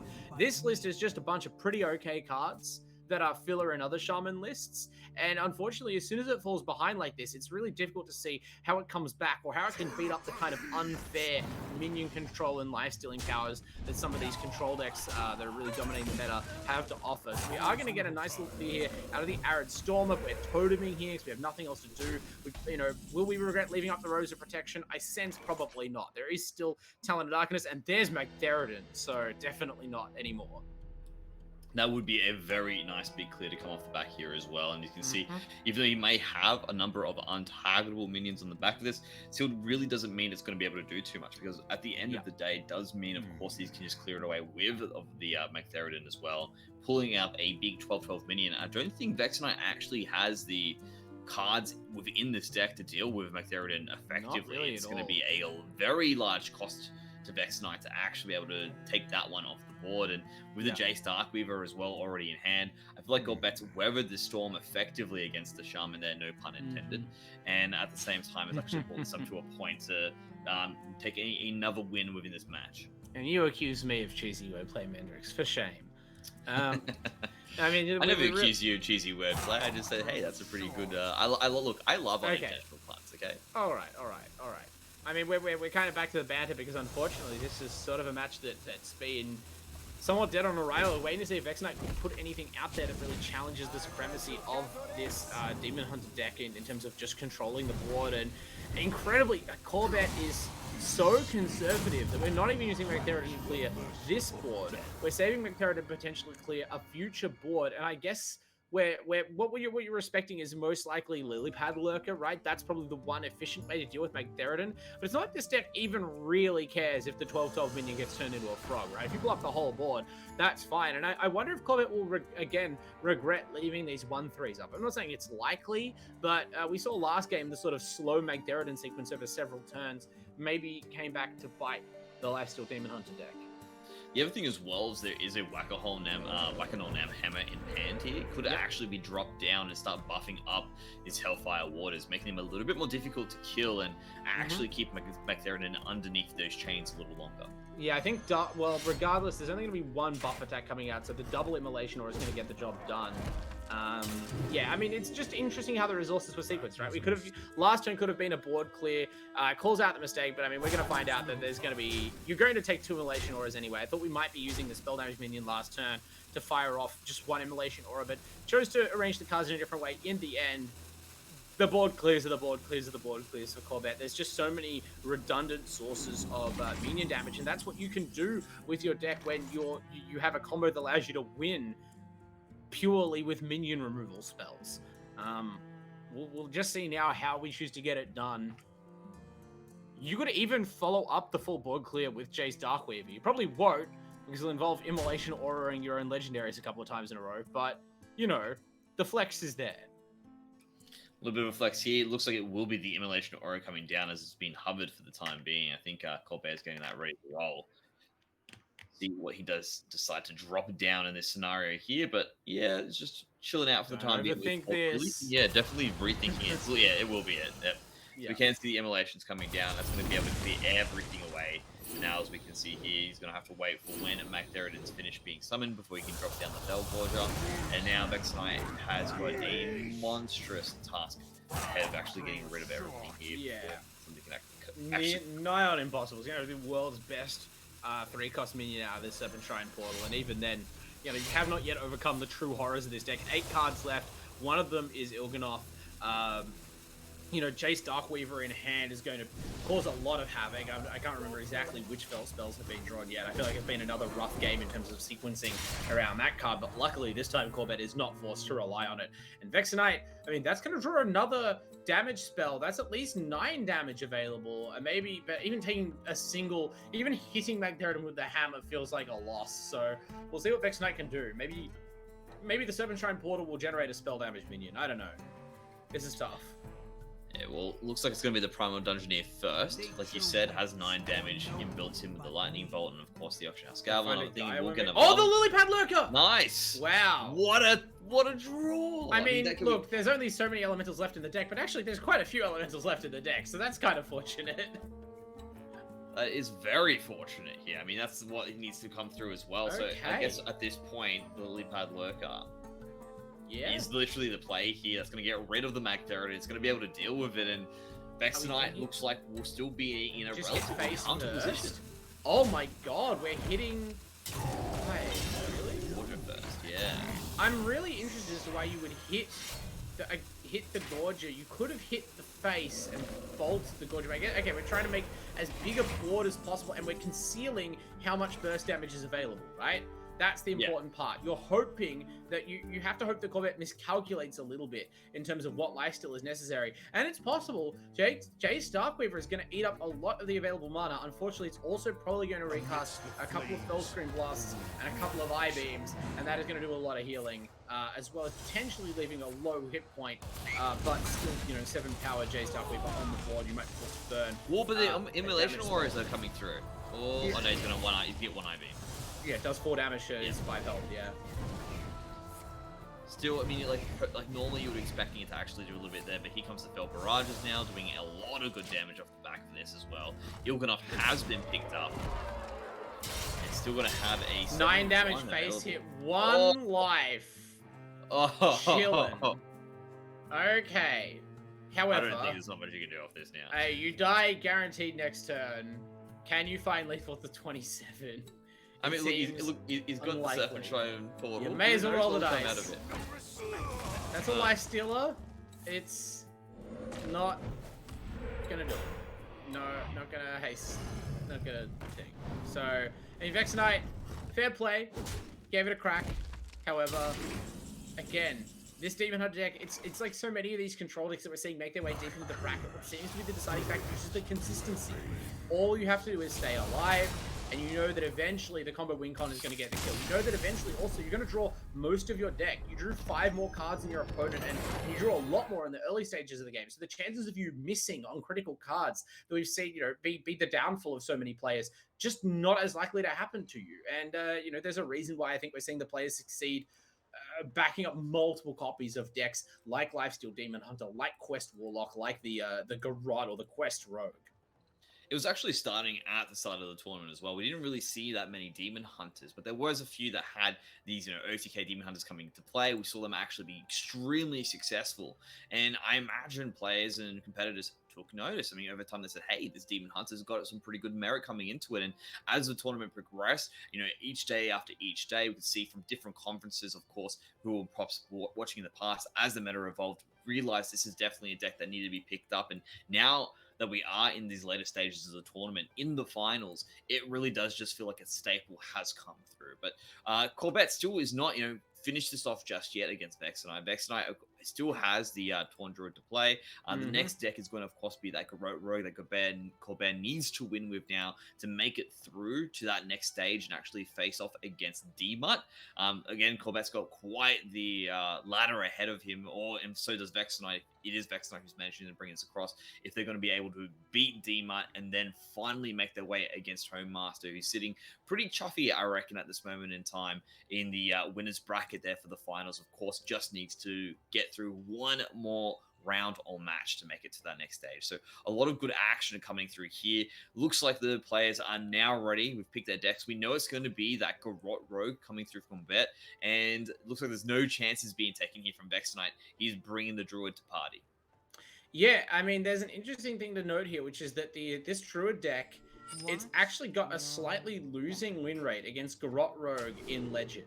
In the lower ranks, the Aggro Druid wins, but we've mentioned time and again, this Garrot Rogue is a deck that really, really rewards practice. A lot of the lines, especially around cards like Hidden Passages, they're such skill testers, right? You have to work a bit in the dark as you set up your combo turn. You have to choose, when do I take the hits, when do I concern myself with the board, and when do I set up for the late game? It's not simple as that Lifesteal Demon Hunter where you just sort of like, I'll just keep clearing the board and wait until I draw into my stuff, But Corbett's running it this deep in the champion stage. You know that Garrot Rogue has to be a passion for this player, and you trust that he's going to make the most of that high win rate against the Druid deck. So even though this is probably the deck that Vexenite was hoping to sweep, it's by no means a sure thing. It's not even really as big a gap as we saw in the upper stage bracket with that Priest deck kind of running into some bad matchups. It is going to be a challenge all the way. Well, we're starting things off pretty nice and easy here with a 1 thief here coming out there. Doesn't even want to worry about the combination. Just wants to get a 1-2 onto the board here. Perhaps trying to match out what will be inevitably definitely a field board here by Vexenite, who's throwing out that Druid of the Reef to get that 1-3 out nice and early. I guess the one nice thing to say about Vexenite is just sort of peeking across a deck that does have a really nice matchup against Garrot Rogue is the Aggro Elemental Shaman, right? I think if you look at it closely, the Garrot Rogue matchups pretty much just correspond to how fast is your deck. The slower your deck is, the less you beat this rogue, because it is one of the truest OTK decks, right? It just explodes your face with burn spells in the late game. So we'll have to see how that goes. But Vexenite, of course, hoping for a better curve, I think, than the one we see in hand right now. It's a little awkward with those 5 drops. As good as Grey Vow is, you were kind of hoping to be able to line up a few more things in the early game. And at least, I guess, from the perspective of Vexenite fans, Corbett not finding those Octobots, right? We saw this. We saw these rogue combo decks really struggle without that one key minion in the past. Well, we are going to have the use of the Discover spell here as well at the same time to actually get a Mirror Entity as a copy. Another through Augmentation is also available for Colbert at the same time. And speaking of those curves, still looks a little bit rough on the sense of this here, so it might have to be an Adorable Infestation that's going to come across here.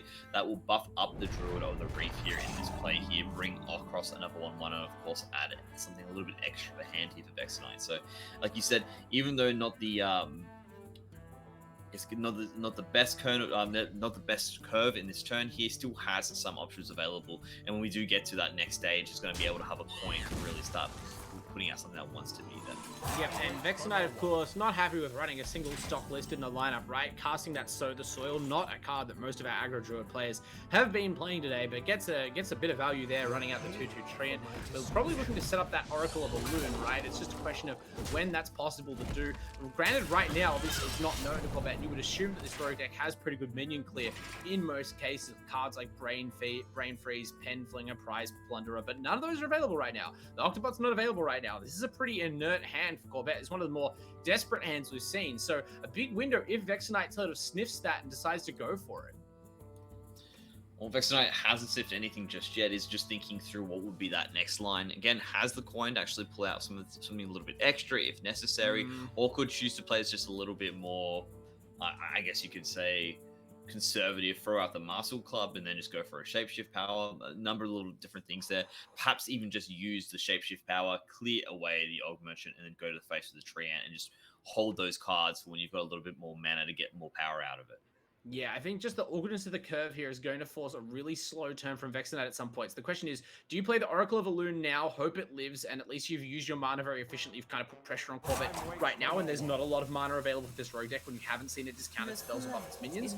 Or do you, oh, okay, we're going to coin out the Martial Cup, really go for it. That's intense, right? Because it means that you've got 2 5-drops in hand, no 4-drops, in fact, no other minions at all. So now you've given up the chance to coin out a Teacher's Pet or a Greybout on your next turn. So just going all in right here. Of course, we know that that's actually a pretty solid play under the circumstances, but I'm impressed by how confident that was. Well, there is a secret passage here now also available for Corbett to really find something to deal with that Oracle of the Elune here. So needs to take that into account. Also has the Guardian of, is looking at this, not Guardian Og Merchant, the Ethereal Og Merchant as a possible play here as well, just to deal some damage and actually clear something away. I imagine dealing with one of these Martial Cubs. But the play, you know, as much as it was a bit awkward for Vexenite here, and we understand that it is definitely the good play because we can see what's happening here. It is very awkward for Corbett purely because, again, doesn't really have the answers for it. Maybe doesn't want to use the secret passage in this particular iteration for this reason. I'll be honest, I'm not even sure that even with how weak Corbett's hand is, that this was 100% the play for Vexenite here. We could still see this Priestess go down. We could still see, like, if there's no playable minion draw next turn, we could see the Priestess come to nothing, even if it lives. But, you know, it is sort of as good as you could hope for this play to be, and I'll have to see what Vexenite sort of mentally saw in terms of justifying this play compared to anything else. Probably didn't want the 1/1s to all die, right? Because at least the card that you can play next turn, Composting, gives you the chance to draw some cards off those extra 1/1s, but unfortunately the clear is there for Corbett. Okay, decides to arrange those draw spells in the end, finds the Pen Flinger, and might be able to mop up the Priestess after all, despite all that. Nope, okay. I mean, he's holding on to it for the time being. He doesn't really just drop Last it just Pen yet. Flinger. Whoa. Is it coming in? Wow, just leaves it? Okay, fair Yeah. enough. Needs that card in hand. Can't afford to leave it on the board. That's essentially giving up your reliable source of damage. So just the awkwardness of those card draw spells. Went for the Hidden Passage there. Did not go for the Shroud of Concealment, which I thought we might also see. But yeah, in the end, that's going to be maximum punish. Draws a playable 2-mana Taunt Minion, gets to compost 4 guys. The maximum payoff. Vexenite is a genius in hindsight there. Just that was, can we investigate Vexenite for Millennium items? Like, can we go to their house? Are we operate? Do we have like a big gold eye to see what the top card of the deck is? Because that's impressive. I know there's a lot of cheap minions in the deck to fulfill those conditions, but still, what a play to make with your back against the wall in the lower bracket of our Champion Stage finals. You just go back to, you know, to Vexenite to see what's happening. He's actually blindfolded with Demon, like the Demon eyes behind there. He's just like, I see everything. He's blind. I see more than you can see. But of course, you know, there seems to be now finally Corbett coming back with a little bit of a trigger here as well. Was able to clear that all away. But, you know, the thing is that Vexenite was able to get the value that he needed out of that Oracle of the Elune, get the composting, a number of things there, and of course, And now look how much gas is available. Of cards. Awesome stuff. Of course, you do need to get the pressure put on, right? But Corbett, now that Vexenite sort of navigated that very awkward early game, let's talk about how bad everyone's draws have been all day today. Just miserable stuff. Corbett's deck is just giving so much grief right now. Look at these dodgy cards in hand. What is Garrote Rogue? But of course, you know, it could all change in a draw step. It's just, we haven't quite reached that point yet. And in the meantime, Vexenite is building a bit of momentum back up. And talking about just seeing things as well, that secret was there at play there, drops it down. It's a mirror entity, so that peasant is very easily dealt with. At the same time here, we do get at least the fact that he's going to be able to come through. The Penflinger seems to be the play here. Of course, you want to remove as much value as possible. Even though there's 2 taunts there, the Penflinger will be able to get through it. The preparation is also being used just to bring back the Penflinger to get rid of the Divine Shield for the time being. Those Anayatrons are definitely annoying members there of the cards in terms of what they can do here, but of course, when it is all said and done here, it's still going to be a relatively decent turn for Corbett, who gets back a number of cards here, the Prize Plunderers for extra combinations, another Penflinger in place here as well, and of course the 1/5 generates some more value, which will get Refreshing Spring Waters, the Wildfire, and the Shooting Star. Will actually be the Shooting Star out of everything that's poised here. I would have thought it might have been a Refreshing Spring Water, just to give a little bit of extra card draw, and of course bring back those manas, but I guess, just wants to have the extra damage here. Well, we got to imagine, right, we're used to that Spring Water card being in a mage deck that is 100% spells. It's a lot dodgier if you draw 2 minions and just that's your turn, So, Prize Plunderer here is going to come down, fire off that dagger, and now the Shadow Concealment means you actually have a setup for a little bit of damage. Of course, that's not what this deck's focused on. Generally, you trust that your Garots and Bleeds are going to get the job done at the end of the day, but, against a class that can armor up, it's never that bad to have it. And now we're starting to see some of the unique choices. We've got Jerry Rig Carpenter here, right? We've talked about how impactful Arbor Up is. It's like a big play. If there is a turn where Vexenite is allowed to keep any sort of board, this is a tech choice that seems to have fallen out of a lot of decks, but Jerry Rig Carpenter is just going to pick up one of those Arbor Ups and cast both sides and just monster you in the late game. This is a real slightly take one step back in the development of the Druid deck, but that doesn't necessarily mean it's any worse. Well, Jerry Carpenter is what's going to be coming down here as well, so let's see what it's going to be. It's going to be Sow the Soil, so that's going to be split up. So that's going to be something at least there for the time being, but as you can see there, we'll throw it down. That just preamp basically a free summon on the 1/2/2. At the same time, it's also going to throw out that Guardian Augmentation as well, just to get a little bit of extra value out of it. It's going to be a 2/1 with Divine Shield there, and the Composting is coming down as well. I mean, this is unfortunately, there were 2 Arbor Ups in the deck and 1 remaining copy of Sow the Soil, and maybe this is why having to sow the soil alongside that Jerry Rig Carpenter isn't always the play, because that's a lot less impactful as a spell. I mean, you are able to play out all the sides at once and generate a bit of a board, but unbeknownst to you, your opponent not only has the Penflinger, but already generated a Shooting Star. So unless we want to, maybe we want to save it to use alongside the Guild Trader, there's basically just a lot of options to clear the board here. And yeah, man, it's so awkward to have seen Teachers betting Grey Valley sitting in hand for so long. The Park Panthers, where all the late game stuff is there ready and waiting, but Vexenite just kind of can't get the momentum early that really makes those cards pay for themselves. Well, we can see here now that Shroud of Concealment has been lifted, so we do have, of course, the Prize Plunderers, the Worn Thief now doing a bit of extra damage. Will return something back to the face. 24 to 22 for the time being. Here comes the Oracle. This is a pretty big play. Plenty of good mana here, and this is definitely going to be some pretty effective actual value out of it, including the Grey Bow as well. That is gonna make things very tough for Corbett. I talk about when the Shaman deck I say it like lacks something broken, right? That's what I mean. You can't do that. You can't play Oracle of Elune, double up Razormane Battle Guard, cast 2 1-mana, 2 Grey Bows for 1 mana, and just somehow out of absolutely nowhere, having sat there and done nothing for the whole game, suddenly I'm dominant. Yeah, and even now Corbett's like, I wonder from this moment what is that line? What was that play? It was nuts right off the just really right from the start. And we can't see the Penflinger being hovered here now, but of course you want to combo that with a few extra cards here. The Efficient Octopod is available here for the time being as well. It does have a Guardian Augmentation, but instead of using that, it's actually going to be using the Penflinger to bring it back. Here comes the Secret Passage, I guess, looking for what would be maybe a Shadow Step to obviously bring back that Penflinger and get a bit more value. You kind of have to try and win, right? Like, that's the thing about this deck. You don't have board clears as Grot Rogue. And I don't know that Vexenite was 100% looking for this exact play the whole game, but this is probably the reason we didn't. I mean, Grey Bow didn't really have a great chance to be played. This is what you're hoping for, right? If you just have a single turn where you have the giantest board you possibly can, especially if, if this were a situation where Corbett has to at least be afraid of the follow-up Arbor Up, like this rogue deck, probably out of all decks in the meta, has the least to do about it. You just do not have efficient mass minion clear. That's an upgrade, probably. Well, it's going to keep on throwing everything out now for the time being as well. It's going to be able to clear That's away the most of turn. the board here. There's It the does armor get off, things- off the Oh, top. no. No way. What a Oh, that top deck. sucks. What a top deck off the back of that. That is just everything that you'd want and need as well. That is going to be a lot of damage that can come out here. Is that actually going to be a lethal? lot of damage. It might be. Give your minions +1 attack from the fertilizer. Yeah, it doesn't really matter if it's lethal.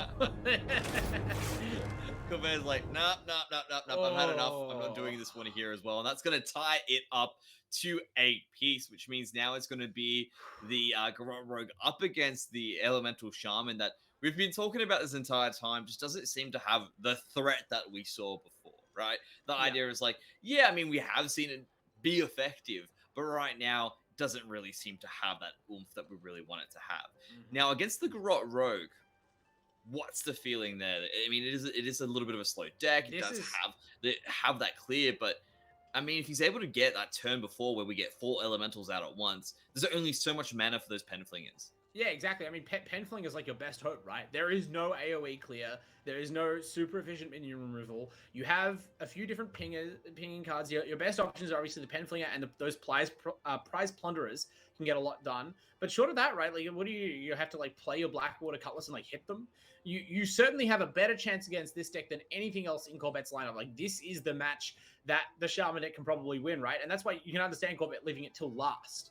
But ultimately, as we've already seen today, your lineup is only as good as the worst matchup, the weakest deck in there. And we're going to see, you know, these have been both players' like toughest decks to score a win with. But I think when they go head to head, Vex Knight has at least a slight edge. Well, we have to see what is going to be the play here now. I mean, it has to be the Rogue up against this Elemental Shaman. Like you said, I feel like this is probably the one time the Shaman does have a good run into it as well. I mean, that was it just felt dirty how well that turned out for Vex Knight in terms of, you know, all the plays directly afterwards with the with that Druid. Not going to be the case this time now, as we are just getting them ready to jump into that action. Seems to be just a bit of a slight delay as these guys are getting ready. So we'll have to wait and see what's going to be to play. But you know what else has been interesting about this, you know, just as the tournament has evolved for me in particular? The games at the start were really fast, very hyper-sensitive. Everything's been going into it now. But now what I reckon is actually being the case here is it's slowed down. I mean, I believe there was one of our finalists that actually said, hey, I reckon that we're probably going to be seeing a return to the control. And definitely with the way that these games are playing, just in terms of the length, I reckon that control is definitely coming back at this moment in time. Yeah, I think it's a combination of several things, right? It might just be that the players who made it through the finals are ones who are control-preferring players, right? It's definitely a playstyle choice type of thing. We have seen several players in this tournament, even making it fairly deep run, even if they're not, you know, hanging in there now still, who had sort of very aggressive lineups. But I think part of it is also the nature of these control decks. There's a lot of... The control decks are just better able to heal their way through what the aggro decks can do. They're more reliable in terms of all that, the cards that you see that we talked about earlier. And even just the way that the combos work, they're just fairly forgiving. They come online quite early. They're just sort of, I think, a bit stronger in the meta now, which is so funny to think, right? When we went back to week 1 and just everyone was just Hunter, Druid, Warrior, Hunter, Druid, Warrior, aggro. It's like, can these control decks ever possibly keep up? I mean, look at it now, right? As soon as someone went, what about this Warlock and this Demon Hunter? Suddenly, we're in this metagame where everyone is playing control decks and combo decks to beat the control decks, and it's a huge mess. But we do get to see a lot of really intricate sequencing and like a lot of real planning ahead, right? So there is a distinct joy to this kind of gameplay as well. Well, I mean, another thing we have to take into account as this game plays out as well is D-Mutt's still sitting in the background as well. This means that we're probably going to see a priest. And none of these matches have had priests. And this has definitely gone for quite some time as well. So, like, that's really interesting to me to see is, like, okay, cool. How long is this, you know, the priest going to play this one out? Also, with that, everything's come into it. We're probably, you know, we've only done, like, 2 rounds. And I reckon we're in for a long day, Bard. Like, this is just nuts in terms of that there. So, we're just going to be waiting. We are still waiting for the players to get ready as well. Just having a little quick warm-up to make sure everything's running, that the observations are there that it needs to be as well. So, while we are waiting for that to play, there's something that I want to bring that sort of grinded my gears a little bit up, Bard, here. Yeah. Now, I think someone might have I've actually pointed out in chat just a bit earlier before. Or maybe it was a bit while back. Where's the mercenaries? Now I wasn't gonna mention it because it sounded like I'm just too eager to grief you on stream. But I know I do hold an unbeaten record, and I do love flexing. I was going to finally let rip with my actual mercenary team on you. For the yeah, because finals. I did a Rocky montage, mate. I've got okay. all my characters to 30. You They're reckon? there. They're ready for this. So Yeah, sure. There's a level 30, and then there's a level 30. We'll see. But, I mean, look, with the way these matches are going, people who want to see the mercenaries game, God bless you if you'd rather see that than finals Hearthstone. I'm sure Yeah, it's just a matter of exactly. you can have two good things, but with how long these matches have been going, with how grueling these matchups have been, and you can't blame the players either, right? Like, if the control decks are the best decks to bring the control have decks. to We bring talked yesterday. If you feel like you should rope every turn to make sure that you are fully considering every option, that you don't punt. I mean, don't punt the finals. So look, if that means we have to delay our mercenary show match, I will. You can name a time and place, but yeah, exactly. Completely believe me, if there's an fine. opportunity, we've got an eye out for it. But that being said, back to the real action here as well. We're going to be bringing in Vexenite versus Corbett. We do have their decks ready to roll this time around, as we can see. We're just thinking it through now for the current mulligans as well. This is going to be the decider to see who does go through to that next lower bracket final, where we do have D-Mutt. We're waiting just in return there as well. So pretty good to see what's going to be the next step here. Now, waiting to see that, we can see that it's going to be Corbett who has to wait that couple of turns here. Has a relatively alright curve across the board here. Let's see what Vexenite's able to do that. It just keeps happening to these players. Okay, we're going to coin out Shroud of Concealment. Oh, sorry, we're going to prep out Shroud of Concealment. There it is. We have so little patience. Corbett's like, just get it over with. Just tell me if I'm going to get to play this game. There is that precious Octobot that makes this deck hum, and you have to imagine that the chances of winning for this Garrote Rogue just rocketed up by like 50%. Yeah, because he just managed to get one of them. I mean, he needs two. He definitely needs to get the two, but at least that is going to be a lot of discounted cards very early when it does come into that play there. Vexenite does have an alright curve as well in terms of looking. Just chucks it out. Okay, never mind. I would have thought that maybe, I guess there's not a lot of draw power in this hand, right? Like, ideally, this deck likes to constantly shadow step and reset this Octobot, but I mean, it's very likely that the Octobot is going to get hit by a hammer and killed here, but at least you're getting some value out of it. And I guess Corbett just kind of has to play around what's available. We don't have the draw spells this time to really start building a hand. I'm just looking to see here as well. He doesn't have enough to actually kill it outright as well, which is the annoying point here, which means it will get the spell burst out, or well, not really the spell burst, the frenzy out, and obviously reduce all of the cards currently in hand here. But at the same time as well, he's actually choosing maybe not to go for it. Nope, we can see that he is actually going to put that focus in as well. So he will just clear it, get rid of it. Yeah, and make sure that it can't be reused again. Yeah, I mean, look, it was you know that if your opponent was willing to roll it out there to die, that just like that Ilgun off the other game, it's probably a weird sort of situation where they can't make those normal lines, but you certainly don't want to risk giving them the free value if they do, or if they draw into a shadow step some other way to re-trigger that frenzy. So only the single discount allowed. It's not like Arid Stormer isn't an efficient way to mop it up, and Vexenite has a decent curve here. It's not the super explosive start that maybe you were hoping for, but at least it's high toughness minions, right? This is another matchup where that's actually quite relevant, right? Because a lot of these cards are dealing damage in increments of 1.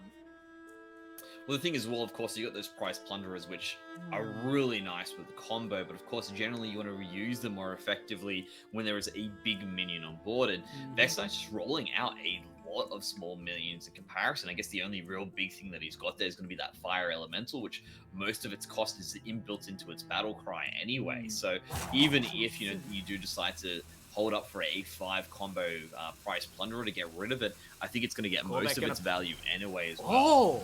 Kalos will be traded away, and it will get a through augment. Yeah, I don't know about that. But Corbett was thinking that whole time about, do I play the Cutlass, where I can guarantee at least trade a minion, or do I trade the Cutlass because my hand's kind of dodgy?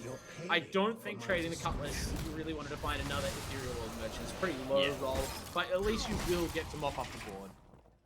Well, that ends up being the case there as well. He will have the 2-1 just sitting there for the time being, but Vexenite, he's got 4 mana in hand now as well. He's got a Lightning Bolt, he's got a Lily Pad Lurker, a Whack-A-Null, a Gaia Worm, a Fire Elemental. He's got a number of things there, but of course, just not enough to play everything at once. I feel even now, perhaps maybe even just going for a Hero Power, maybe throwing down perhaps something a little bit less there, just holding on to what you've got for the time being and waiting until you can go for a better combo might be an option here. Of course, at the same time, he can play the Gaia Worm as well and deal at least 3 damage. I mean, it's a bit rough. It just doesn't feel that efficient. I mean, that's the problem with this deck. Doesn't really have that many explosive plays, right? Like, I think if you really want to be passive this turn, I think the best setup might be just Whack-A-Null Hammer so that you have it available for next turn. So whatever you play next is going to be able to be immediately buffed up when you get that weapon attack off. But the Gaia Worm, you have to be putting pressure onto this deck, right? Even if you sense that their hand isn't very explosive, they're having some trouble drawing their cards. You don't want to give them turns of just all you have to worry about is drawing cards. You want to force them to consider your minions in play, right? If they do spend a turn casting, Shroud of Concealment or what have you, Hidden Passage, you want them to suffer for it. But Vexenite, yeah, it's just having a bit of trouble right now. We'll see what this discovers. Okay, immediately takes up the first flame, just interested in the removal. That's kind of interesting. It would have been fine to see the Incanter's Flow, right? This is a deck that cares a lot about discounting its cards, but not the case. Yeah, I would have thought the Incanter's Flow seemed like a pretty obvious option there, but again, removal seems to be the name of the game. Again, we talked about perhaps one of the weaknesses for Corbett is that he's not going to have enough once all these elementals do start making their way onto the field. And so perhaps considering that to be the case, just wants to have that extra removal in place there. Of course, the Gaia Worm can still be played out as at the point now where he should be able to use the Fire Elemental on the next turn. Whack-A-Null Hammer has a few things there in terms of what can be played. He wants to hold on to that Lily Pad Lurker when there's an actual real threat there, but that's something that's not really going to be played out at any point in time here for Corbett. So perhaps to get rid of a decent spell effect that perhaps is going to be lingering on the field much longer than expected by Corbett is the best play for this Lily Pad Lurker. Yeah, I mean, the Lily Pad Lurker is just a bit of it's not a dead card in the matchup, obviously. It's got a body, but, like, it's a lot less impactful here than it would be in other situations. It's just not going to get a lot of targets. Corbett's deck is not one that tends to care about its minions an awful lot. Certainly not once you pass turn with them. They tend to be mostly glorified spells. But with Field Contact, you can see, I guess, some of the benefit of having minions instead of actual factual spells.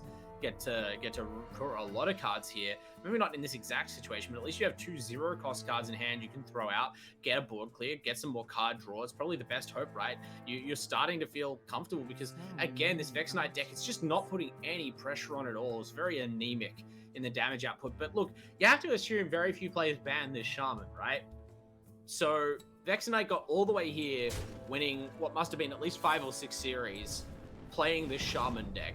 It had to get up over something. I'm still waiting to see. Past that one, kind of jumped you at the starter's blocks win that it got, what is its capacity to close out a game? And that's the big thing here. That's a real question. It doesn't seem like it's having the effect that perhaps we thought it could have. Big pass. I mean, the one time it's only really happened again, we just out of the blue, this card that can really just come online really quickly. So this deck hasn't really had it. Now he's got 6 mana to play with. He's got a hell of a lot of cards that can jump into the play here as well. Yeah.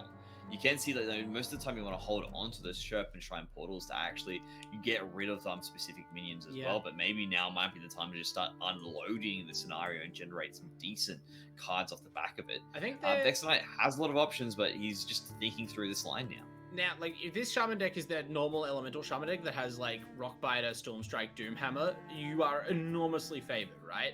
And the reason for that is that that's just, like, a whole bunch of damage, and Corbett basically can never do anything about it all. The best you can do is, like, Brain Freeze you for a couple of turns. You're just taking, like, your whole life total over 4 turns. And unfortunately, Vexenite doesn't have access to that.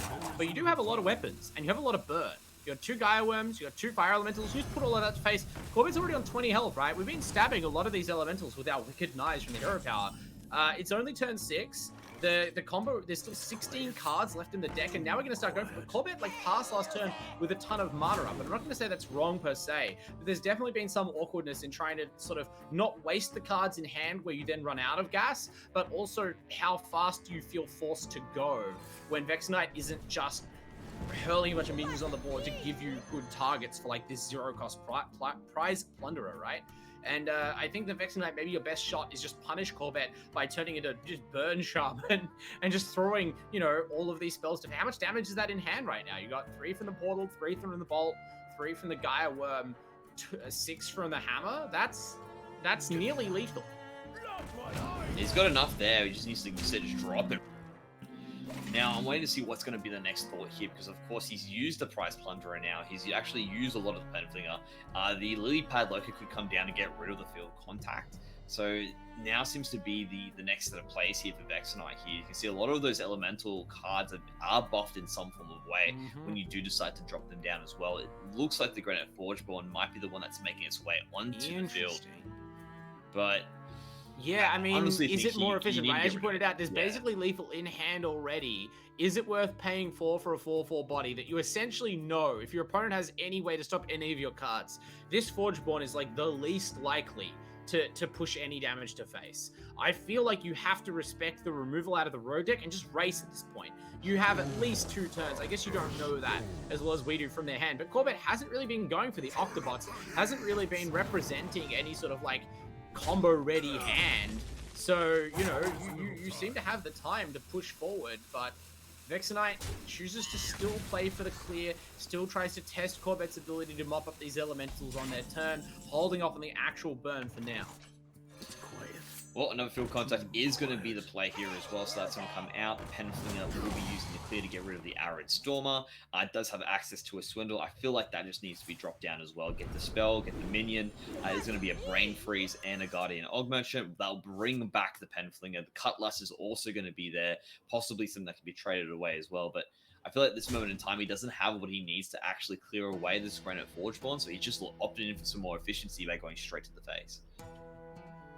Yeah, exactly. I mean, the pressure is on right now. This is a race now between 2 players with a lot of burn potential in their decks, but Corvette, the combo is only starting to come together now, but we got a lot closer that turn. You can trust it's going to get a lot closer the next turn. Vexen Knight, will they live to regret the slow roll last turn with this Forgeborn? I mean, it's still in play. We've got Forgeborn, you know, discounting stuff, so the value is there, but can that value be kind of cashed in fast enough? I'm not certain. Who will actually come out ahead here? Well, it seems to be the Augmentation just trying to keep a little bit more value out of this field contact as well. Is going to use that Player's Plunder to actually finish off that Forgeborn as well. Does manage to get a decent handle back. Actually return that card as well, even after using it as well. Just wants to keep it alive a little bit longer. Yeah, I mean, that makes sense, right? Because you need some way to draw those last couple of cards reliably. It's heavily discounted now, so there's no reason not to hang on to it, I don't think. It's not like you're trying to save up for another card. Maybe you could use it with the Ethereal Augmerchant to set up more spell damage on the killing turn, but even then, you need a minion with sufficient health to actually survive the damage trigger, right? And actually, the field contact is the only viable target right now. I guess you've got the Guild Trader. That's a fairly expensive play. So giving yourself more options in any circumstance by running that out there. And yeah, Vexen Knight, the gauntlet thrown back over onto their side of the field. What can you do in terms of damage here? Are you willing to face an extra 6 from these minions by just going face? I feel like that's almost the better play. Well, now finally we have the answer coming to. Will be the Primal Dungeoneer first off the bat here to get a little bit of extra here. We do get a Serpentine Portal, another Kindling Elemental there that can be used to play. Seems to be the Whack-a-Hole and Hammer directly afterwards as well. Was Hover, but this is going to be used. Never mind that. It does look that to be the play here. He's going to be face. Everything is going to be face. Like you said, I guess it's happening now. You wanted face, we're getting the face. We're getting some of the face. We're also getting, with the Gaia Worm, the hammer going to the face makes sense, right? You don't want to take more damages off by hitting a minion, but the Gaia Worm cleared away one of the 2-1s, so a little bit of indecision still, but I mean, it's at least you know the rogue deck's not healing. So if you've got the burn in hand, and thanks to the draw off the Primal Dungeoneer you do, you don't need that extra face hit. Better to try and stay alive. So Corvette, sensing that this is the tempo play, right? You see that weapon, you're like, my opponent is clearly going for a 2-turn lethal. I have to go now. I have to at least clear this board. If I can, I want to try and set the combo up, but it looks like we're still going to have at least one more turn for Vexen Knight. How many spells can we cast here? I don't think we can get all the... Actually, we can get all the burn out of hand. So that's 12 damage.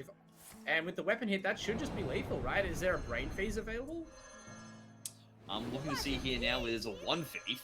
that could generate a brain freeze. So that might be an option here. He's going to use the pen flingers, of course, to just generate more value. I mean, we haven't seen the brain freezes this game, right?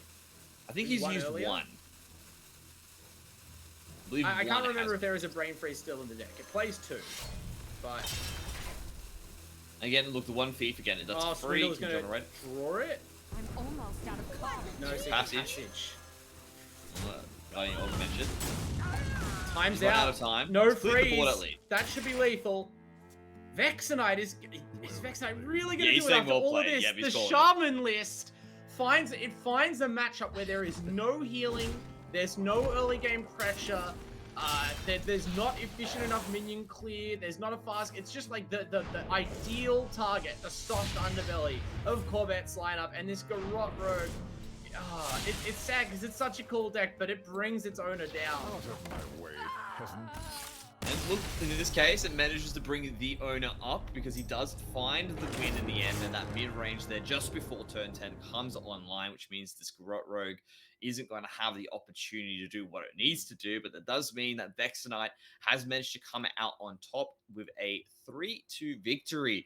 And that was definitely a hard-earned one here by Vexenite as well. I mean, he had to play that Shaman at least, I think it was 3 times before he could come through. Had to win on the other decks prior, so he managed to feed it in a couple of times through. But, of course, in the end here, Vexenite will be the one that coming out on top here. Pretty good stuff there. I imagine you're relatively excited here because it is the member from Victoria that's managing to bring him across here as well. But that being said, guys, we'll be moving to a bit of a break before we do bring back Vexenite for an interview. So, guys, please do not go anywhere. We have more Hearthstone action and more thoughts from the players to bring straight to you.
afternoon, everyone, and welcome back to the Hearthstone Open here, presented by AEL Blizzard, and of course, that McLovin support from Mickey D's.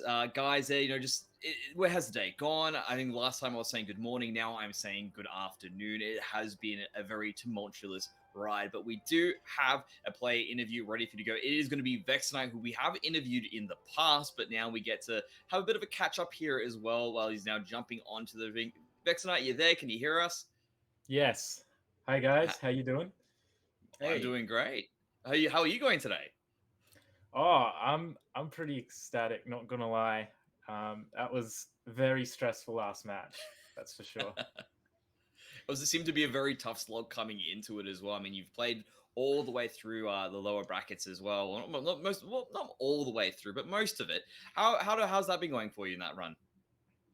Yeah, well, when D-Muck cleaned me up with that the priest deck early on, and I got dropped to the lower bracket in the state one, I never was in the lower bracket. Like that wasn't meant to be a brag, but more that I had no idea. I didn't really know how the lower bracket works, to be honest, because I've never done this format before with that kind of thing. And so I was like, so can I even get to like first place from here? I was really confused, and then I was so relieved that I do still have that shot, and I'm so excited. I can't believe that's my third time versing Corbett actually in this tournament, because I had to verse him, then I knocked him down to the lower bracket.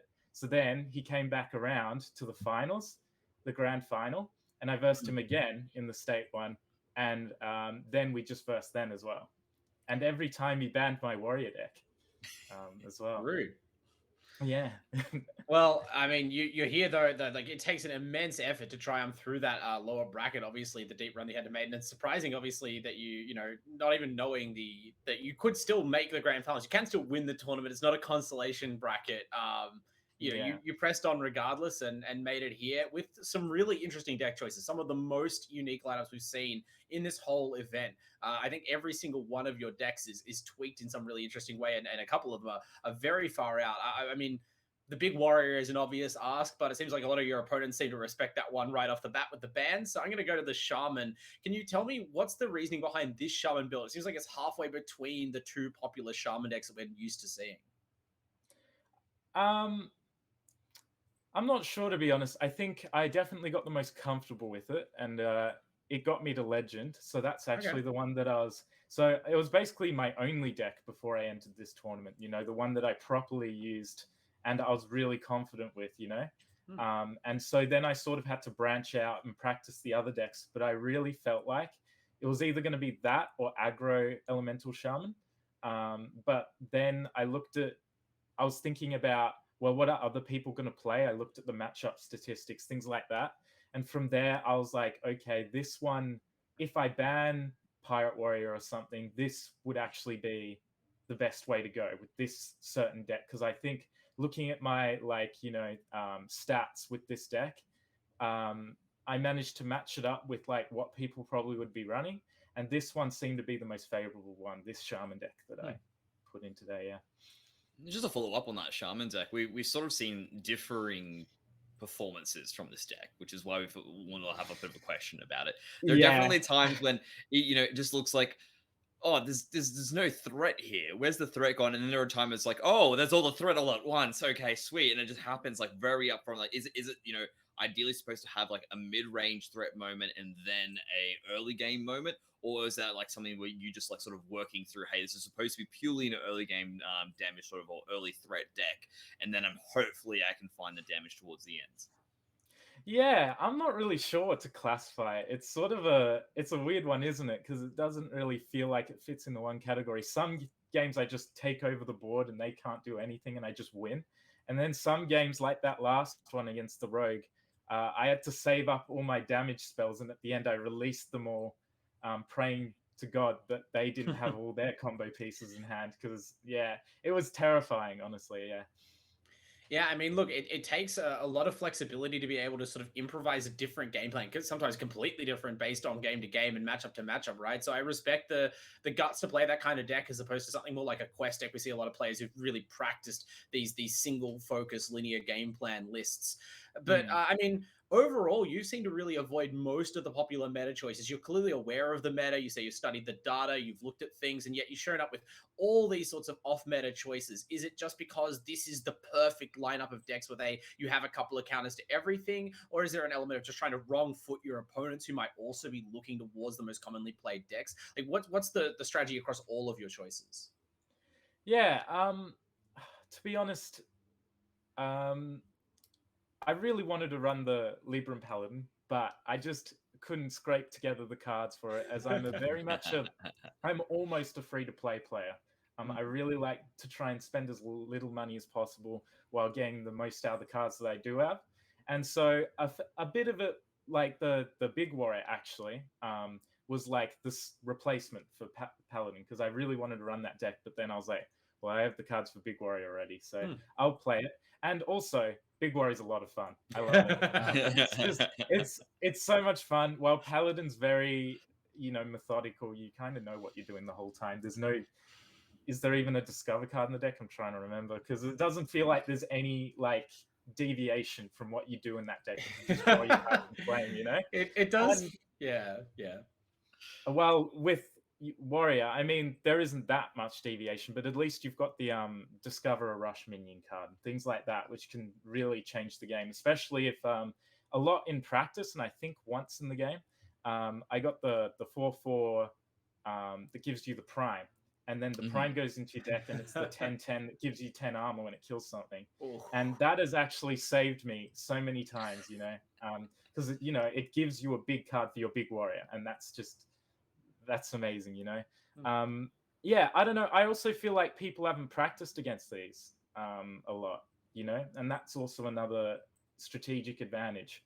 But I also had that done to me with that Fell Demon Hunter. I haven't versed that much, and honestly, I didn't know what the end game fully was for that deck. So I figured it's like an OTK with the changing the lifesteal to thing, but I was still terrified because Corbett played a few of the double the damage cards. The one that doubles all the damage done to minions, and I was just like, okay, so am I fine now? And then he'd play another thing, and I'd be like, no, I'm not fine. No, oh god, yeah, and that just kept coming. And so when I was versing that deck, I sort of knew what was going on. Obviously, I could see its deck on the list, but yeah, I just was like, is he out of steam now? Okay, he's not. Okay, now he is. Yeah, I think you caught that deck on an off day, but we were also looking at the list like, is he all right? Like, is this is this the worst draw ever for Lifesteal Demon Hunter? I mean, it's been a pretty prominent list, but it has kind of broken out mid-tournament. I mean, it just goes to show lots of players are looking for ways to crack the meta, but I mean, you have the proof of results to show for your efforts, as well as, one of the most unique answers to the metagame that we've seen. So I personally would love to see you make an even deeper run. Good luck from me in Losers Finals here. Thank you very much. Cheers. Yeah, absolutely. I know you've given us so many different fantastic fun moments. I think one of my personal favorites is after someone managed to exhaust a lot of resources to get rid of a Scrapyard Colossus, you just dropped another one down and they conceded right off the bat. So that was definitely one of my favorite moments. It's funny, if you make it to the late game with that deck, they're like, please don't have something else in your hand, and then I'm like, you can have Rattlegore, and then they concede straight away. Yeah. So big on that one. So big on that one. But I do have one final question before we send you back to the competing corner and get us into it. If you could change one thing in the tournament so far, what would it be? Ooh, that's a tough one, to be honest. It's such a great tournament, and honestly, I mean, it's mainly on my part, honestly. But I actually, even though I was in the tournament, had no idea it was being streamed on Play Hearthstone the whole time. And I thought I was tuning in on the Australian Esports League stream, which doesn't have that many views. It's like 10 views. And I thought that's how many people were watching. And I was like, oh no, what's going on? These are great casters and these are great games. So I'm wondering who's watching them. And then I see that the VOD on Play Hearthstone from yesterday's games had 40,000 views, and I'm like, oh my god. But it was also sort of terrifying, because now I knew that all those people were watching, and you can see in the chat is not nice, you know. It never is. Chat is where the real geniuses go. If you win this tournament, you Exactly. may one day graduate to become a member of Twitch chat. For Hearthstone. You can sit there amongst the grand judges and tell people how they missed lethal. But and then when they're like, "Well, did you even play in one of these?" I'll link them this. Right? yeah. There you go. Here's Play me in the leveling open. someone with Big Warrior pulling out that Bulwark of Azeroth right on time. And other great stories. Yeah. Nah, brilliant. Well, thank you very much. I really appreciate your time, Vex Knight, and of course, everything you've done in the tournament so far. Again, hoping as well, of wishing all the players the best luck to go as far as possible. Because I know you said it beforehand, you definitely need those extra decks if possible as well. If you can actually get the free packs from the cards. Yes. Yeah. Very It's a free excited. to play dream. I know it really is. I'm so excited. You know, even with third place, you know that's a lot of cards for my collection. Yeah. All right. Well, thank you very much, guys. Yeah. No worries. for We really coming by. appreciate it, mate. Have you have a good one, okay? Cheers. You too. Alrighty. So, with that being said, guys, we should be bringing the next game very shortly. I believe it is still going to be Vex Knight with Dima waiting there. So we are going to have a rematch between the two of these guys at the moment. So checking to see if they've actually gone through and done their bans yet. Not for the time being. So I imagine they're still going to prep it up and go through the stuff there. Let's have a quick look at the bracket as well, just to see how everything has played out beforehand as well. We do have, as you can see, the lower bracket and the upper bracket there. Home Master with nice big letters there, waiting in the wings for, of course, who will be the victor between D-Mutt and Vexenite. Of course, this is going to be a rematch, possibly another rematch directly afterwards as well. D-Mutt is going to be the victor here, but Vexenite definitely has a bit of a gusto behind his deck, so I'm not counting any of these guys out just yet.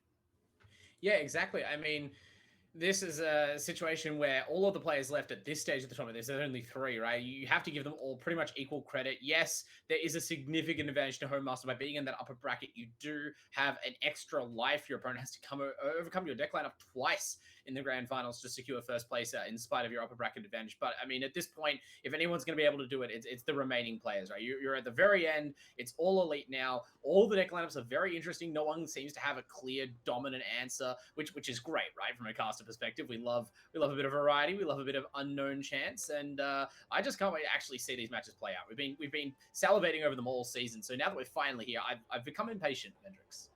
You've become impatient. Fair enough. Well, you know what? We should have it ready for you in just a second. I know you're just like, you like sitting and go like, look, the matches are long now. I mean, the thing is, I know you're impatient. We'll get into the action, but what's beautiful now is that the matches are going to for quite a long length. That you get to really savor the moment. So you know what? Just chill out a little bit. We'll have it for you in just a second there, okay? And not only that, it'll be like a turkey, right? A little bit of basting, a little bit of, cooking into it as well. It takes a bit of time, but then once it's delivered to you, damn, that's a good turkey.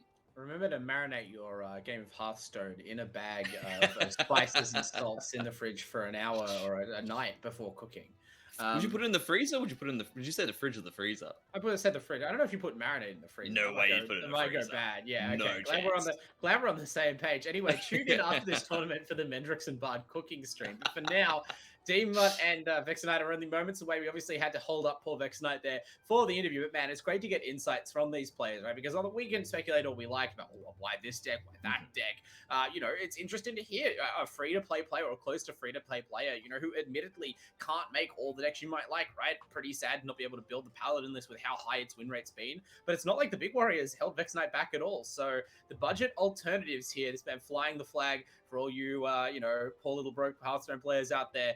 Going up against D-Mutt, though, I wonder, will we see the Priest banned? It sounded like it did Vexenite a little dirty in their previous matchup. Yeah, I think this is probably the first time we might get to see it, but at the same time, I mean, the respect that has been given towards the Quest Mage is something there. I mean, it's something that really needs to be taken into account. It's funny because it's not even like one of those decks that seems to be performing relatively well in the meta diet. I mean, it's sitting around like 50%, but of course, when you get towards those legend brackets, when the players are really practicing it, that's when it starts to come in. And I think a lot of players have actually even mentioned with D-Mutt, as they've been going through as well, saying it's a bit dirty that he's playing Quest Mage. No one else is playing Quest Mage. We had a But of gentleman's course, he's playing agreement. Quest Mage. You know, like there's a bit of a. I'm not feeling this. Like, I really want to ban something else, but I know I have to ban the Quest Mage, even though again, it's just that idea. Like, it feels like a wasted ban, but you just haven't prepared for it because everyone else is running something different. Yeah, I mean, it just goes to show the difference between, say, like tier lists, especially when it comes to something like ladder, and a tournament format where you have to win individual games and you have to consider the matchups more so. Like, yeah, okay, Quest Mage maybe isn't like the 100% best deck across the board. Neither are a lot of these lists that are in these players' lineups now that we've reached the finals of our whole league. But they're decks that together in composition in a lineup make it very tricky for your opponent to thread the needle and get all their wins in. And yeah, it just seems like only one player was brave enough to go back and pick the Quest Mage. And I think people in hindsight might, you know, if they got to redo their lineups again, maybe we would see a lot more Quest Mage pickups given how feared it's been. I'm not sure. Yeah, well, and looking at what's happening here now as well, we do have the bans come into it, and surprise, surprise, guess which class was banned? No more priest. We've had our fun. We got to see the big priest. We got to see it win. We got to see it suffer a little bit in the last matchup. But now at least we're going to see Quest Mage. Almost refreshing. It's been a little while. I think I'm ready to watch those spells tick up again. And of course, we only got to see D-Mutt play Quest Mage once, even in the state qualifiers. That Gadgets and Auctioneer, there are some tempting customizations to this list, of course. As with so many of our top players, they have tweaked and pinched and pulled these deck lists into slightly different shapes to either confound their opponents or fit in some pet cards. And who knows how much that will change the texture of these matchups. And this is what I love about this stage of the tournament as well. You get to see those technical differences between the card selections that comes into it, and it does have real impact in the games. Sometimes even the players aren't expecting that initial mix into it. They see, you know, a deck list and they go, oh, cool. I see, you know, perhaps 5 cards that just immediately come straight to the eye, and they go, sweet, I know exactly what I'm up against or what particular archetype is. And yes, they're correct on the archetype, but they miss that technical card. They miss that, perhaps that little bit of variation that can completely throw their line sequence out of order, and that's going to make the difference between what is going to be, you know, a good Hearthstone player versus a great Hearthstone player.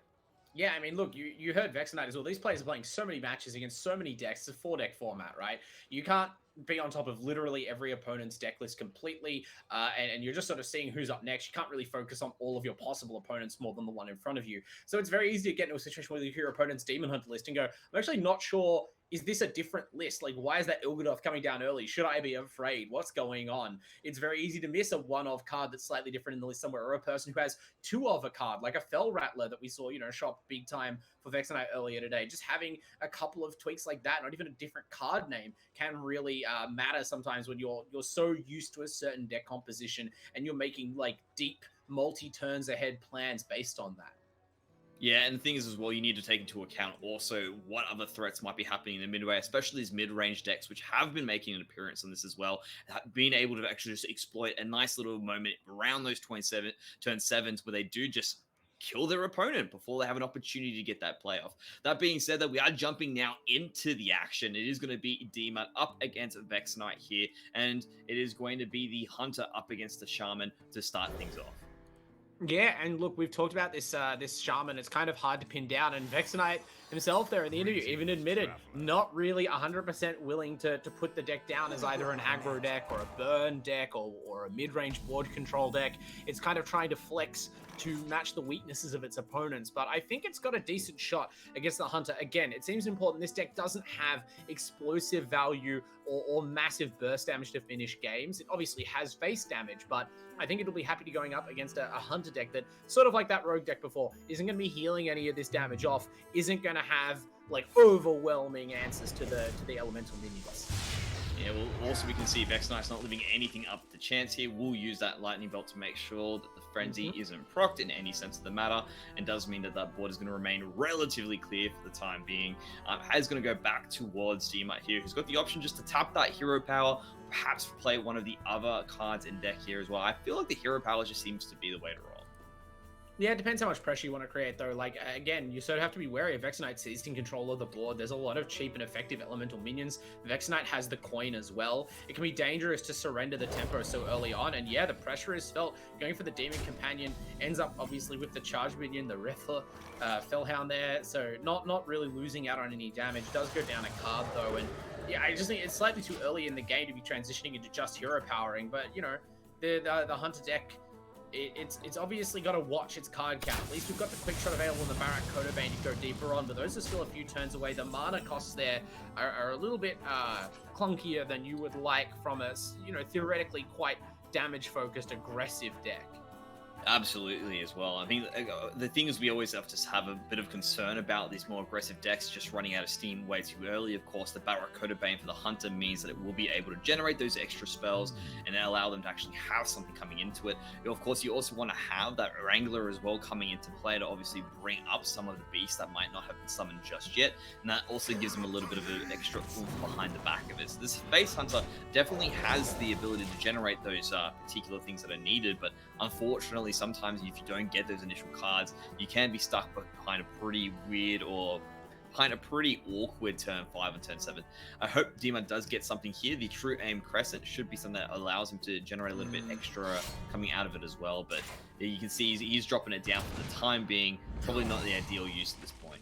Yeah, I mean, this is another one of those draws, sort of like we saw from the Demon Hunter deck in the previous match. It's just yet another deck drawing its kind of finishing endgame cards a little bit too early on, not finding the sort of filler for the curve that you want to create a situation to exploit. Like, yes, the True Aim Crescent Trampling Rhino combo, it's incredibly powerful, and you relish having the additional minion clear, even if you can't, you know, push the damage to the face with the Rhino specifically against a deck like Vexen Knights. But this early in the game, you know, you're going to be forced to use that clear inefficiently, just like we saw that quick shot used inefficiently. Now draw another quick shot, a very awkward spot. At least we're finally at 5 mana. We can throw down Kodo Bane as, again, just a way to sort of maintain our tempo, keep putting something on the board, keep keeping Vexen Knight concerned without having to, you know, throw away the potential extra draw from the quick shot, without having to lose damage potential on the Rhino, that sort of thing. And what's good about this as well is you can see he was able to use that True Aim Crescent in combination with the Barak Coda Bane to, of course, clear that minion on the board here, and it finally put a little bit of extra pressure back on that sense. Vexen Knight is going to be able to strike back, though, with that Serpent Shrine Portal, get it as well an Outdoor Peacekeeper. Not the best draw, but still a 3/3 body being put onto the board here as well. The coin also looks to be coming out as well. I'm going to be interested to see what this might be actually played on. Vexen Knight still yet to drop it. Could also just tap that Hero Power, which is also being covered as well. So really thinking through these lines and sequences at the moment. Yeah, there's a ton of options, obviously, for Vexen Knight. This is real critical juncture, because Vexen Knight still kind of has the pressure, and yeah, coin into Primal Dungeoneer does feel pretty good right now. Obviously, the Primal Dungeoneer is slightly negative tempo, right? It's kind of low stats for what it is, but you're drawing a few cards. Drawing some cheap cards seems great, right? You want to put on a lot of pressure in the next turn, gives you guaranteed elemental triggers for cards like that Gaia Worm, to make sure that they're always going to be adding up. I feel like maybe the one bit of hesitation was we might have been holding onto the coin for the sake of Instructor Fireheart, which is a bit of an X-Factor card in this matchup. One of the very few in this deck for Vexen Knight, sort of more than what's printed on it. And that, you know, in this matchup, imagine discovering some sort of card that can generate a bit of healing for you, something else that's a bit outside the normal scope of the deck. When you're just sort of having a drag race with this Hunter list, that could be very powerful. But I think Vexen Knight can afford to just hold on to Fireheart until the late game. For once, the hand is full of other powerful spells that are going to be useful in the matchup, and that's why I kind of felt like the Hunter deck might be in its, the Shaman deck might be in its element here against the Hunter. What we can see here, we are just playing a bit more of a slower game for D-Mart again, continuing to clear the board. Does use that good old adorable Infestation to actually buff up the Warstone Wrangler so it can survive a little bit more off the back of it. I think the other thing here is the Primal Dungeoneer can trade itself into it, but I'm not sure if Vexen Knight wants to use that specific item for wave clear. It could be a thought process behind it, because it says, hey, you know, if I want to throw the Primal Dungeoneer into this, I could go towards the face, but is it worth keeping that 4/3 up? And it's definitely a bit of a question here for Vexen Knight going forward. I mean, yeah, it's a real question. I suppose the Serpent Shrine Portal, if that's the other thing you kind of want to play here, because there's some temptation. Obviously, the Portal is worth more on a smaller board because the minion that you generate from casting it is going to go further. And in that case, maybe if you're going to try and generate some sort of a board, it might be valuable to keep multiple minions alive. We're going to actually get the hit in first. We're just pressing all the damage to face, seemingly feeling like, and fair enough too, going to the late game against the Trampling Rhino deck that's just buffed both Trampling Rhinos. You know, we haven't seen a Rhino yet, though you suspect that is by default what the Wrangler is going for. You don't want to test this out in the late game, actually. You would rather at least have the life lead so that your opponent is always a turn behind, and they're the ones who have to consider your lethal threat, spend resources clearing your board. That's a formidable Rhino, though. Yeah, the doggy treat goes up to that 9-9, and now it's going to be 9-6 on that there. That does clear away the board and obviously put a little bit of extra damage onto, a little bit of gravy on top, down to 20 HP for Vexanite. And now it's back in Vexanite's turn here to actually make something happen. Of course, it does have that Grey Worm. They give it a little bit of extra free damage on the back here. Can combo that with a Serpent Shrine Portal to get full control back of this board, or choose to hold on to it perhaps for a later turn, and take into account that that Whack-A-Null Hammer is also available. Yeah, pretty interesting last action there from Dima, though. The True Aim Crescent, right? I'm not exactly certain what is used to, whether it's random or there's some other ordering, is used to calculate what order your minions attack in after True Aim Crescent triggered. But you saw there, attack the 1/2 elemental, leaving it on 1, and the Rhino, which could have crashed in for some pretty insane face damage, was not the first in line. A Martial Cub trading in instead. Pretty sure that's not what Demot was gunning for with that attack. And I mean, we're potentially talking like 9 damage or something. Vexanite could have been spared there. So a pretty big exchange, just sort of, or a pretty big shift in the matchup, kind of just falling out as a result of possible RNG or sort of deep card interactions you don't see every single game. Interesting stuff. Yeah, with the Vexanite player there, we'll use a little bit of extra damage to the back here, use that Guy Worm to get more face damage in there as well. At the same time, of course, had that Canal Slugger just traded straight into the Rhino to clear it out. Basically a perfect HP for attack damage trade. This is guaranteed. Yeah, that's 7 damage there. That's nice in the back end. And this is another 7 damage, potentially. Let's see what he goes through with this one here. He's going to make that jump in and jump across as well. There we go. Get value out of the muscle in case it goes first and dies, which it does. And there's the push to phase down. That's the True Aim Crescent combo. We missed that last turn. Imagine, Vexanite could be basically dead right now. So a little bit of great fortune, but now you have to still deal with this Rhino. That is the second Rhino, though. Lilypad Lurker in hand is going to get that done. But how long does 10 life last against whatever Demot has left in hand? You have to be afraid. There is already one aim shot buff on the hero power. I don't think you live through next turn, even if you are able to prevent any more damage coming through from attacks. So can you both handle this Rhino and get potentially some sort of healing? And we do have the ally key sitting in the back end, but I don't think that's going to be enough. The Instructor Fireheart has potential to really draw something out, but at the same time, it is a bit of a gamble. It just really is a rough spot for Vexanite at this moment in time. I don't think has what's there. I think the gamble needs to be played. It needs to be the Instructor Fireheart and discover some sort of out in the scenario. Yeah, we know that, but Vexanite, of course, can't see the hand of Demot. There's a temptation to just not roll the dice on this card and say, okay, well, I'm gonna just hope you don't have that much burn. But I think with the hero power already highlighted there, you trust that your opponent can kill you. Unfortunately, oh, that's a lifesteal spell. Oh, we didn't go for it. Okay, so I suspect, yeah, that looks like over. It was a decent shot by Vexanite. This is also like guessing in the dark, right? Like you're trying to draw cards and draw more cards, and you're not even fully aware what your opponent is threatening you with. But you know, regardless, that wasn't quite good enough. So wow, it comes close, but Demot is able to prevail.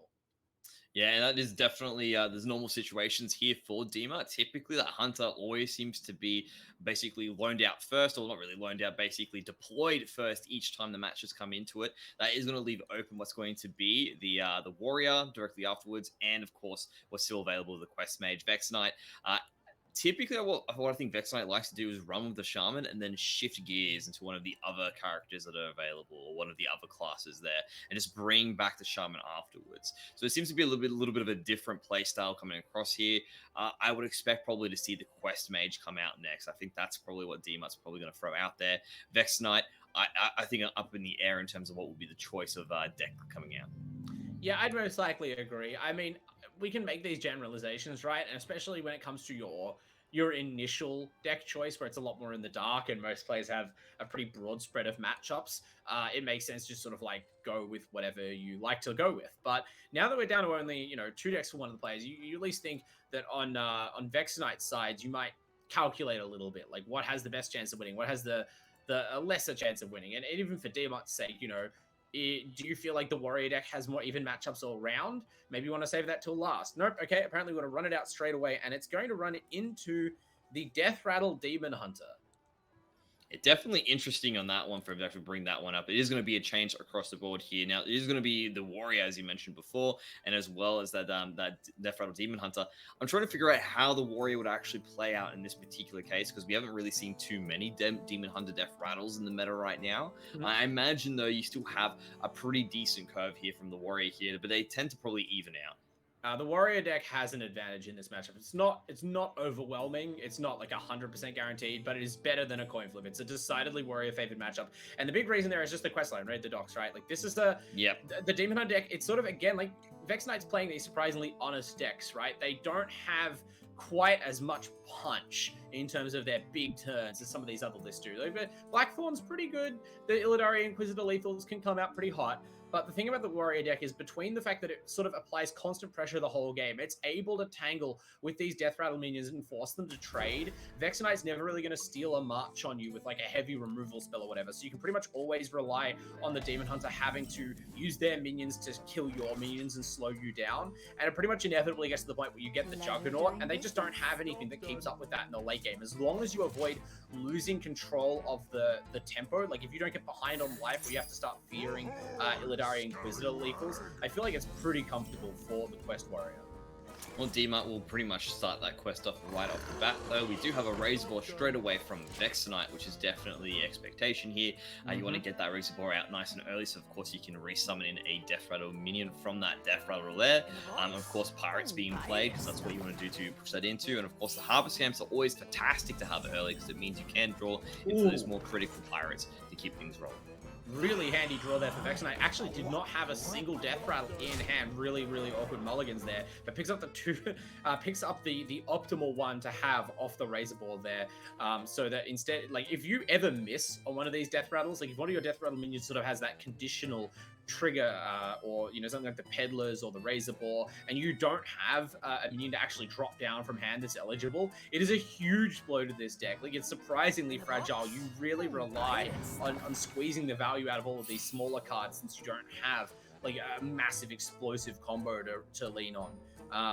But it looks like it's gonna be okay for now. It's a little bit awkward to run out that Fellsteel Elf Executioner on the 3. The stats aren't terrific, but at least you force a removal spell out, and you know, we're going to be moving on pretty quickly towards the late game with the potential for an early Inquisitor Lethal. Really important in this matchup, drawing that one of Raging Fell Screamer. There's only one demon in the deck, so D-Mut will be aware that now you have a potential turn 6 or 7, you know, 8 damage charge minion coming. And we can see here now as well, one of the factors coming into the mix is that the Anchorman's going to come down as well. That's also going to push out that Frenzy. Vex Knight really is just going straight for the face with most of these plays here, which D-Mut is, you know, also just ignoring this time most of the time. He just wants to keep that Razor Ball from summoning up that free value as per usual, and actually has been returning the damage in different ways. Has picked up that Reaper Scythe, so of course can clear away once all of the Death Rattles sort of settle to a point that they're no longer going to summon anymore. But it has built up a pretty sizable board to the point that maybe Vex Knight needs to shift gears here, stop going towards the face, and actually manage this wide board that D-Mut slowly create. So you might think that, but unfortunately, even if it becomes dire, it's really bad to start using your turn as the Death Rattle Hunter to trade, because this deck, again, it only has a very finite amount of burst damage. It really is just those Inquisitors. And, drawing Blackthorn, this is going to be a really powerful mid-game curve, right? This is where you might be able to punish D-Mut for ignoring you, when you suddenly just take control of the back board by brute force. And we are going to have a nice curve of Illidari Inquisitors. First, the discounted one, and then presumably the second one once Talon Forgering's Death Rattle trigger dies. So that is what you need to do to overhaul this matchup. You also need to live long enough to start, you know, if you're relying on a turn 9 play to win the game, you need to get that far against this deck. You also obviously have to deal with cards like Cargo Guard. They're really problematic, and this is just one of those matchups like the Druid that punishes the Death Rattle Demon Hunter for its lack of removal. Is if you're not on board ahead of the Pirate deck, which is pretty hard to do, then you're just not going to be able to remove the minions that you need to remove. That means you're going to be bleeding damage. That means you're going to be bleeding, more importantly, extra health to your opponent. And that means that you're not going to be able to stop them before you get beaten by the Juggernaut. We can see we do get the drawn out Illidari Inquisitor, so those finishers are ready and available here for Vex Knight. There is going to be a Razorfen Beastmaster also onto the field, so that's going to be nice as well. But DMAT still has a very healthy board, has managed to put down a little bit of extra HP on Vex Knight here. Here comes one of the Illidari Inquisitors now. It's obviously going to clear out one of the minions here, and it seems there is a bit of a shift of the gears to actually just keep things under control here and stop these pirates from running amok. Yeah, that's a pretty awkward play. Most of the time, you'd really love for that discounted Illidari Inquisitor to be able to go face. We didn't have a weapon set up, so there's, you take an extra mana to generate an attack with your hero power and go face to then sort of get the Inquisitor to follow you.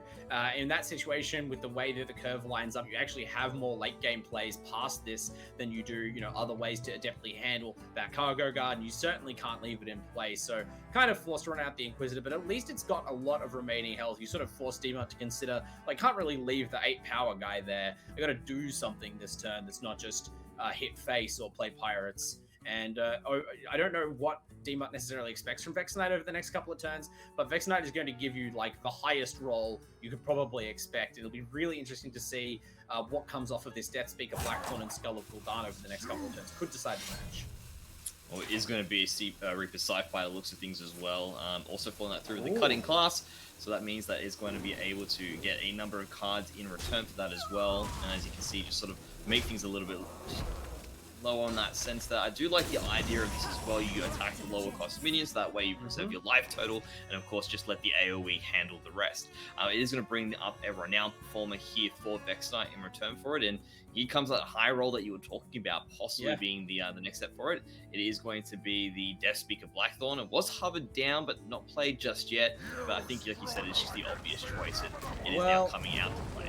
There's some consideration to pulling Skull of Gul'dan, mostly because the card that might make the difference is the Fell Steel Executioner or a weapon, right? If you pull the Tusk weapon, the 1-drop weapon, that will set up Illidari Inquisitor for next turn. But I think after you saw DMAT's play with the weapon there, I like the Reaper Scythe cutting class combo as much as anybody, but that was a weak play in this situation, right? I'm sure Vex Knight was punching the air because your opponent spent a whole turn not damaging you, not advancing their quest line, now still a full turn away from playing Captain Rakara, essentially guaranteed, and you don't even have your full board cleared thanks to that Death Rattle trigger. You got that extra hit in with the Renowned Performer, and you get to immediately fully reload with Death Speaker Blackthorn, now presenting an almost impossible equation to DMAT, even if you don't suspect the Illidari Inquisitor number 2 waiting in hand. Yeah, it's pretty rough in that sense that you've already used the spell burst as well, which is with the one of the issues there, that you don't have that big clear anymore. Razorfen seems to be the Rusty Raider perhaps coming into play here. He's going to use the athletic studies as well, just to see if there could possibly be something that can be generated. Does get a gold shard null, which of course can be used to clear things away, which is decent, but it doesn't just seem to be enough really at this moment in time. It is going to be the Rusty Raider that comes down along with the Cargo Guard as well, so just trying to get a little bit of extra armor at this point in time, perhaps find a solution a little bit further down the line.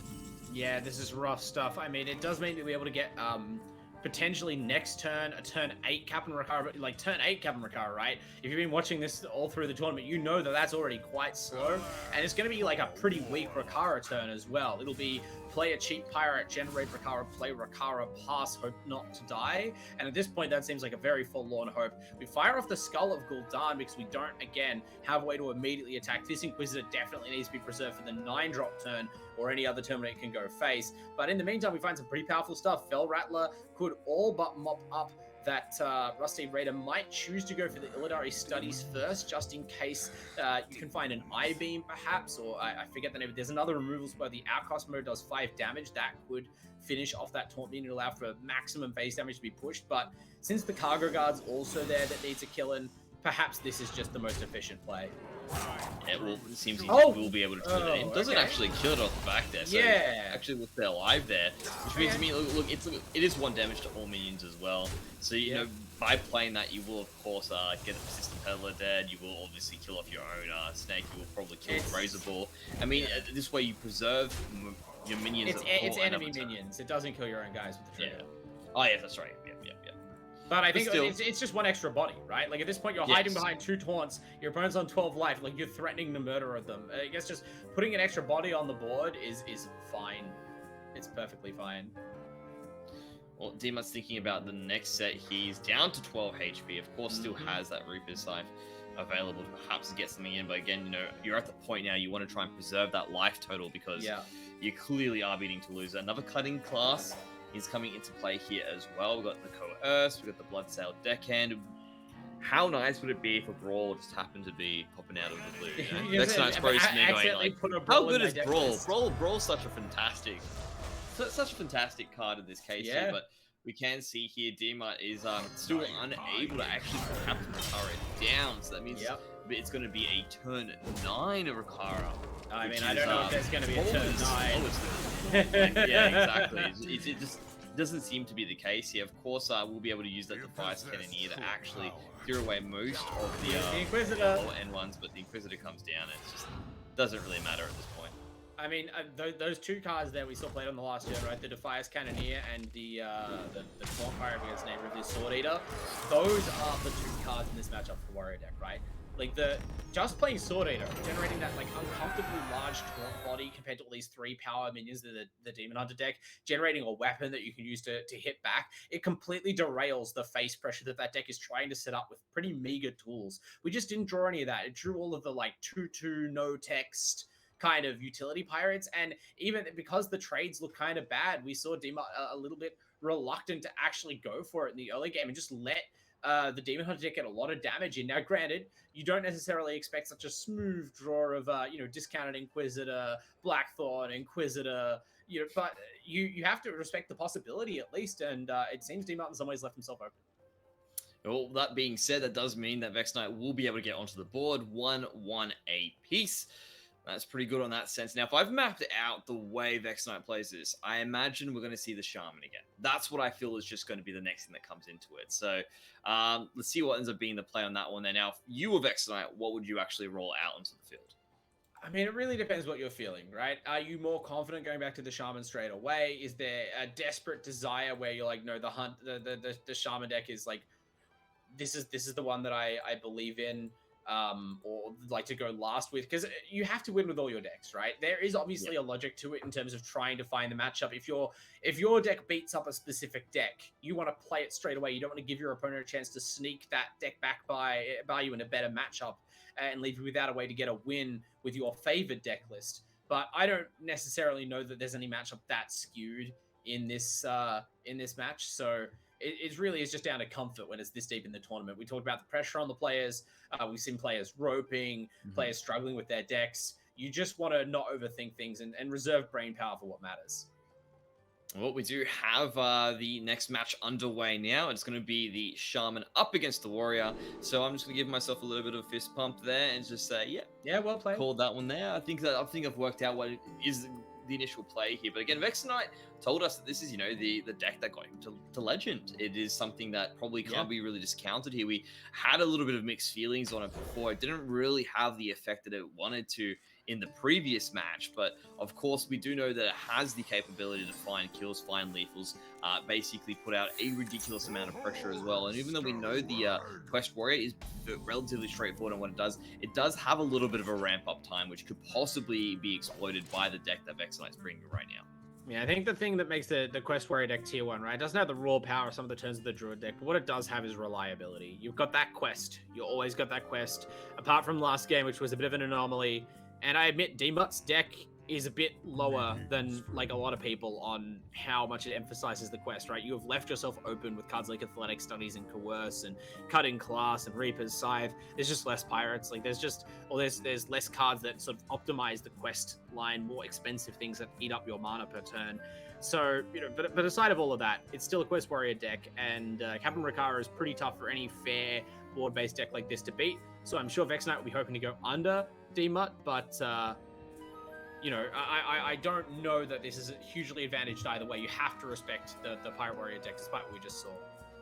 Absolutely, and I think another thing we can take into account here is that maybe even this warrior deck might have a slighter edge in comparison against Vex Knight, purely because we know it plays a lot of minions on the side of Vex Knight. Having those extra technical cards in play might allow you to stay relatively safe against it. And even though maybe you might take a little bit longer to play that quest line, it's not like super optimized to get it there. The fact of the matter is that because you're going to be relatively safer, you should be able to reliably get that quest out and still get that big payout that, of course, is going to be that Captain Rokara.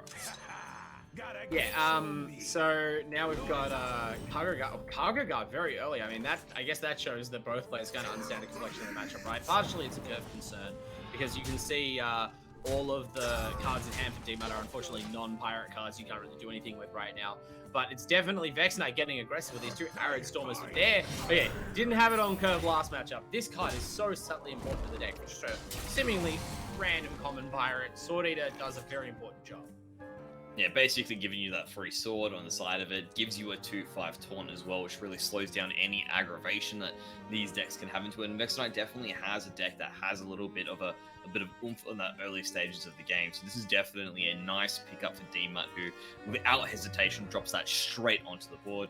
Vex Knight now still thinking through this next line in terms of what is going to be the play. Is hovering, or seems to be putting a bit of favor on towards that Whack-A-Null Hammer, but now has sort of moved off it. He's looking at that Gaia Worm instead. I guess you could, for example, drop that in, get the free damage, clear it out with the Arid Storm beforehand, but you will be missing one extra card of mana there. You can obviously finish off with Kindling Elemental if you really want to squeeze out as much as possible from your mana crystals. Yeah, I mean, there's a lot of things to consider, right? This is why aggro decks are actually quite hard to play in a lot of cases, because, yeah, okay, they're all just cheap cards that go face, but there's a lot of subtleties to how you could order those cheap cards, and which ones you could point directly at face versus clearing away, minions like that. Vex Knight, though, in a pretty good position right now. D-Mut's hand is just so awkward, and now it gets more awkward. The second copy of Reaper's Scythe, I mean, I have to feel like, obviously this is calculated, right? It's probably, I think it's an adjustment to the mirror, if anything, or druid matchup perhaps, but there is a reason why most players are running no copies of Reaper's Scythe. It's because this really hurts that most important aspect of the deck, the quest progression. Well, we'll have to sit back and relax in that sense. He's going to have to say, okay, no worries. Well, unfortunately, I can't play that one instead, but at least, we'll be able to just tip that turn a little bit over in the end there. As we said before, I mean, Reaper Scythe is going to be available. It is slightly annoying to have that one down, but at least you can still continue to push that quest line in one way or another. But now, like you said, we're running out completely of pirate cards. It's going to slow this down again. I mean, it was a turn 9 possibility for that Rokara to come down. It's that again. Did it, and it's probably going to be that again, which is not ideal for D-Mut in this case. I mean, it's not ideal, at least, like, considering all the decks this could happen to you against. This is not the worst, right? Because although it is a board-focused deck, but that sort of, it's almost a benefit, right? But your Reaper's Scythe is going to get value. Unlike a lot of board-focused decks, this deck doesn't have a ton of taunts, it doesn't have a ton of charges. You feel as though, at the very least, Vex Knight has to put some things on the board to threaten you, and when you hit them with the Scythe, you're going to get sort of the most efficient clear you can get. It's gonna, you're not gonna get hit twice by the minions all the way through. You're probably gonna mop up a bunch of them. You're gonna get the most out of these cards. You have to hope that you do, right? Because now you're just trying to hold on for quite a late game scenario where you might be able to get that Juggernaut engine online.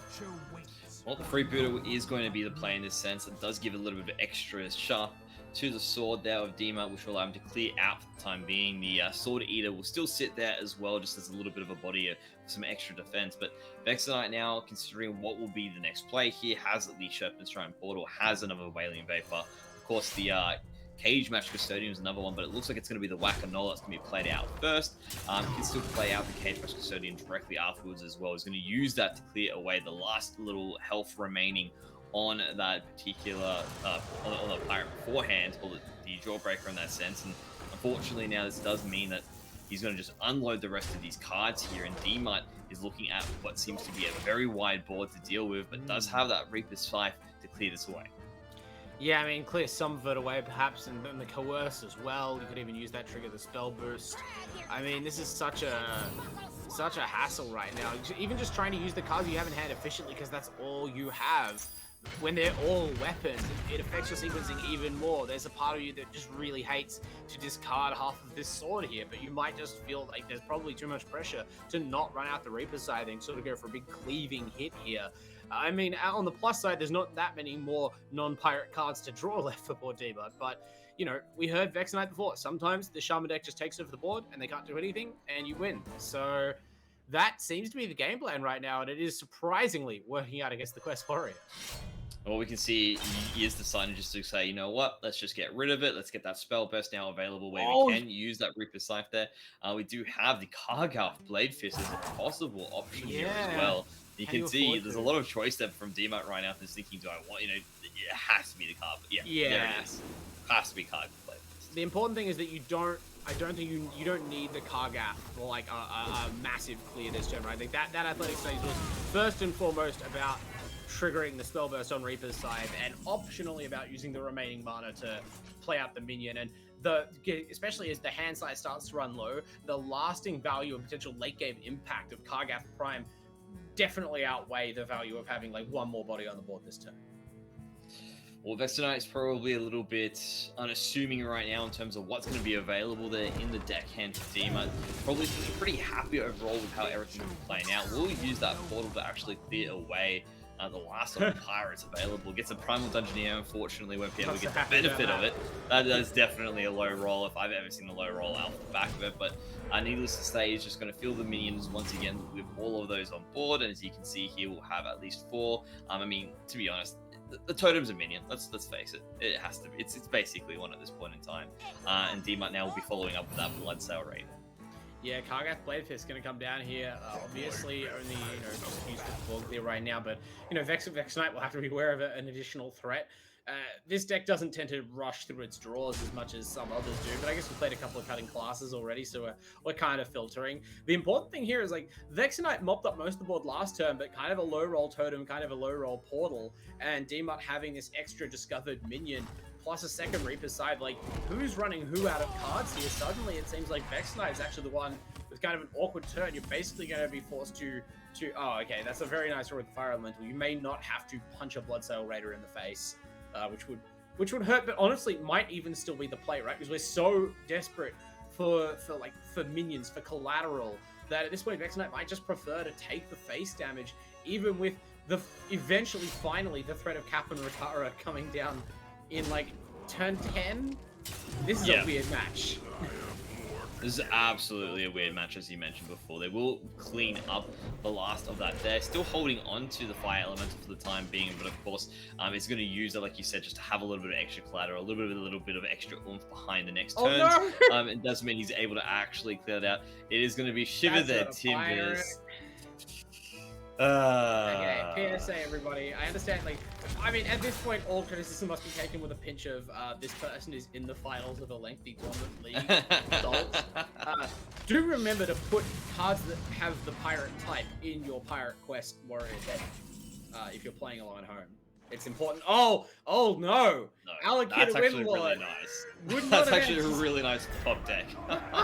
How are we seeing this before we're seeing Rakara? That's chaotic and a very, very bad sign for poor D-Mut as the buff pays double on Alakir and an immense check is placed on this Pirate Warrior deck for the second game in a row. It's coming up duds. That's not what we wanted to see. It'll only tap the Divine Shield of the Windlord, and I don't know, this one warrior is not completing his class quest line. There is going to be no Wind Fury, at least sort of in the hands of D-Mut's warrior. This is going in the face. Oh! I mean, the coerce, actually, okay. It's considered a damage combo minion. coerce, it is, yeah, well, no, the combo. Oh, the combo came, that's correct. You die to, like, a lot of top decks just from Fire Elemental.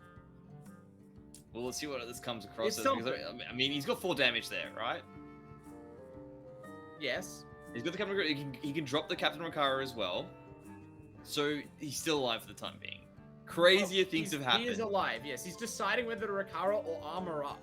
Because your opponent has 1 card in hand. You're like, is it actually more important to play Rakara? Which Rakara would definitely be like almost certainly threatening lethal next turn, but you may die.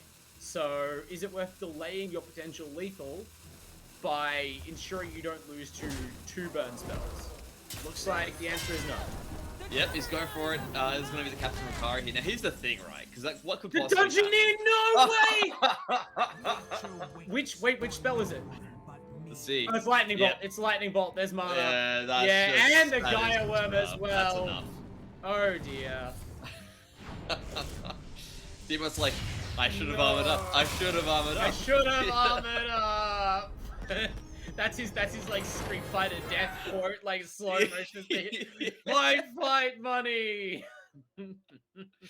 Oh, I feel so bad for Down Demat goes right the now Pirate because we're Warrior. the ones just laughing at his pain. Like, Oh, that's. I can just imagine, like, he even sat there for like a solid 20 seconds, right? It's Just so sort of going, hard to know, right? Because if you armor up, you may not die to your opponent's next top deck, but you're giving them another top deck afterwards, right? Because it's quite unlikely that you have lethal the next turn without having played the Ricaro the turn before. Like, I mean, the odds are pretty good that they kill you if you don't armor, but the odds are also pretty good if you do. I think that was just a situation that, despite that cool Coerce play, maybe if that Coerce had just been a card you could have played on any of the previous 10 turns, you would have had better odds overall. Yeah, I completely agree in that sense there. That's just interesting to say the least. Look, you know, we've had a few criticisms for the Shaman deck for Vex Knight, but there are definitely times that it has just come up trumps here. And it seems to be pretty effective against this altered version of the Warrior here for DMAT. So he must be counting like, oh, seriously at the moment, just thinking that, how did I not get the Pirates that I needed here? I mean, I'm pretty sure he has Harvest Scans, which allows him to draw more Pirates. They just never made their way into the deck there in the hand. So just really rough sort of scenario they're coming across for DMAT. He is going to be playing this Warrior once again. But the difference is up against the big Warrior. So this is going to be really cool how it actually lines up, considering, even though, like, yeah, Captain Ricaro is pretty good, but so is the Scrapyard Colossus. So is a Rattle Gore. I haven't looked at the matchup chart, but I have a feeling this is Big Warrior. Okay, it's not. It's actually pretty close. It is slightly Big Warrior favored. But you have to believe it, right? Because again, like this Warrior deck, it feels like it's quite aggressive. It feels like they're playing a lot of minions. They're hitting you early. They have a weapon. This is all real old school Pirate Warrior kind of rush down stuff. But usually, unless your deck is very non-interactive on the board, you're not going to get killed by Smite on turn 6. You're going to get killed by the Juggernaut and maybe Smite on turn 7 or 8. And that means that a deck like this that potentially can, on turn 5, now going second, Vex Knight is almost happy to be going second, right? Because the thing that really matters in this deck is coining out Cowardly Grunt on turn 5 and going, how much do you like Felcrack Colossus? I think everyone knows for a fact that no one likes Felcrack Colossus when it comes to... Well, yeah, when you're playing Felcrack Colossus, but if you're going against it... I mean, if you're the big warrior and you're asking that question, I can imagine a lot of people going like, I hate you. I hate you so much. I hate you as much as I hate your Colossus right now. They don't even want to speak to you. They just concede. Yeah, exactly. It's just a rough moment here, and I mean, just checking to see, you know, what's actually going to be the choice here in hand as well. I mean, he does have that Cowardly Grunt as well. He's got here the Tent Trasher, the Animated Broomstick. We'll be going for the Animated Broomstick as well, just to have that for a little bit later on. And he's going to be using what seems to be you can't really use that provoke right trade now. it in. To hold it. Yeah, you can trade it in, but just choosing just to hold it and end the turn for the time being. Yeah, not the worst. You can use it because it's on turn 5, right? We said, oh, you can coin out the Grunt. The thing that's better than coining out the Grunt is coining out the Grunt and then immediately provoking them to attack it. So you get the Felcrack Colossus on turn 5. Like a turn even earlier than that, right? Like normally this deck's like, I guess the base case is like turn 7, turn 6 play the Grunt, turn 7 attack. Your opponent tends to not really love to attack the Grunt.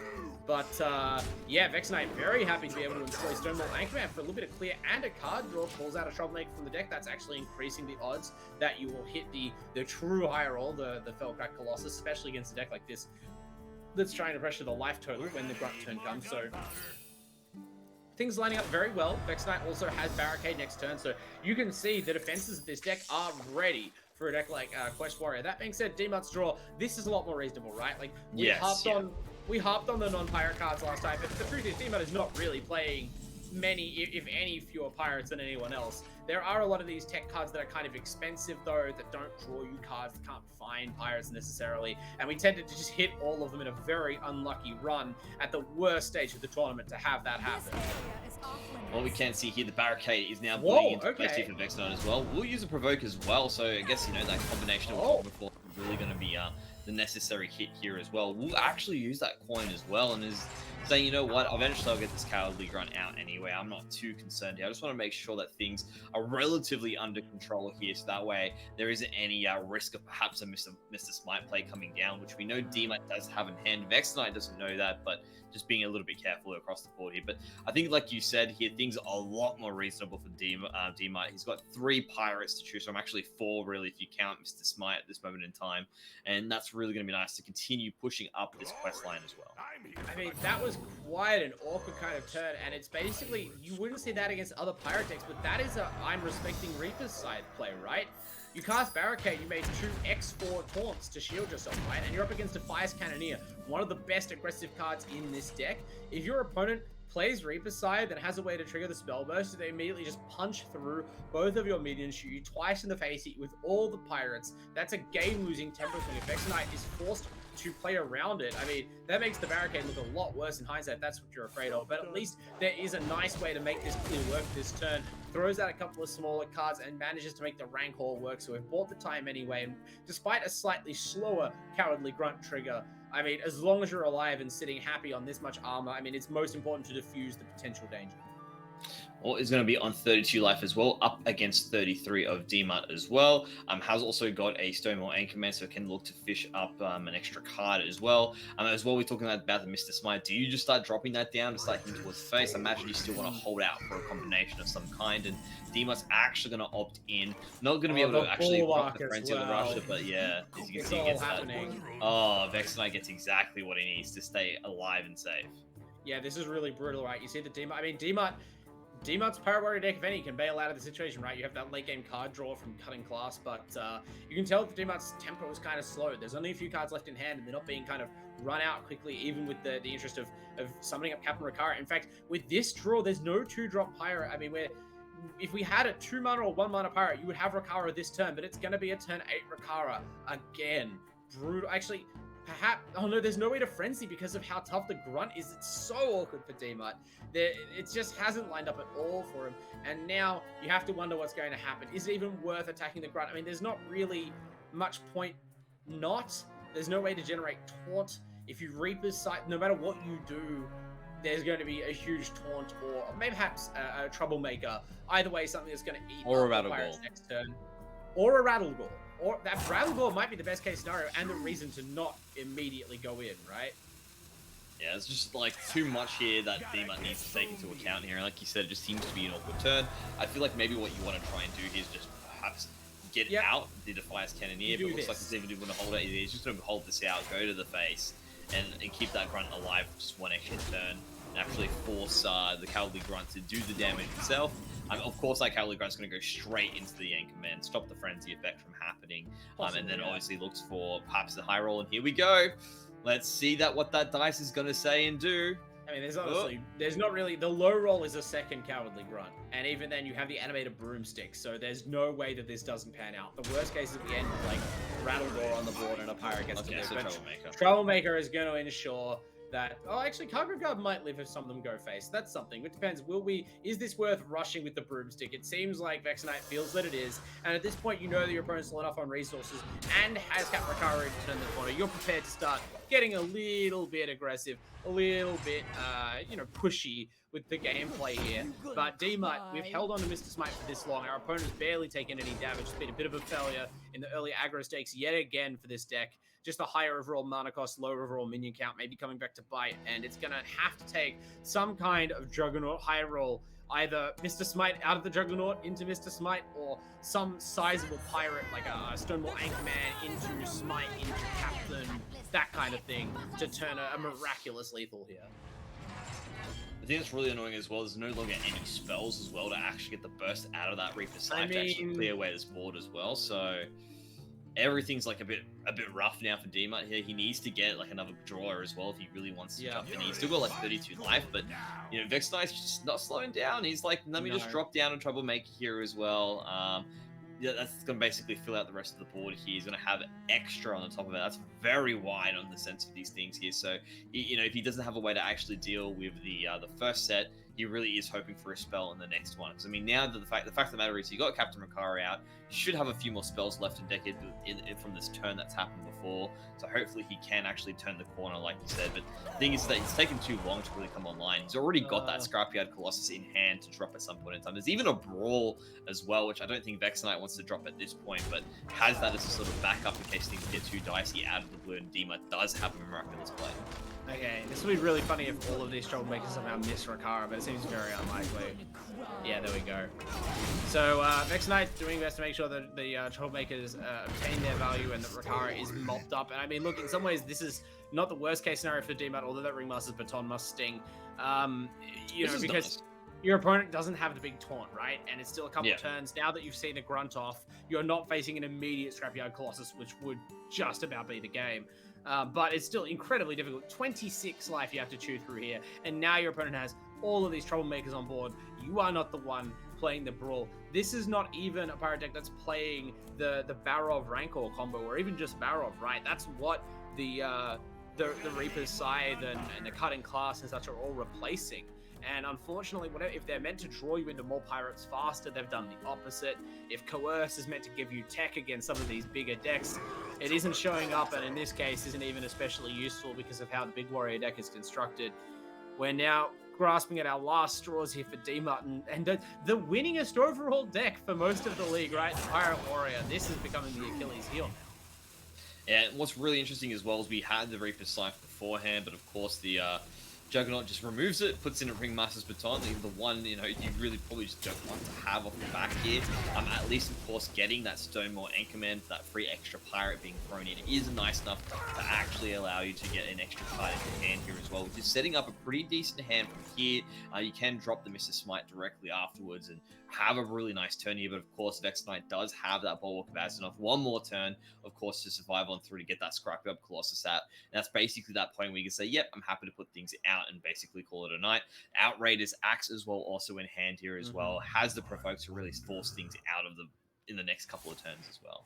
Okay, I was interested. Could have used that provoke there to clear the board away, like just run the Ruffian into the 4-3 and then provoke the other two minions with the Troublemaker. You get to hit face, and your Troublemakers also hit face, which is getting pretty close to lethal. But, you know, trades it in to see what can be seen. And Brawl coming back, I mean, it's a kind of a low roll again. At this point, the minion clear spells are not what's important for Vexenite, but board will be mopped up regardless. Slightly more life for D-Mud as a result. We'll see what the weapon roll is. Fiery War Axe. I mean, it's a classic, but that's not ideal. Neither is that Cutting Class snatched upon a potential bit of gasoline here. The Athletics Studies, what can that find?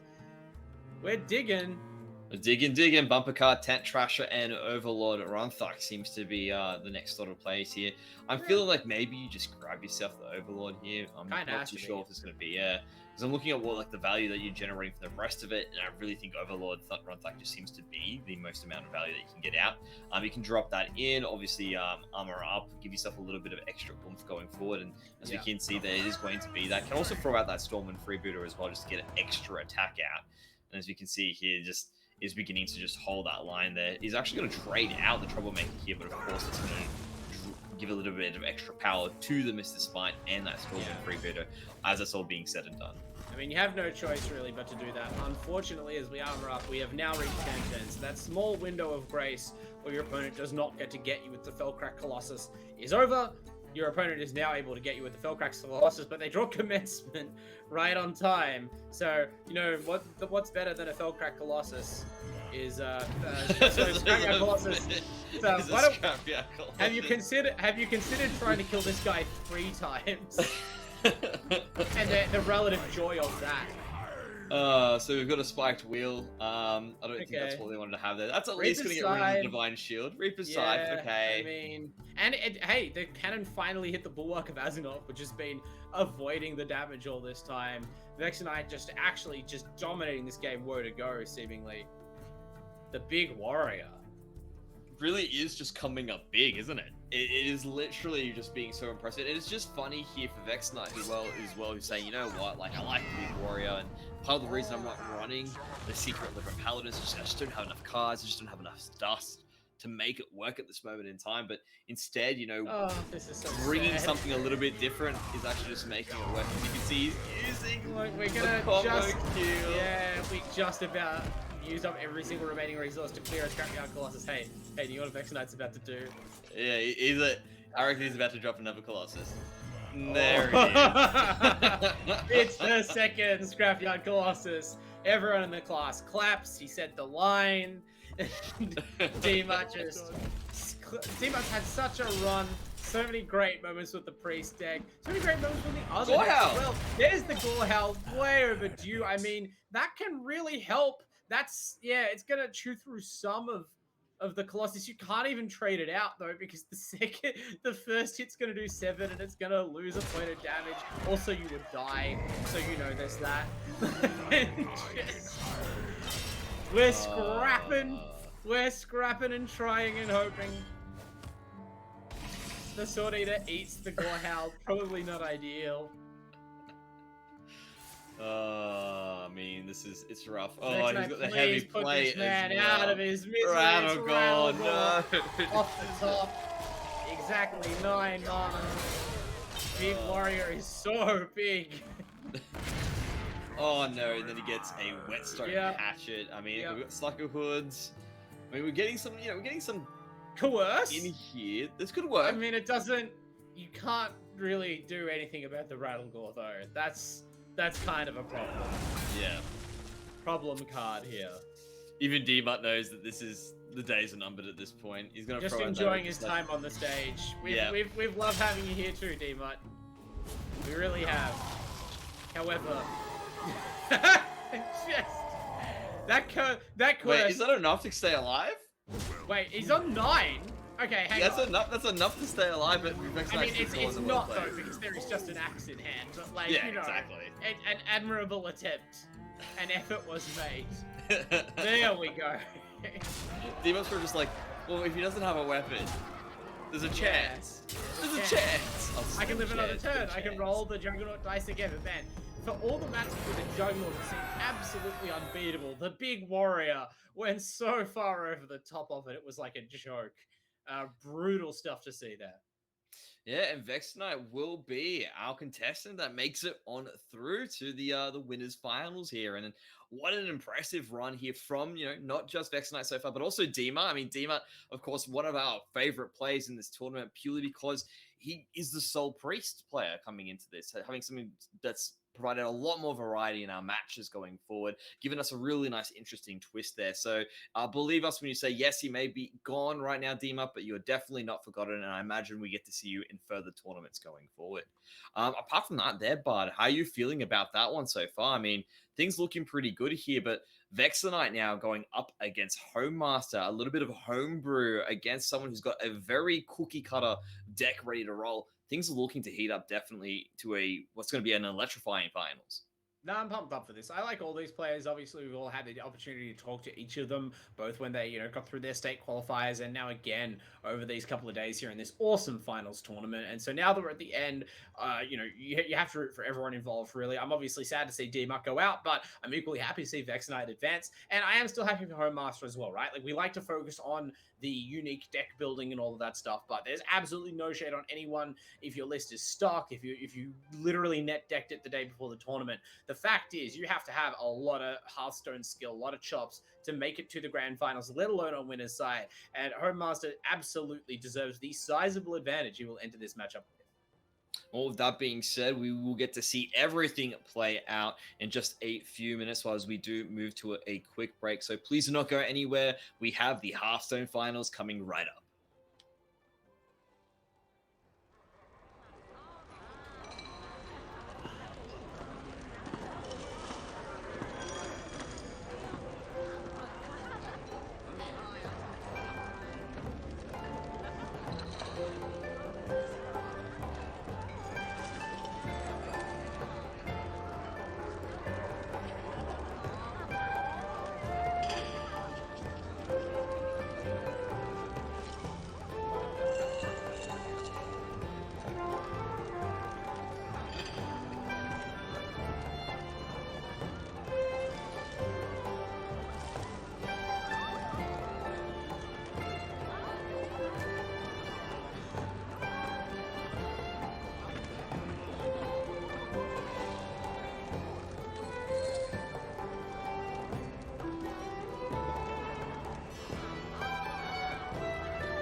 Hello, and thank you so much for your patience. We are back with the Hearthstone Open here, presented by AEL Blizzard, and of course, supported by Maccas. And we are so keen. The moment is finally here. We have got the finals here to present to you. Our two players that have gone through the absolute gauntlet of this tournament, which has been played over the past 4 weeks over multiple states, has now bring you the cream de la crop. It is going to be Vexenite up against Homemaster, and I am so ready to get this one underway. Bard, what's your feeling, mate?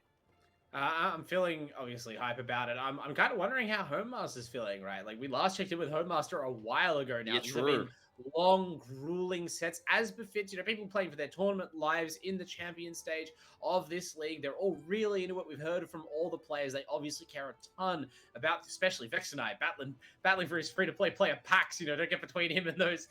He could get the legendaries to play Libram Paladin next time. This matters. So, Yeah, no absolutely. no fault on the players for taking their time, but yeah, for Homemaster, it's lonely up there in the Ivory Tower in the winners bracket. You kind of just qualified to grand finals, like, I guess I'll get lunch, read the paper, chill out. What's the opposite of a warm up, Mendrix? I'm a little worried for him. I mean, it's a cooldown really at this moment in time. But look, we've actually been monitoring it. You even mentioned to me, halfway through some of the breaks, hey, guess what Homemaster's doing right now? I'm like, what? He's playing Quest Rogue at the moment in the ladders. That's what Homemaster's doing. This, by no sense of the imagination, has this guy been sitting in the Ivory Tower just chilling. He has been ready. He's honed himself to make sure that when he does come towards whatever match, whether it would have been Dima, whether it would have been Vexenite, I reckon he would have been prepared. And hopefully he has been watching as well, just sort of crafting what's going to be the best play going forward. What is he actually going to ban out here? Is he, maybe he's going to ban that Shaman. It has seemed to be a common denominator which has been allowing Vexenite to continue winning. He has to win with the Shaman at some point. Maybe he's fearful of this big warrior, which just seems so consistent. A lot of questions need to be answered here by Homemaster now, because we have the opportunity to watch Vexenite 2 games through now, and I feel like it is still going to be something that's going to be quite the task for him to get through. And the same on the flip side as well. Vexenite has to deal with Homemaster. There's a reason why this guy is in the winners bracket. Both of them have their work cut out for them if they're going to take the win. I'm almost more interested in what Vexenite bans. I mean, even if the Paladin does kind of jump out as a deck that seemingly everyone wants to ban, and those who don't ban it regret not banning it. Yeah, as we saw with Team both because it is like, as some of the players have mentioned in interviews, a miserable slog to play against, and sometimes to play as, but also very winning, very good deck, beats a lot of stuff. But I think it's always more interesting to see what Vexenite bans, because like Vexenite's decks are quite varied, right? Like there are a couple of decks that chat. It's like, if you are afraid of the big warrior, you should ban the big warrior. If you not afraid of the big warrior, you should probably ban either the druid deck just for sheer consistency, or maybe that shaman deck if you're a bit worried about how fast it goes, right? Each of the decks has kind of like an outlier property within the lineup, and you can kind of pick which outlier is most likely to get you and just take it out of the way. Whereas on Homemaster's side, it's the opposite philosophy. You got 4 decks that are pretty similar in their sort of broad composition and properties, and it's like, okay, well, if you ban the Paladin list because you're scared of the control, you still have to beat the lifesteal combo kind of board controlling, healing Demon Hunter deck. The hand Warlock deck does the same thing. Even the Quest Rogue deck obviously doesn't quite have the healing element, but again, these are all decks that just sort of like powerfully handle most board-based lists, most minion-based lists, and have very, very strong, reliable late-game kills. So I don't know what banning one of them really does for you, other than pick which ones you want to lose to. Couldn't put it any better myself, but that being said, the warm-up matches are completed. The bans have been put in. Vexenite has lost the Demon Hunter. Homemaster has lost the Quest Hand Warlock. So this does mean that it's going to be for Vexenite. He has to win with the Shaman once again. Has to got the Big Warrior. Has got the Taunt Druid as well. Homemaster on the flip side will have access to the Libram Paladin.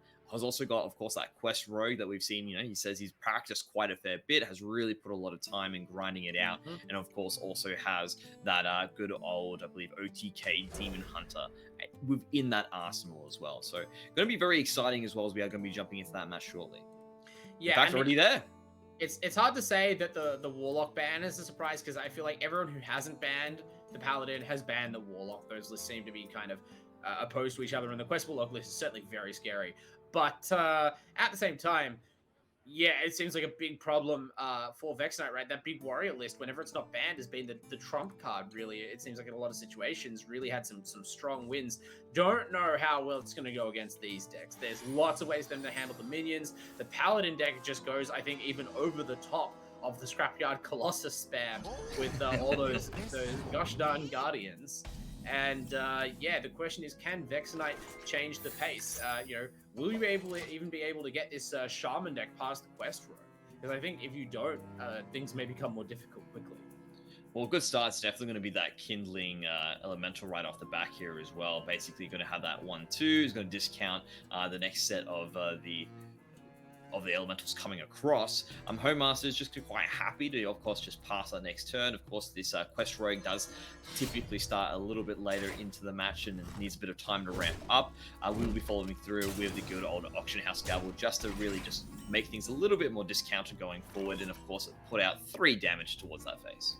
I mean, this is the most ideal sequence that we've seen since that turn 3 win out of Vexnite, right? Really speedy stuff. That discount landed perfectly on the Granite Forgeborn, which is going to be the earliest possible Granite Forgeborn, really, leading to a massive deck-wide discount on all further elementals. And look at this, look at the sequence coming out. I mean, obviously, the SI7 deck has a lot of ways to reclaim the board. There's just good value minions like SI7 Operative, or once you start looping the Assassins. But this deck can't heal back the damage that's been done. So all of these early hits, they do add up. You've got a lot of burst in the late game, as we've seen. And just like against the Garrote Rogue, this could be instrumental to Vexnite getting over the line later on. Right now, Home Master's realizing the pressure is beginning to amp up here, needs to actually make something happen. He's going to trade away the Cutlass. We'll get a Prize Plunder, which is definitely something that can clear away some of these bigger minions. We'll be coining out as well. Something there. Never mind. Throws that right back into the hand there and is really thinking through the sequence here. Has 2 crystal mana points to play with at the moment in time. Of course, playing that coin does mean that your Prize Plunder will get a little bit of an extra boost when it does go into that hit. Looks like it's going to be the Squindle coming out as well. Does get a backstab, does also get another Operative as well, which is damn nice. But that Prize Plunder might have enough oomph in it now to at least get rid of the Wailing Vapor or that Granite Forgeborn. Yeah, when you're playing like a fair aggro deck the way Vexnite is, I think what's really important is just obviously you can't mind read your opponent in most situations. Kind of consider what their plays might be, their comfortable plays, and just push them off balance at every step. Force them to use cards in ways that they were not planning to, in ways they don't normally like to, in ways that are maybe slightly less valuable or less efficient or confound their future draws. The natural play for Home Master there is just SI7 Operative, hit something, go stealth, next turn, hit something else, get double value. But by buffing up all the minions on board and by presenting a pretty scary 4/4, you force some real considerations there. I almost thought we were going to see the Prize Plunderer line there, just mop up the 4/4. We found a different clear and hold on to that Plunderer for later on. But you can see valuable resources were burned. Home Master was able to sequence that turn in such a way that you got to draw more cards in addition to the clear, which I think is crucial, right? You have to, drawing cards is advancing the game plan. It's finding more SI7 cards for the quest, getting deeper in, finding more fuel for the next clear. But I still feel like Vexnite's very happy with how things are proceeding so far. And as long as we can walk that tightrope of not quite running out of cards until we run the opponent out of life, this is the way.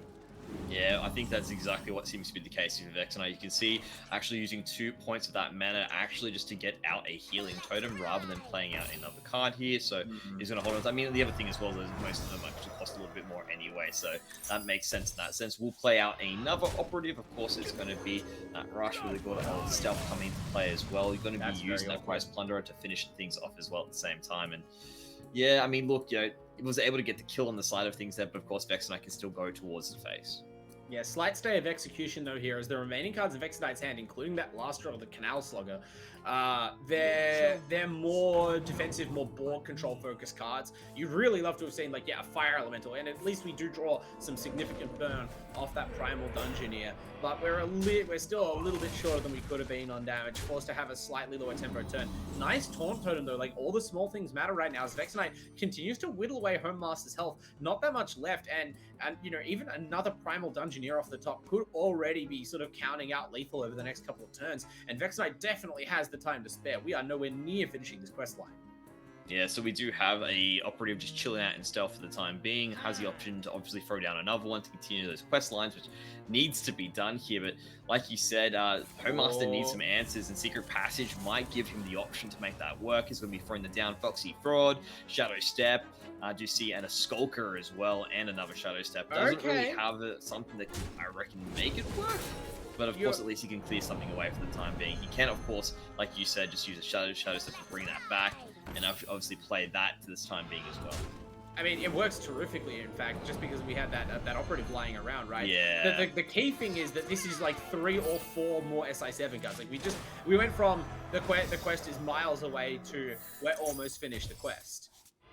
So you know that's what really matters here, because that's the thing that's going to let you turn the corner from this, especially if Exonite stumbles at any point now. You will have the fuel to threaten them, and you got to set your opponent back on their heels a little bit. That SI7 Assassin now, far more playable at 2 cost. It was like 6 cost more this turn or something. So big hidden passage. So many times over the course of this league even, we've seen that sort of mid-game desperation passage just be the sign the rogue deck's on its last legs. But that time it paid off. Yeah, well, you can see Homemaster now with new Reinvigoration, still on 17 HP. Vexenite looking for more opportunities to deal that damage, is looking at that Fire Elemental as a possible put down now as well. Can, of course, throw down a Kindling Fire Elemental as well, just to get a little bit more benefit going forward. So let's see what Vexenite decides to do first. Is hovering that Kindling Elemental down, hasn't placed it just yet, but that will complete it going across. Of course, making this Fire Elemental a little bit cheaper off the backbone of that one as well, getting that 4 damage and getting another totem added to the mix. Yeah, just trying to... I mean, that kind of shows you something, right? Like, maybe that elemental would be important just to preserve, like, the next turn elemental trigger, depending on your draws here, because Vexenite is starting to get a little bit low on fuel, but responds to that by just all-inning, because that last turn turned up the heat so much. Maybe you don't have quite so many turns scabs already in hand, but small scabs, cutter butter, non-spy employed, gnome rogue comes down on the board, discounting heavily all the cards in hand. Could even lead with big scabs now and really pose a threat. Now, granted, that's probably not the option. You prefer to be able to follow that up with immediate stealth from the gadget. There's all sorts of options. Homemaster is exploding here. This is the quest rogue practice coming back to benefit him in his hour of need.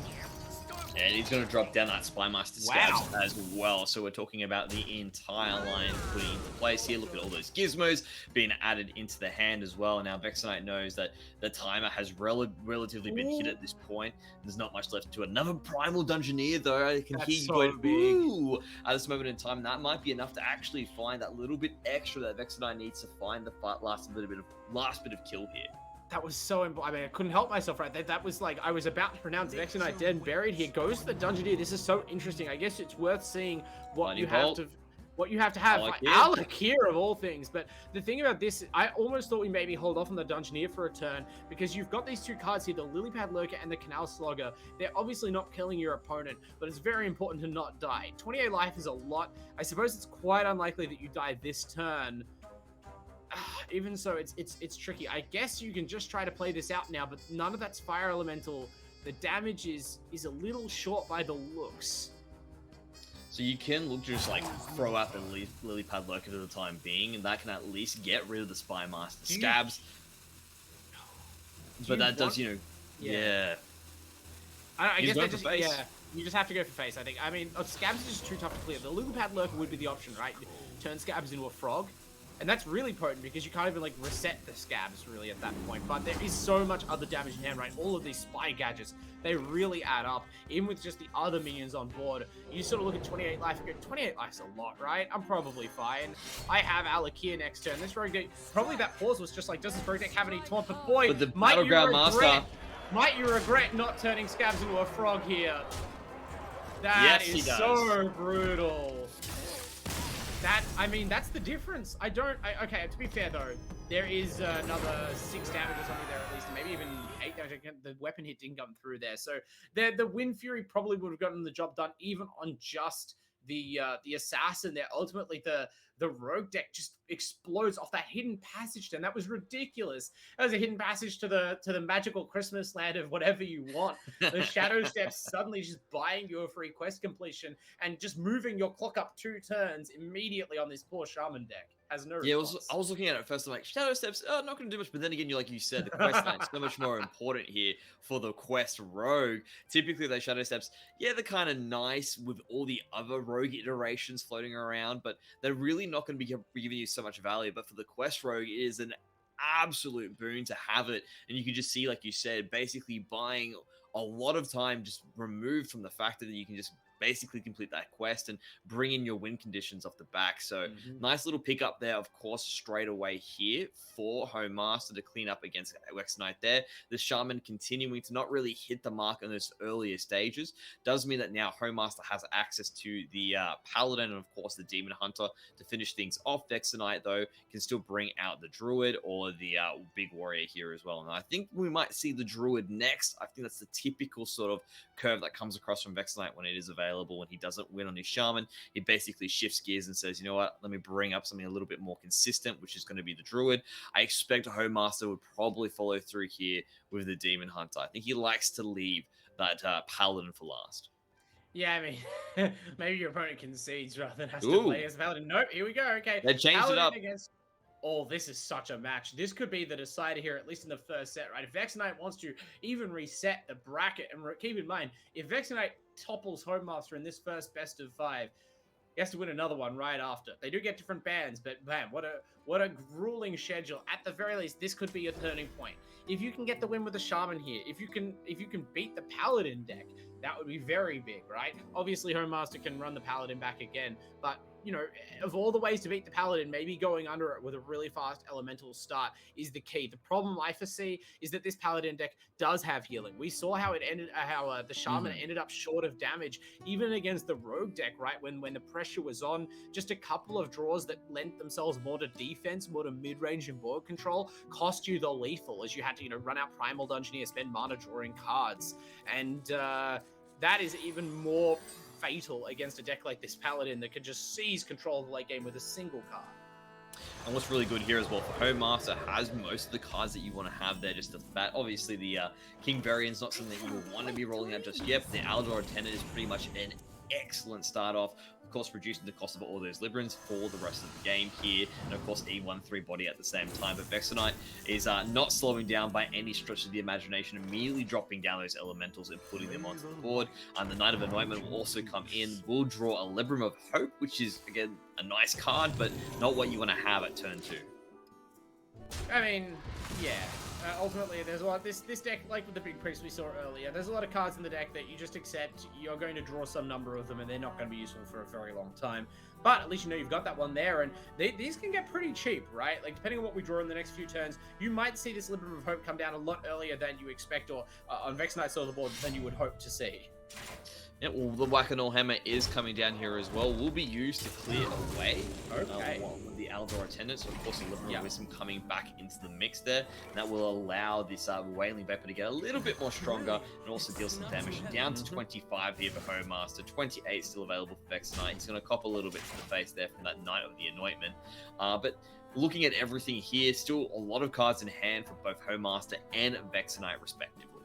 I really like how Vexenite's playing this so far. I hope we see, like, yeah, continue to utilize the weapons as much as possible. Continue to sort of go tall on the board. Well, I'm not saying don't play any other minions, right? This is kind of like the Lifesteal Demon Hunter matchup or something like that. You know that when we see this Paladin deck really obliterate people, it's when they walk into Libram of Justice, right? And you just see it come off the top there. This is the threat. If you're playing any sort of aggressive deck, it's so insanely punishing.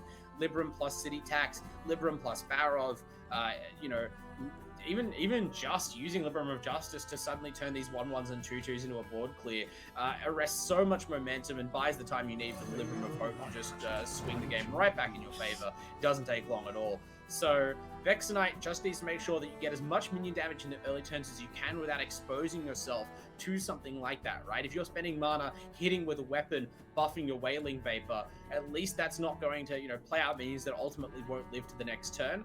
And then if you can get Paladin deck low enough, like it's already down to 17, maybe we see some big burst, a bit of a high roll from Structure Fire.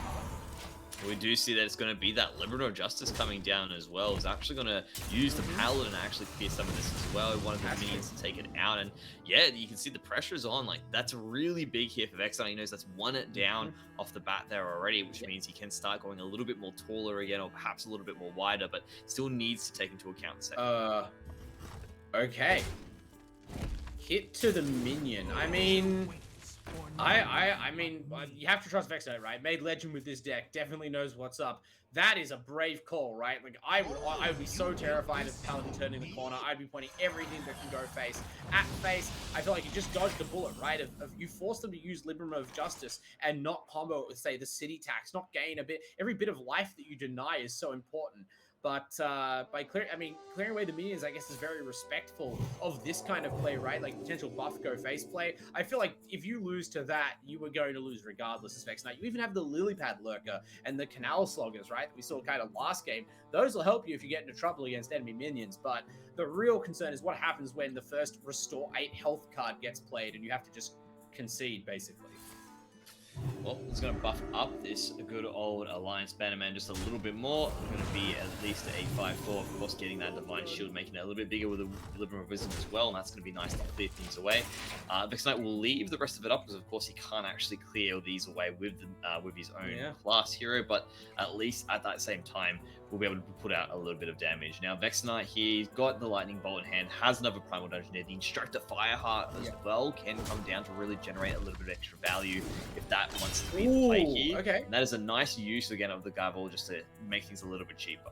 Yeah, it was really deciding. Do you play the Lily? I mean, Vex Knight committed to this sort of like couple of turn line, tempted out the buffs. Now the Lily Pad Lurker gets to come in. You even have the 1-2 there to quickly mop up that taunt, push the damage to the face. That's so good, right? Like, the decision was made. I'm going to fire off the attack with the chance to discount the Lily Pad Lurker, because even though the Lightning Bolt was there to follow up on a play this turn, even better to immediately land another Auction House Gabble. Home Master forced into another forward play, gets some precious life back off that city tax, but not that much. It's not any sort of spell damage boost there, nothing like we're used to seeing out of the lifesteal in her decks. Kind of a pitiful slap with the overdue justice there, more as a taunt than anything. And Vexenite now has a lot of ways to find lethal in the next turn or two. Granted, you only have the next turn or two.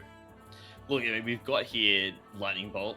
2 Lightning Bolts actually in hand here. That's at least 6 damage. That'll bring him down to 5. That's another 10 Primal with the 2 Dungeoneer as well. hits. Yeah, with a Demo hit there. It's pretty damn close when you consider what everything that's coming here. We'll, of course, make the Instructor Fireheart a lot cheaper in the process of this. This is starting to come down as well. Oh, Tidal Serpent Wave. Shrine is so big. Here we go. That is huge. That's enough. Yeah, that's tremendous, right? Like, it was going to be quite reliable anyway, right? But you would have given Home Master another turn. Vexenite says, I'm not prepared to do that. I will not take that risk. And the Shaman deck, we've seen it go high, we've seen it go low. That must be somewhere near the top of its performance potential. Everything finally lining up. All the direct damage spells, all the hammers, all the cheap minions. That early Kindling Elemental got so much work done, Mendrix. It's absolutely devastating. I mean, you can see it, right? We've been critical of it, but then we can go, wait. No, this has merit. And again, Vex Knight has to be winning with it. He has to be winning with it the entire way through. So even though we've been given it a bit of slack here, I honestly believe now we get to see why it is that good. It is that mid-range. It has the capability to do what it needs to do. It's just you need to have that right line. And this is absolutely a cookie cutter that Vex Knight's put together that really, not a cookie cutter, absolutely a homebrew deck that he's put together. And I think it is really turning some heads here. So I love what Vex Knight's done here with this scenario though, but that's great. It beats what we've considered to be one of the strongest decks. I mean, certainly by the metadata, it's been sitting there, and Home Master has been performing well with this Paladin. So we are going to be moving now into that next match, and I think Vexite's looking pretty happy with this scenario because, again, is going to be bringing up now the Druid as well. It's now 1 apiece, and if he manages to bring out a full win, we go to a reset, we do this again. I mean, look, you could, if I was in Vex Knight's position, I'd be pretty daunted by the task ahead of me, especially before that last match. Must be a morale boost to get the win, right? But you have to win a lot more games. But you heard Vex Knight in the interview before, right? Just a humble free-to-play player, not really a big tournament player, obviously had a little bit of experience, but like not even really that concerned with the format double elim, just kind of playing matches as they come, and that kind of happy with third, right? You're already in second, so you're better than that.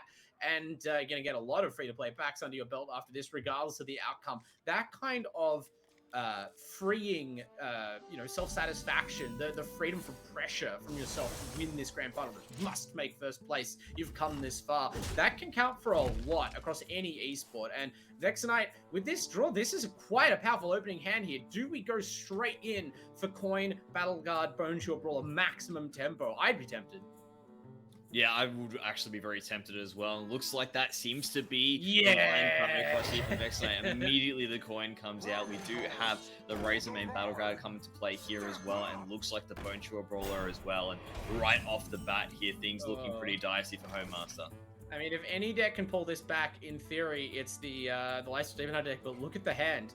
How many removal spells are in the hand right now? Definitely a few. Definitely a few. It looks like it's going to be Fury right off the bat here as well. Can also obviously use that hero power. But again, you are going to be shaving off a little bit of your life total to make this one work.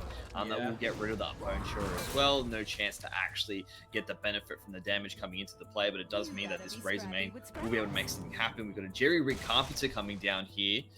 And it's going to be, pretty nice in that sense of things. You can see the 2 composting as well. Gets the fertilizer, gets a new growth. All of a sudden, a lot more cards here available for Vexenite. Yeah, okay, look, Home Master on the one hand would be probably spitting Fury to see you've drawn every, spell damage enhancing minion in your entire deck and no spells. On the other hand, your opponent missed the chance to play a discounted taunt minion off Razor Main Battle Guard, which means their hand has nothing. So you're considering how that first opening play went, pretty happy to sort of be spared any immediate follow-up. Now we're going to see Vexenite draw into something a little bit better than that low tempo, Carpenter, but will it be enough? You get the combo off, that's so critical, right? Because having draw, actually, did we know? Sorry, we went for the Adorable and the other split spell. So yes. Composting, these 2 compostings in hand, I'm worried they're not going to be able to actually end up drawing many cards, and this is going to end up quite a slow start for Vexenite after all. Well, what's interesting here as well is you've already brought down Home Master down to 23. Of course, those Adrachi Warblades giving a little bit of life still off the back here. We did go to Growbow as well. Like you said, those composting aren't really getting the most amount here. I kind of expected that double maybe composting. Yeah, maybe. No. Wow, yeah. Incredible! Let's go. That's one way to get some value. Oh, damn! I'm leaving those on board for the rest of the game. I mean, that's essentially 4 cards though in that sense. So that's nice there. You do get out a little bit of extra damage, bringing, of course, this down to 18. And now you have the question, do we actually clear this away? Because of course, when you do clear it away, that's going to bring them back. I mean, you're kind of forced to at this point. By the way, can we just stop and appreciate Home Master's hand? What is going on with this draw? This is obscene. The demons, whatever demons Home Master has been hunting, have come back to haunt his draw step because you've drawn 0 spells. Literally, both Moag Artificers, Blood Mage Thalnos, both Arcanists, even your one-off your Zai the Incrediblest Flex Legend are showing up. Where's my Fell spells? I'm Fell Demon Hunter. What's happening?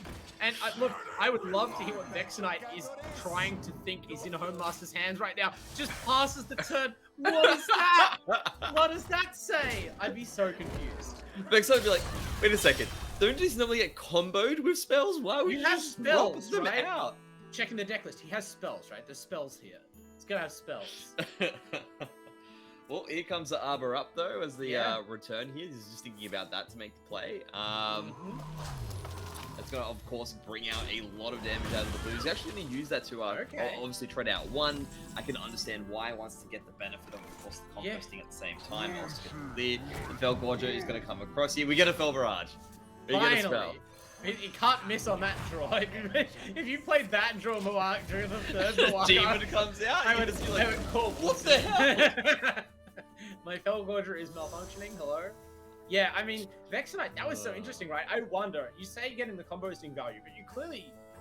The Moag thing is dangerous, right? But there's already a talented Arcanist. I guess there's lots of spell clear in play. If your opponent didn't follow up with a spell, I feel like the reason you clear the Artificer is just get, is my opponent trying to combo me on, turn 6? Is there some sort of way... Is my opponent trying to, do a 2-turn combo where they bait me to not attacking their minions and then kill me? You have to consider what is happening, because surely they just haven't drawn a single spell for the whole game. That would be too weird. Well, sure enough, X-Knight's like, I guess that must have been the case after seeing that one play on through, because it would have just been so interesting there. We are going to see the Sigil of Alacrity get played. It's something that I think we discussed before there being an issue, but all good in that sense there. I mean, there is a back card here, the Encumbered Pack Mule, in case you guys are wondering what is actually that particular card there, just to let you know. We need to reconnect due to that card causing a spectator bug almost every time it's drawn. Yeah, it is something that I think that's popped up, because it draws out, and I think sometimes it just stops it, but I think the match is still running. So, you know, I'll take small mercies when they're available. Let's go Hearthstone client. Holding on. Speaking of holding on. It's hot. I mean, it's still working. It's still good. The Copycat's in play at the moment, 3-4. Of course, Master's down to 19 HP against Vex Knight's 28. Yeah. Definitely a lot of gas there available for Vex Knight as well in terms of what can be played. This seems to be Vex Knight's MO, right, with this deck. A lot of players are just committed to, like, I want to keep a board rolling with this deck. Like, that's the point of the combo thing, I guess, for a lot of people. It's like, you just keep replaying means you try and make a sticky board of sorts, kind of way you would with the Death Rattle Demon Hunter. But Vex Knight seems to treat this almost like a combo deck, right? Put a bit of pressure early game and then tries to find something like this. We can run a bunch of guys all at once. And, okay, here we go. Skulligle's on outcast mode. I mean, here we go. Here come all the spells. Here we go. They had to be in there somewhere.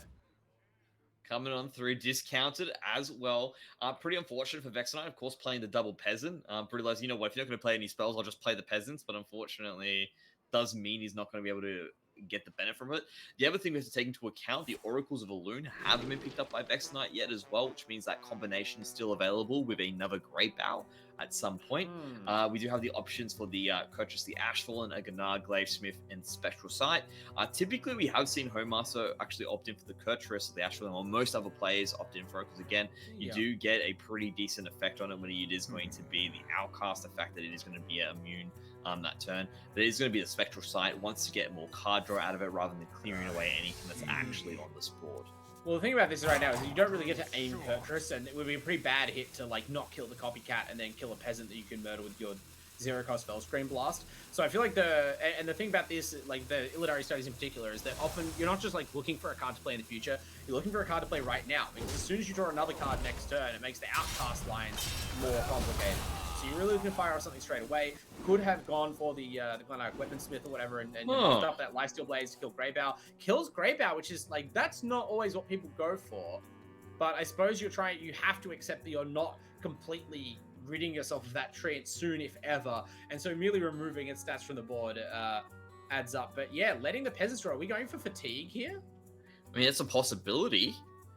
Typically, though, you know, normally the droid has the job done by Fatigue anyway. So definitely an interesting thought process here. Now, we've got the Encumbered Pack Mule possibly being played. This is where we need to watch out for when the glitch decides to hit in. So let's see what happens. It has been drawn here, guys. So just bear with us for a second to see if things keep on getting played or if things don't. At this moment in time, it seems that we are looking at a lot of different ideas in the play. Yeah, I reconnected when the Pack Mule got drawn, so I'm seeing the plays. We're just attacking with everything. We're hero-powered. We gotta quickly reset the spectator. Thank you, Encumbered Pack Mule, for encumbering our broadcast every time it is drawn ever. Thank you. Yet another reason to love the aggro taunt drawn deck, right, Mendrix?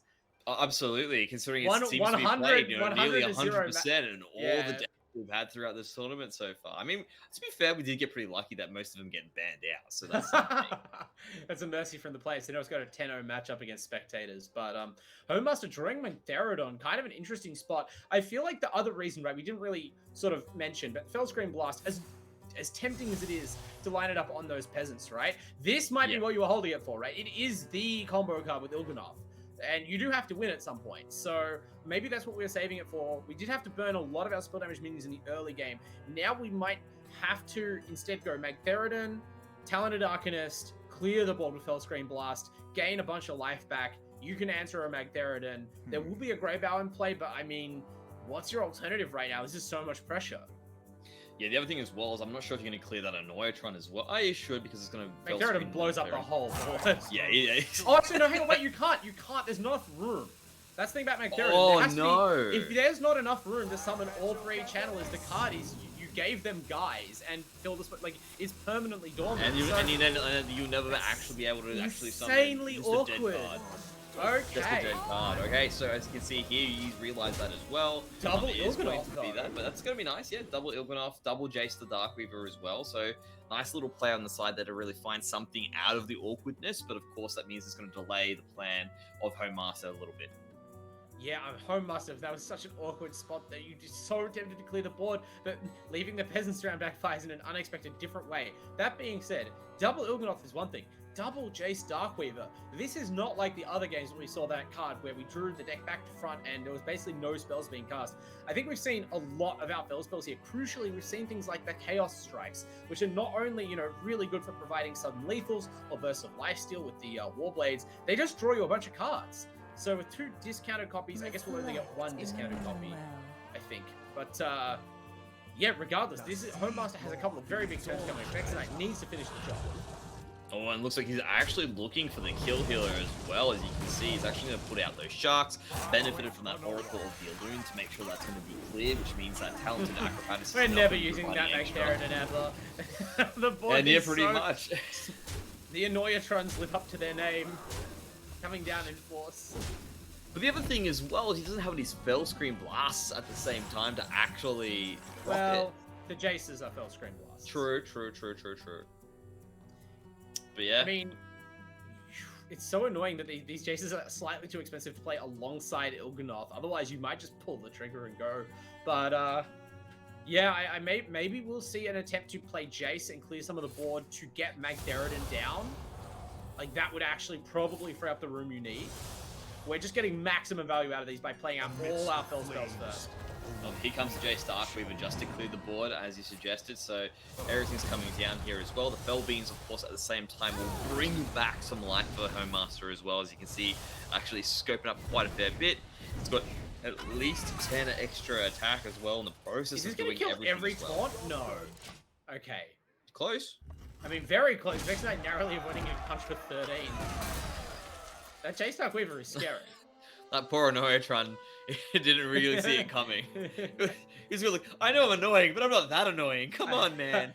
As I say, I feel like Annoyatrons in general know that they have it coming to them. Like, that's just they understand from the moment of their creation and they're going to get absolutely just violence. It's just that, being annoying comes at a price. And Vexenite... Now, he's refilling the board here. Well, Vexenite can't possibly know that there's a second Jace Darkweaver. There's generally a rule against that. However, would you suspect that that was the card that was able to be duplicated by the previous legendary? I don't know. I don't know exactly. Vexenite is probably sitting there going like, okay, cool, this is enough for me to go wide again. I've forced that out. I mean, a Magtheridon could come down. Look, he's even got the Fellscream Blast as well at the same time. There's no way to amp it though. But that's the thing, like you said, no way to amp it out, so he's going to actually just play it as per normal. Yeah. It's going to be Magtheridon into Jace, maybe? Or yeah, Magtheridon into Jace for copying everything, including all the blasts. This is almost guaranteed to clear the board. If not, do about half Vexenite's life. There it is. Are you serious? Spectacular. It was so good. I want to see it rewind. Can you play the light show again? It's like, yeah, we got a second truck of fireworks right here. Here we go. Can you imagine this being the case? Someone just like loads it up. It's like, that was great. We got another one. It is this. And then we go again. Actually, we maybe killed those channelers way too quickly. All of the early spells hit them, so we do a bit of damage to our own Magtheridon there with the last couple of casts. Don't think it's gonna matter. Oh, we've got another. Love to see Pack Mule. Don't do it. Just concede. Just do the right thing. Vexenite. No, he's not going to concede. You know he's going to play this. The players don't even know that this is a bug. It's fine. It's fine. You could just pronounce Vexenite dead, I think. We are reconnecting. We're not going to do that. But yeah, I mean, look, bugs or bugs not. This is a brutal spot for the Drews. Completely out of cards. I mean, you just walk in. There's no way to play around that. I guess even if you expect, well, we did see that legend get played before. Maybe there's a second copy. What are you going to do? Not play guys? The aggro druid deck is just it's very single-minded in its game plan, and unfortunately, it's not built to live in the late game against this Lifesteal Demon Hunter deck. I mean, that's the thing, right? And again, you're not expecting a second Jace Darkweaver. No. That's the clear point here. No, you are not. You're not, especially not only that you're like a Jace Darkweaver, a discounted Jace Darkweaver. The Mag Ferret and Jace Darkweaver combo, a combo that is already impossible by several mana normally. To have the second discounted Jace Darkweaver get you is pretty bad. It's definitely unlucky in that sense. I mean, look, I'm looking at what's happening here, and I guess he's still playing it out for the time being. And he's still, you know. I mean, why would you concede in the middle of grand finals, right? I guess that there's some sense of like mental endurance. You got to preserve your spirit. But Vexenite's been in for the long haul since the start of the day. We were here early in the morning. We may be here late in the night if Vexenite can battle back. Yeah, this is true. It won't be in this game, I don't think. Well, he has managed to get through a bunch of Razorman Battle Guards as well, and he's just going to kill himself at this point in time. Well, can't quite manage it, but the concede button always works.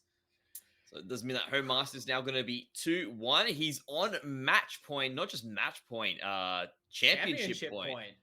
Pretty good, pretty happy, I imagine. Home Master's probably got the adrenaline pumping at this moment in time, is probably feeling it. So close yet so far at this moment in time. And even if, you know, Vexenite manages to bring this back, he still has another option available. So maybe, you know, even that adrenaline's there, still has a little bit of a backup. Probably can sit back and chill in that factor as well. So looking pretty good. No waiting here actually is going to be the case. We're going to be jumping straight back into that action as well. It's going to be the Druid now here for Vexenite once again to play. And of course, we know what's left over. It is the Paladin. So things definitely looking a little bit more difficult here for Vexenite because we know that the Paladin still does pretty well into most of these aggro builds because, of course, you'll be playing out those minions, but at the same time, they have a fantastic late game. The City Tax, he's got multiple ways to clear, not just with the City Tax, but, of course, with the Libram of Justice. He's got that Blade Master Semiro as well as an option. So you can see Home Master really has built in a few technical cards to give a little bit extra against these decks that like to go very wide. Yeah, I mean, like, the thing about the Paladin deck is it can just afford to run these all day. Thanks to Libram of Justice, you can mop up even the tallest boards with something like a Blade Master Samurai, but Home Master throws them back. Clearly, the City Tax is enough, ride or die on that. That being said, right, we talk about the Paladin deck. It does feel like an appropriate final boss, if that's what this becomes for Vexenite and for the whole of the AEL Hearthstone League. But out of all of the aggro decks, especially out of this and like Quest Warrior, the two that we keep seeing over and over throughout this league, the Druid deck actually does much better. And I think this is because the high rolls are much higher. The Warrior deck we've talked about it, the aggro nature of it is a bit deceptive. It's not really that likely to kill you very early on. It's much more likely to beat you once Rakara and Juggernaut come down. It's just softening you up in the early game. That is not true of the best draws of the Druid deck. It will just play a bunch of guys, arbor up, and murder you on turn 5. So if you can do that, your opponent has less time to get you with Libram of Hope. Oh, we can see that we do have another encumbered pack mule come on through there. I'm not sure if it was played because I think that might have actually come through down there at that moment in time because it turned around on the flip that we can see. So yeah, we've immediately lost control of the game again. This Druid deck just making it shambles the grand finals, but it's a great start to the match, right? Like, how often do you actually see that peasant trigger draw a card? Maybe that's why this deck has such a good matchup against Paladin, because this is going to be one of the only decks that is just a little uncomfortable dealing with the turn 1 Paladin. Yeah. I mean, that's the thing as well. He did have an option to actually drop the City Tax as well. Yeah, but you know that tax is important. We got to hold on to that tax, and this is why, right? Home Master just rips Lord Barrow right off the top, so it goes both ways. That is going to make the City Tax so much more valuable. I just said, right? The real thing you're worried about here is the high roll potential out of the Druid deck, but now Home Master has Bonafide answer, the ability to just clean up even right now this whole board if you want that composting. That's essential. That's it. This is so necessary here for Home Master to actually play this out because that's going to be just a huge amount of card draw off the back here as well. And I'm expecting it is going to be, you know, here comes the coin, here comes Lord Barrow. It's all coming down right now. I mean, you can't not. Even seeing that composting, you're like, oh, I was about to win the whole championship. But you still pull the trigger. Vexenite might even probably going to overdraw here, to be honest. And even with all those cards, you still have to pay a bunch of mana and get back onto the board. Oh! No! The 2 misses! No way! Oh, that's absolutely brutal. Misses the 2 strongest cards. Oh, that is really rough. You can see Vex Knight right now. Like, I can just imagine him in his room right now just going, what is that? Out of all the cards to actually lose out here, especially on championship point, that's definitely a rough moment. Still has, again, a lot of cards on hand here, but that is just big in that sense. Did we not play? Okay, we played stuff. I thought there was something weird happened there. I was like, we gonna hit pass? Surely not. Okay, but this is solid, right? At least you have Battle Gun. That was a pretty respectable counter punch. Blade Master Samurai off the top. Quite important for Home Master, not ideal. Doesn't have a way to buff it right now.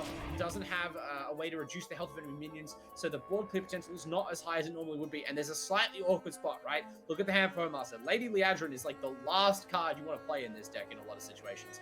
That Devout Pupil is like the only good mid-game thing that Home Master had going, at least for now. Every draw step's a danger, but Vex Knight has a window here to re-establish things even after that brutal board clear and unfortunate overdraw we just saw. Well, looks like Abba might be the play. He did actually grab that earlier on as well. He's hovering it for the time being, but didn't actually put that play in before. Sure. I am still a bit blown away by just the turn of events that came through there. That is definitely a rough feeling. The Abba up would be good in the sense that, of course, you get to really buff up your Bone Shield Brawler in the process of doing this. As you can see, the Guardian Augmentation also coming down as well. Looks like he will be opting in to get that Abba up to play as well. I'd like to see perhaps, what his plan is going forward on that one. Since there, he's going to, of course, get that cleared up for the time being. A Libram of Hope coming down as well, but of course won't have the opportunity to play it anytime soon. I mean, this is huge for Vexenite, right? Like, I was interested to see what the Guardian Org Merchant was doing, right? There was some thought to playing the Arbor up without the Org Merchant, but I guess you could. I don't even really know what the point of that would be. You really have to maximize the value of that Arbor up. That is your last best shot. And luckily, Home Master is just kind of missing right now on the cards that you need to clear up this second wave of Droid minions. So Vexenite, with a second breath, a last gasp, championship hopes on the line here, must stay alive. Has to bolster the board here, probably run out a couple more big taunts. Even the Teacher's Pet kind of starting to look good here, unless you decide it's time to already pull the trigger on Park Panther. I mean, pushing Lethal is never a bad idea with Libram coming down next turn. Libram of Hope, that is the big one. But, well, I'm just trying to think as well, how many Librams have actually been played? Like, are you going to get many? Like, I'm thinking right now, Home Master hasn't actually played enough Librams to really get the big benefit out of that Lady Liadrin. Well, Libram of Hope is just 8 health and an 8/8 taunt Divine Shield. I feel like that's a pretty sizable stopgap. I'm not really concerned what I do after that as Home Master.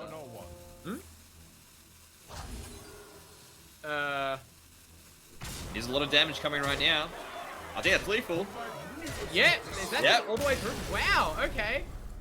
I looked away for a second because I thought I wasn't understanding. I couldn't be sure what you were saying, but no, it's all good. It doesn't matter anymore. It doesn't matter anymore. In amongst that bundle of cards in hand were the two other halves of that card. That tech card, right? We keep talking about these individual decisions. Vexenite must be the only Droid player running Sow the Soil, right? Boy, did it add up there, right? We Arbor Up, it's the best card in the deck, so why not the better half of Arbor Up? Writ Small still matters there in duplicates and just adds so much damage to the board. Surprise lethal. This comes on through right at the very end. I mean, even after some of those misses that were played through before, does mean now the real test has come to play, and that is going to be big warrior up against the Libram Paladin. Now, I think you even said before, Libram Paladin has the ability to just sort of overcome this, but Vexenite still has the ability to make this work, and we are now moving into what could possibly be the last match here between Vexenite and Home Master. If Vexenite pulls this off, manages to get a win, we reset, we go back to the beginning, and we play it again. However, if Home Master is able to make this Paladin come out on top, that does mean that we do end this off here. Home Master will be considered the champion. Yeah, I mean, Home Master obviously with a lot of chances, and even if this doesn't work out, right, having a second best of 5 under your hat is such an edge. We've seen these matches be so close, including this one, right? Like, you have every chance of just drawing a little better, your opponent drawing a little worse, and taking things out. But at the same time, the psychological blow of, for instance, that mulligan, although you are against Big Warrior, so I guess it's less punishing than most. Like, if you get reset on, you do have to consider how that hurts people's hopes. And look at that, immediate athletic studies into Kargath Blade Fist. Vexenite literally talked about in the interview how much he loves to pull this rush minion off the athletic studies in the early game. That feels like an absolute free roll and a big edge at the start of the game for this slow-moving warrior deck. Yeah, very nice off the back there. And this curve looking a little bit awkward as well for Homemaster at the same time. Another athletic studies coming down as well. Not really the biggest ride here as well, but of course, Rusty Raider, Emerald Sky Talon, and the Crab Rider, nice in their own sense as well. So there is going to be pretty good on that sense. We can see though, he is going to go in for that Emerald Sky Talon. Does get the good old Living of Wisdom, but unable to use it, so needs to generate that minion first before it can be played. Yeah, it does generate that minion with the hero power, but unfortunately you're going to meet your opponent's rush bodies, so no chance to get that out yet. And even commits the Emerald Sky Talon, the double discounted Kargath Blade Fist, all lines up very nicely. What is this aggro plan out of Big Warrior, says Homemaster. I kept a hand with a 5-drop, a 5-drop, and a 7-drop. Excuse me. I thought we said no rushing. No, this is an eco-only game. Yeah, that's an interesting thought here. The variety that's being brought out here is actually probably perplexing Homemaster at the moment. Because like you said, this is supposed to be Big Warrior. This is supposed to be late game turns. What is going on here? As we can see, does get a Devout Pupil, is now going to use that coin, because at this moment in time, just needs to get something out on his board here. And it's going to be that outdoor Truth Seeker, which of course is going to provide a bit of extra oomph with that Libran as well. And finally, Homemaster is like, all right, cool. I've got a body finally at this moment in time, but this does not feel like I'm versing Big Warrior. Oh, we're just gonna do it. No. I mean, you can't He's clear doing it it. otherwise. There's no gain leaving the 5-7 around. If this misses, it's so sad. Nope, gets it. Yep, and only that will also shuffle in that Kargath Prime at the same time as well. Beautiful. So we'll clear this away, and that is going to be another 2 damage dealt to Homemaster's face while also getting a bit of benefit. But now Homemaster's like, look, I've got mana now, all right? The cards are starting to come in. Look, there's a Knight of the Anointment as well. I can start drawing in some spells. Now I feel like Homemaster has turned the corner, but it's just the early game corner, right? It's not really the corner that typically you would want to feel in this case. I am not so sure. On the one hand, Vex Knight has double Cowardly Grunt in hand, which not only means you can see 2 very impactful swings ahead. In fact, even commencement next turn. So this is the curve from the Big Warrior deck. This is high rolling in a sense, but it's still so slow.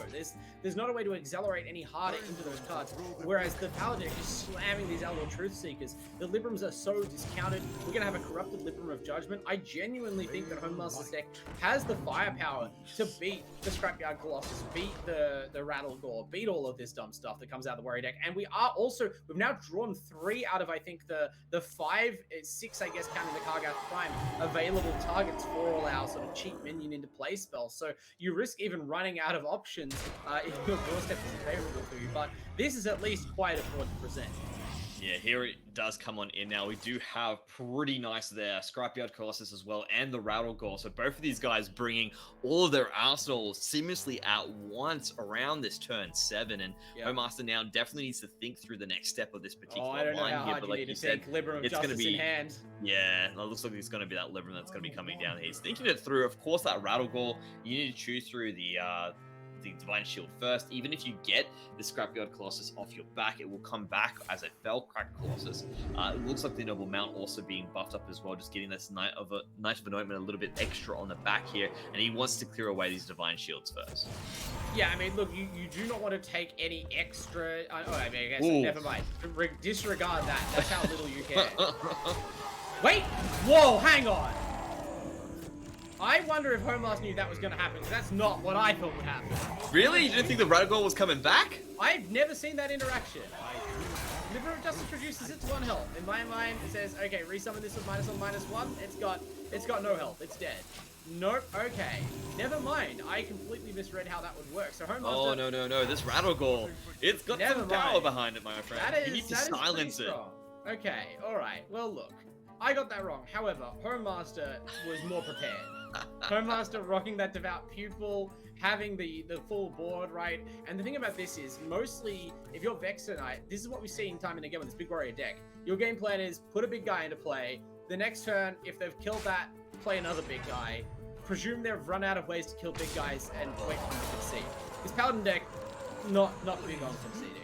I wonder what will happen as these turns continue to roll out. Vex Knight has drawn like every super powerful card way to jump these high cost minions into play that's possible to have.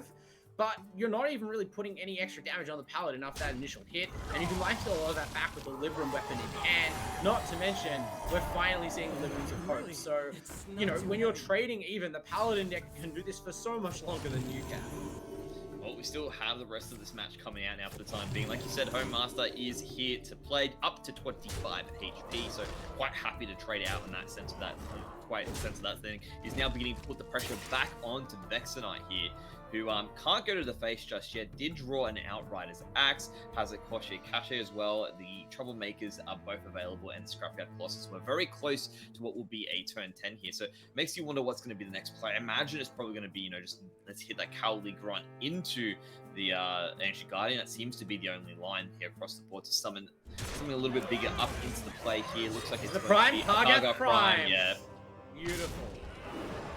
I mean, I think that was the only hit left. So, all of the other options are in hand. So, really awkward at this point to draw the second copy of Commencement, for instance. But grateful to have them on deck so you can follow up with a second strong minion. For now, we are keeping pace. Vexenite reaching the end of the strength of Big Warrior. It's a strange little thing, isn't it? It goes from 0 to 100 after about 6 turns of sitting at 0. But it's not like a marathon running deck like the Paladin deck is. It doesn't have the healing.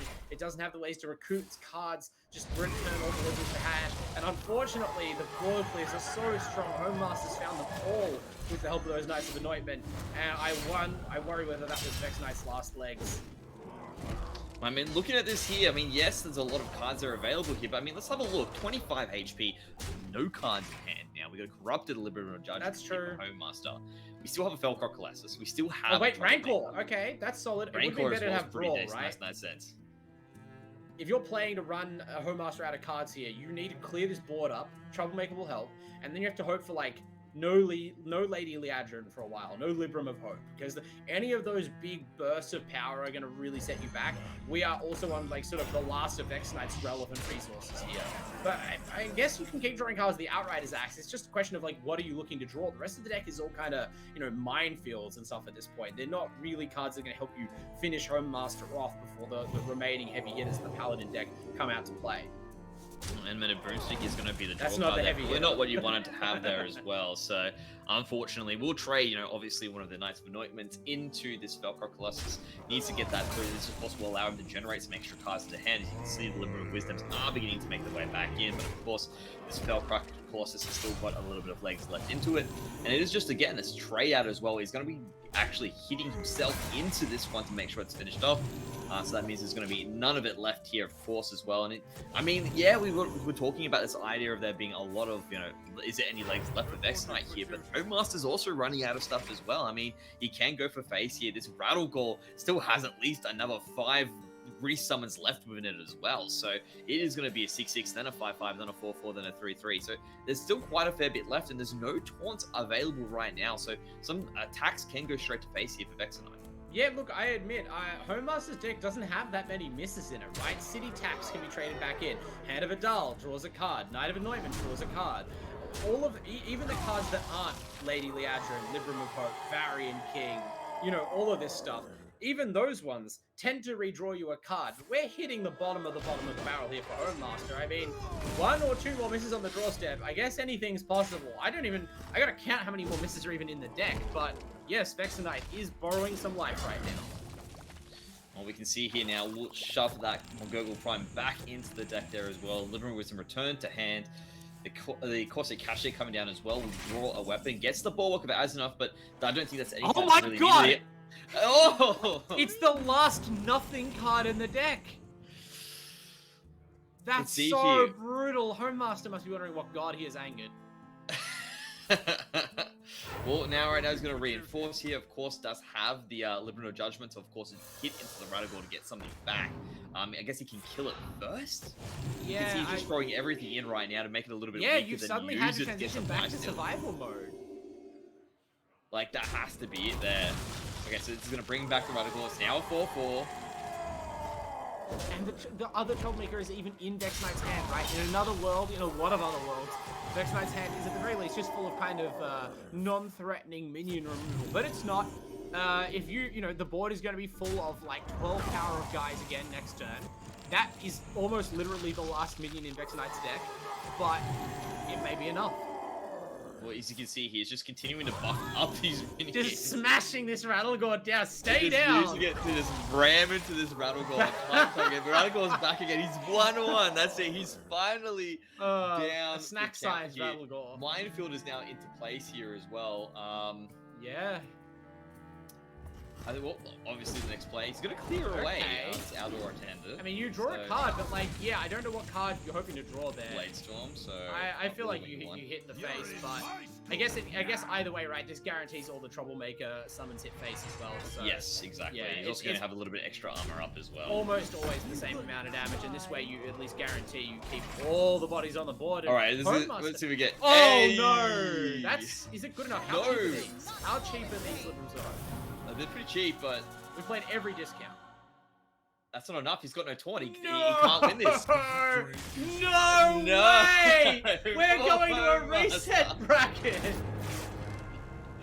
That's wow, what a unbelievable. way for this to turn around. Vexenite is going the distance. Homemaster must be sitting there going, I mean, like, is it a miss to get Lady Liadrin at that point? And it absolutely was. On any previous turn, any Would've been other great. turn, any other card in the deck, anything. Goodness gracious. This, like, look, I mean, you're sitting here going, like, Vexenite, I don't think these have many legs. I don't think that's going to be the case here. It had the legs, man. It came through. Okay, hang on. You can't fault me. One deck is 80%.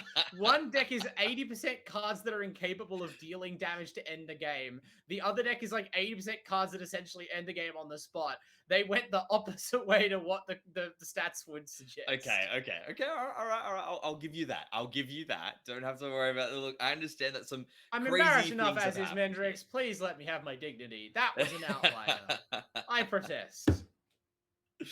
Well, guys, look, we have a reset coming through here. This does mean we need to reset everything up here. This does mean the bans could be different here as well as we do move into what will be the final match available, guys. So please do not go anywhere. We'll be right back with the Hearthstone finals.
we are back with the Hearthstone finals here. Pretty exciting stuff here. Of course, this is presented by Blizzard AEL and supported by McDonald's. And things are really heating up here in the finals now. Vexenite managing to overcome all odds here and actually bring across the reset, which means we are now going into what is the final match here. Winner takes all. Wow, this is super exciting stuff. And I feel like Home Master now is really rethinking the strategy going forward. I don't know if I'd be rethinking my strategy. I'd be trying to like regather my confidence. Maybe it's like a morale issue, right? Because a lot of those matches were just weird, right? Like that whole game, that Warrior deck only got where it was because you had the Kargath Prime, the early athletic tradings, the ridiculous string of draws in multiple matches. And I'm not saying that to take away credit from either player, especially from Vexenite. Vexenite. I was going to say some Mendrix, like Vexenite. Yeah, like those rattle goals routed you a little bit. That's playing to your outs, like to an insane degree. But also, if you're home master, you can reasonably rely that will not happen to you again. The Paladin deck probably wins in most timelines. Changing your strategy, overreacting to the fact that you got, that might actually hurt your chances more. Yeah, this is definitely a possibility. So I do hope Home Master isn't overthinking this entire scenario and has probably gone, all right, cool. Well, I just got unlucky. It was just a matter of the execution there not lining up to what I needed it to be. And to be honest, probably when I looked at those plays as well, I feel like there wasn't really different sequences that could have been done there by Home Master to actually improve that scenario there. I mean, a lot of them are such outliers. Like, how do you expect to play around that sort of thing? And but I mean, some of them might have been the tech cards, right? Maybe you miscount the potential for lethal out of the Druid deck, or you pull the trigger on your board clear too early because you're not used to playing around the additional damage buffs out of Vexenite's particular Druid list, right? Like, we never are quite sure what influences the plays, but you're right in that you only have so many board waves, right? Particularly in that Paladin matchup, you just sort of pick the top card off your deck. It's a 1-drop that doesn't do anything. You throw it on the board and look sad. Like, there's not a lot to do there. Pretty much. Well, I can tell you right now, we do have bans up. Okay. Home Master does not have access to the Warlock once again, so it's still going to be the Demon Hunter, the Paladin, and the Rogue. But Vexenite, on the flip side, does not have the Druid this time. That does mean that the Demon Hunter will be what's available for Vexenite. So we do have a different final here. Not going to be a repeat. Home Master doesn't want to deal with that Druid, and to be honest, rightfully so. He kind of realized that to our point as well. There was just when things just go that particular way, it's just so hard to deal with.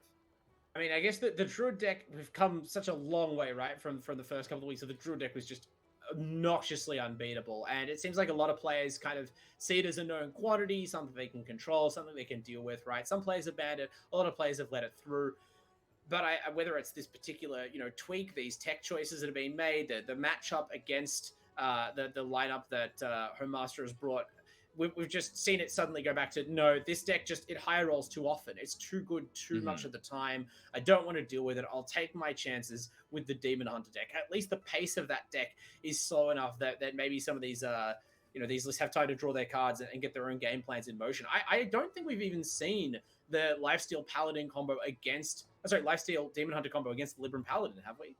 No, I don't believe we have. So it's something that's going to be interesting here. But I think that in terms of what's being played here, it's actually the Death Rattle that's actually being used here by Vexenite here. It's not the Demon Hunter of course. Yeah. It's the only Death Rattle Hunter there. I mean, that makes a lot more sense, because I feel as though there is relatively little prey for that deck when you look at its good and bad matchups, and its bad matchups are quite bad. So, yeah, maybe Home Master having second thoughts going, look, I can handle this. I'll take this on.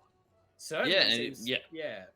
And it's definitely not idea, what is going to be a known quantity versus what's not. So I can see, right off this mark here, things looking a little bit different. Of course, we've got a completely different deck that we're going to have here. Home Master must be feeling a bit more confident now that he's really figured out what this deck's going to be. But of course, at the same time, does have to go up against that big warrior once again. At the same time, Vexenite knows, maybe I'll get lucky again with the rolling here for up against this Paladin. So crazier things have happened. We've already seen that come across here, and we're going to be jumping straight back into it. It is going to be that final match here between Vexenite and, of course, Home Master, who's been riding the wind the entire way through. He's finally lost one, but of course he gets that benefit of being able to replay this once again.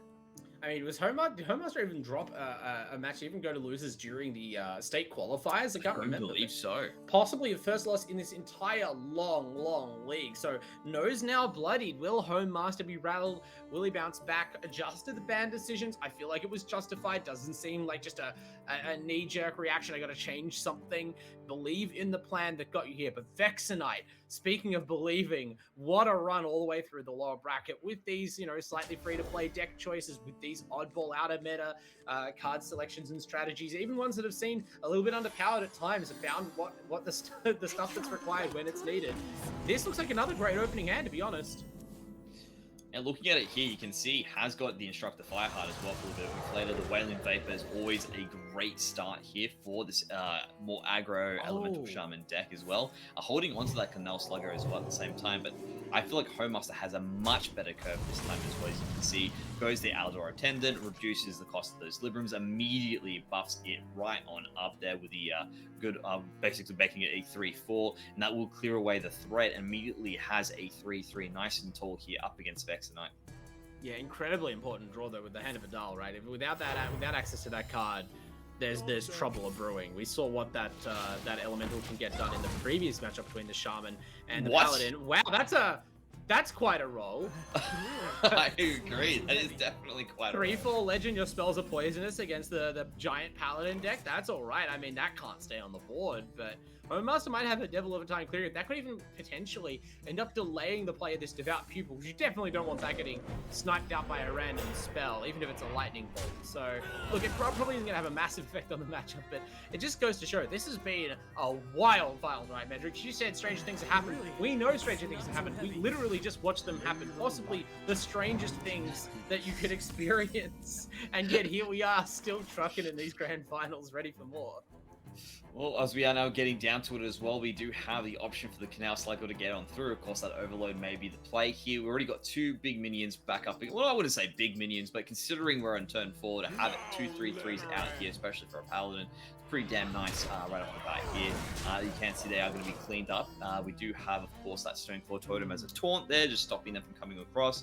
And at the same time, the Alliance Bannerman will stay alive for the time being. That Canal Slugger also getting some decent value off this, considering it can be used to clear away this Outdoor Truth Seeker. I mean, especially, yeah, it's important to clear away the Truth Seeker, but the Lightning Bolt is going to get it done thanks to the poisonous buff from the Legend. Professor Slate allowing the Canal Slugger to go face, so already it's contributed a significant amount of damage. Like, within the range of things you can pull off Serpentine Portal, this is going the distance, might prove crucial, because Vexenite's hand's a little slow for what you want in this Paladin matchup, right? Like, the Lilypad Lurker, a reactive card that costs 5, Alakir, a card that just costs 8 of any description, might be a little tough when your opponent's about to drop down to 6 mana, Libram of Hope. But even that Libram of Hope, you have to consider, is this gonna get lightning bolted? Hint, it is. Yeah, it would. I would have lightning bolted it. And imagine if that is the case, that if it does, gets rid of the Divine Shield, the poison effect's triggered. Yeah. It can come through. You can see, I mean, he's looking at dropping it. It looks like he just wants to get the Outdoor True Seeker down again as well. Is actually considering he wants to get this off the board. Is Libram of Justin up here? This really went the distance. I mean, you can tell right out. First of all, like, is it really going to do anything? Sure enough, it did. It forced a lot of resources out of Homemaster. Only for this Paladin deck that just, like, does not have removal, really. Like, it has to completely alter the play patterns over multiple key turns in the mid game just to get rid of this pesky legendary, avoid losing value. If that ends up costing Homemaster the game, like, I mean, I guess it only continues this insane streak that Vexenite's on of just finding completely unpredictable outs, improvising in the middle of the game a new plan, and utilizing these surprising resources to the best that they can be used. Homemaster, though, still has a lot to do, throwing out that 8/8 Taunt Divine Shield. It's formidable as ever, and Vexenite does not have the ready lethal like we saw in the other game. Gonna need big draws off Instructor Fireheart, and then maybe a finish with this Elemental. I guess the Lilypad Lurker, but you're not pushing damage here, though. I hesitate, because now we can play out Varian Ring. I don't know if it gets better for you. Even the double Divine Shield taunt possible with those Devout Pupils if you want. It looks like it is being put out onto the field as well, just straight away that play there. So it is nice on having that there. I do like how he just, just animated outside there. We'll have, of course, the Divine Shield just to clear out any of those additional threats, and finally gets to put a bit of pressure back. But I mean, we do still have an Alakir Windlord available. We've got the Gaiwa, and we seem to have some damage sitting behind here, including with that Instructed Fireheart. I think Vexenite just has the ability to start going to the face. I'm a little bit surprised by the Varian Rin choice, right? It doesn't gain taunt because we already drew both our Devout Pupils. I don't think there's any other taunt minions in the deck.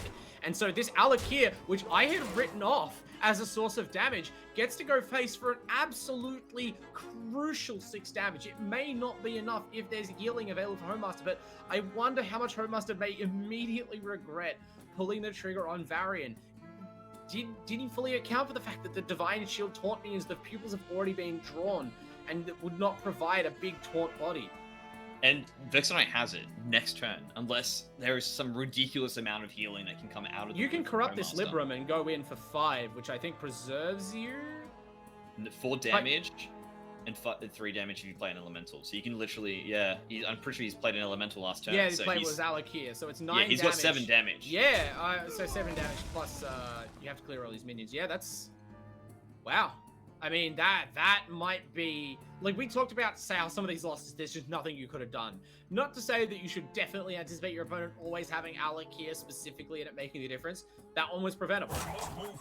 But I mean, but here's the other thing as well, right? You have to take into account, I mean, Barrel's coming down to clear this, right? Clear, you're going to get Libram afterwards, extra lifesteal. Oh, is it? Maybe. Heal 5 Yeah, 9. He's safe. Then it's still the Instructor. That's, I We'll see thought what else like is 9 else. damage is enough, right? Yeah. Okay. No. Oh no! Okay, wait, we can't, no. What the- Mana cost exists. Mana Is cost it enough? exists. No, it's too much. It is You too can't, much. you can't Okay. cast all those. Fireheart is gonna try and find some lightning bolts for us. There's Got one! a lightning bolt. There Are we you, Are you actually kidding? Wait, we're thinking about this? Vexenite, buddy. Vexenite, come on. You've been blessed by the god of cards today. Just take the bolt. Just rip. I would simply rip a second bolt. He needs to make sure, I would- okay? But leave him alone, okay? Okay, Hex. Okay, admit Hex on variant's pretty good too. But Yeah, but can't he just win? consider winning. Well, this costs 4 mana to play the bolt, right? Oh, And I yeah, think yeah, we true. don't have enough to cast 2 more spells. We'd be just short. God, these games. No, These are roller coasters. because he's What played was the that? Grey Realm. That's 3 damage. He's got it. Oh no, he doesn't have it. Never mind. Yeah, you're right. Yeah, I mean, He's for got a one, lightning we're strike. targeting Storm strike. Barov. Storm Strike 6 damage. We could have just gone face. No way. Oh, this is ridiculous. I would have simply bolted face. I would have just trusted in Primordial my... Studies as well. Landslide coming in. The elements are with Vexenite today. That Oh, much is 100%. sure. He's got another portal.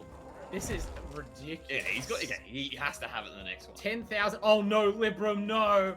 Okay, wait. That's enough. 8 life is so much life. That is And a 5 lot. of the He life has, steal. he has to play Liberal first. I can't believe he didn't go Oh. for lethal with that bolt. That's insane. Yeah, there we go. Like, you hesitate to...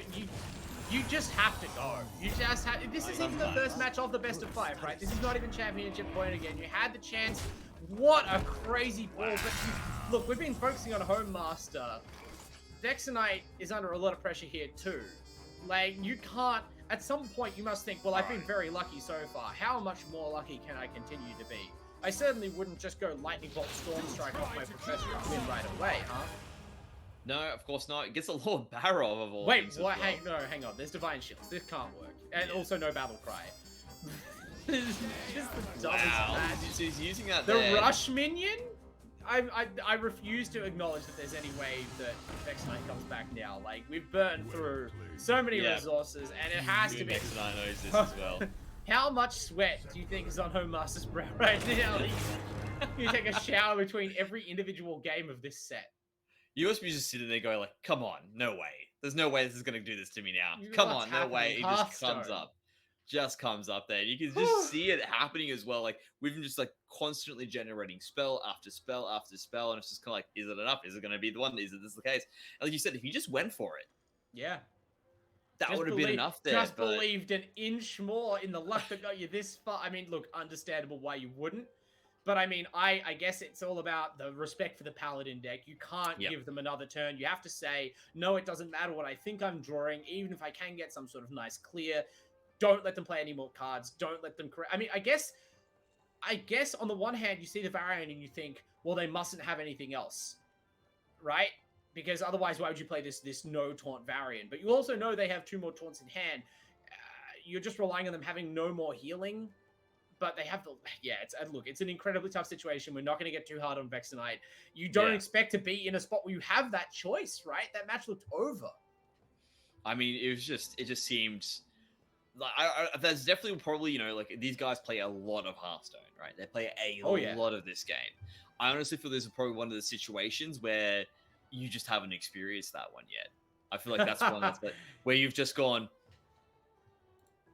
do I roll? Do I not? I mean, I feel like, especially considering, the way that the value was generated prior, right? You summoned a legendary. They gave your spells a little bit of extra oomph behind it with the poison as well. We've got it, Mendrix. I have to ask you to stop. We can't go back to all of these matches and break. Yeah, we can. We totally can. I don't know if I'm not a streamer these days. I'm just here for commentary on various channels. But if I were a Hearthstone content creator, if I were one of these players, I would go back to these VODs and break them down, like turn by turn, because this must be one of the greatest tests of your ability, as you say, to utilize your experience, to anticipate, to just navigate the turns. There's so much bizarre, out of nowhere opportunities, like opening and closing, seemingly constantly through every single matchup. But in an important shift from our first bracket, this is the second bracket grand final, sudden death time, but Homemaster has gotten the win with the deck that failed him in the first set,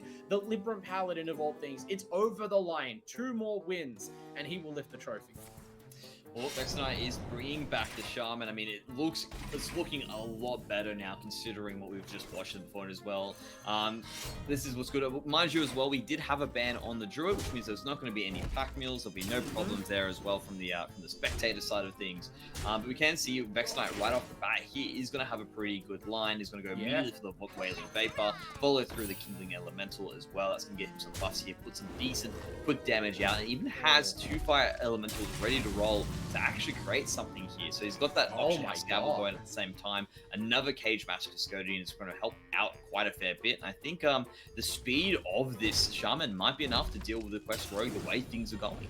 I'm beginning to wonder whether the low rolls we saw were like lower rolls than I thought, because we're starting to see this deck, when it counts, really string together some pretty insane openings, right? That was a lot of damage. This is a slow rogue deck. It has pretty solid minion removal, but it still can struggle to answer he's got 2 Cutlasses. I mean, yeah, that's You not don't want to ideal. use the Wicked Stabs here to clear so early. You can use the Agent for combo damage. You play the Cutlass to combo, yeah?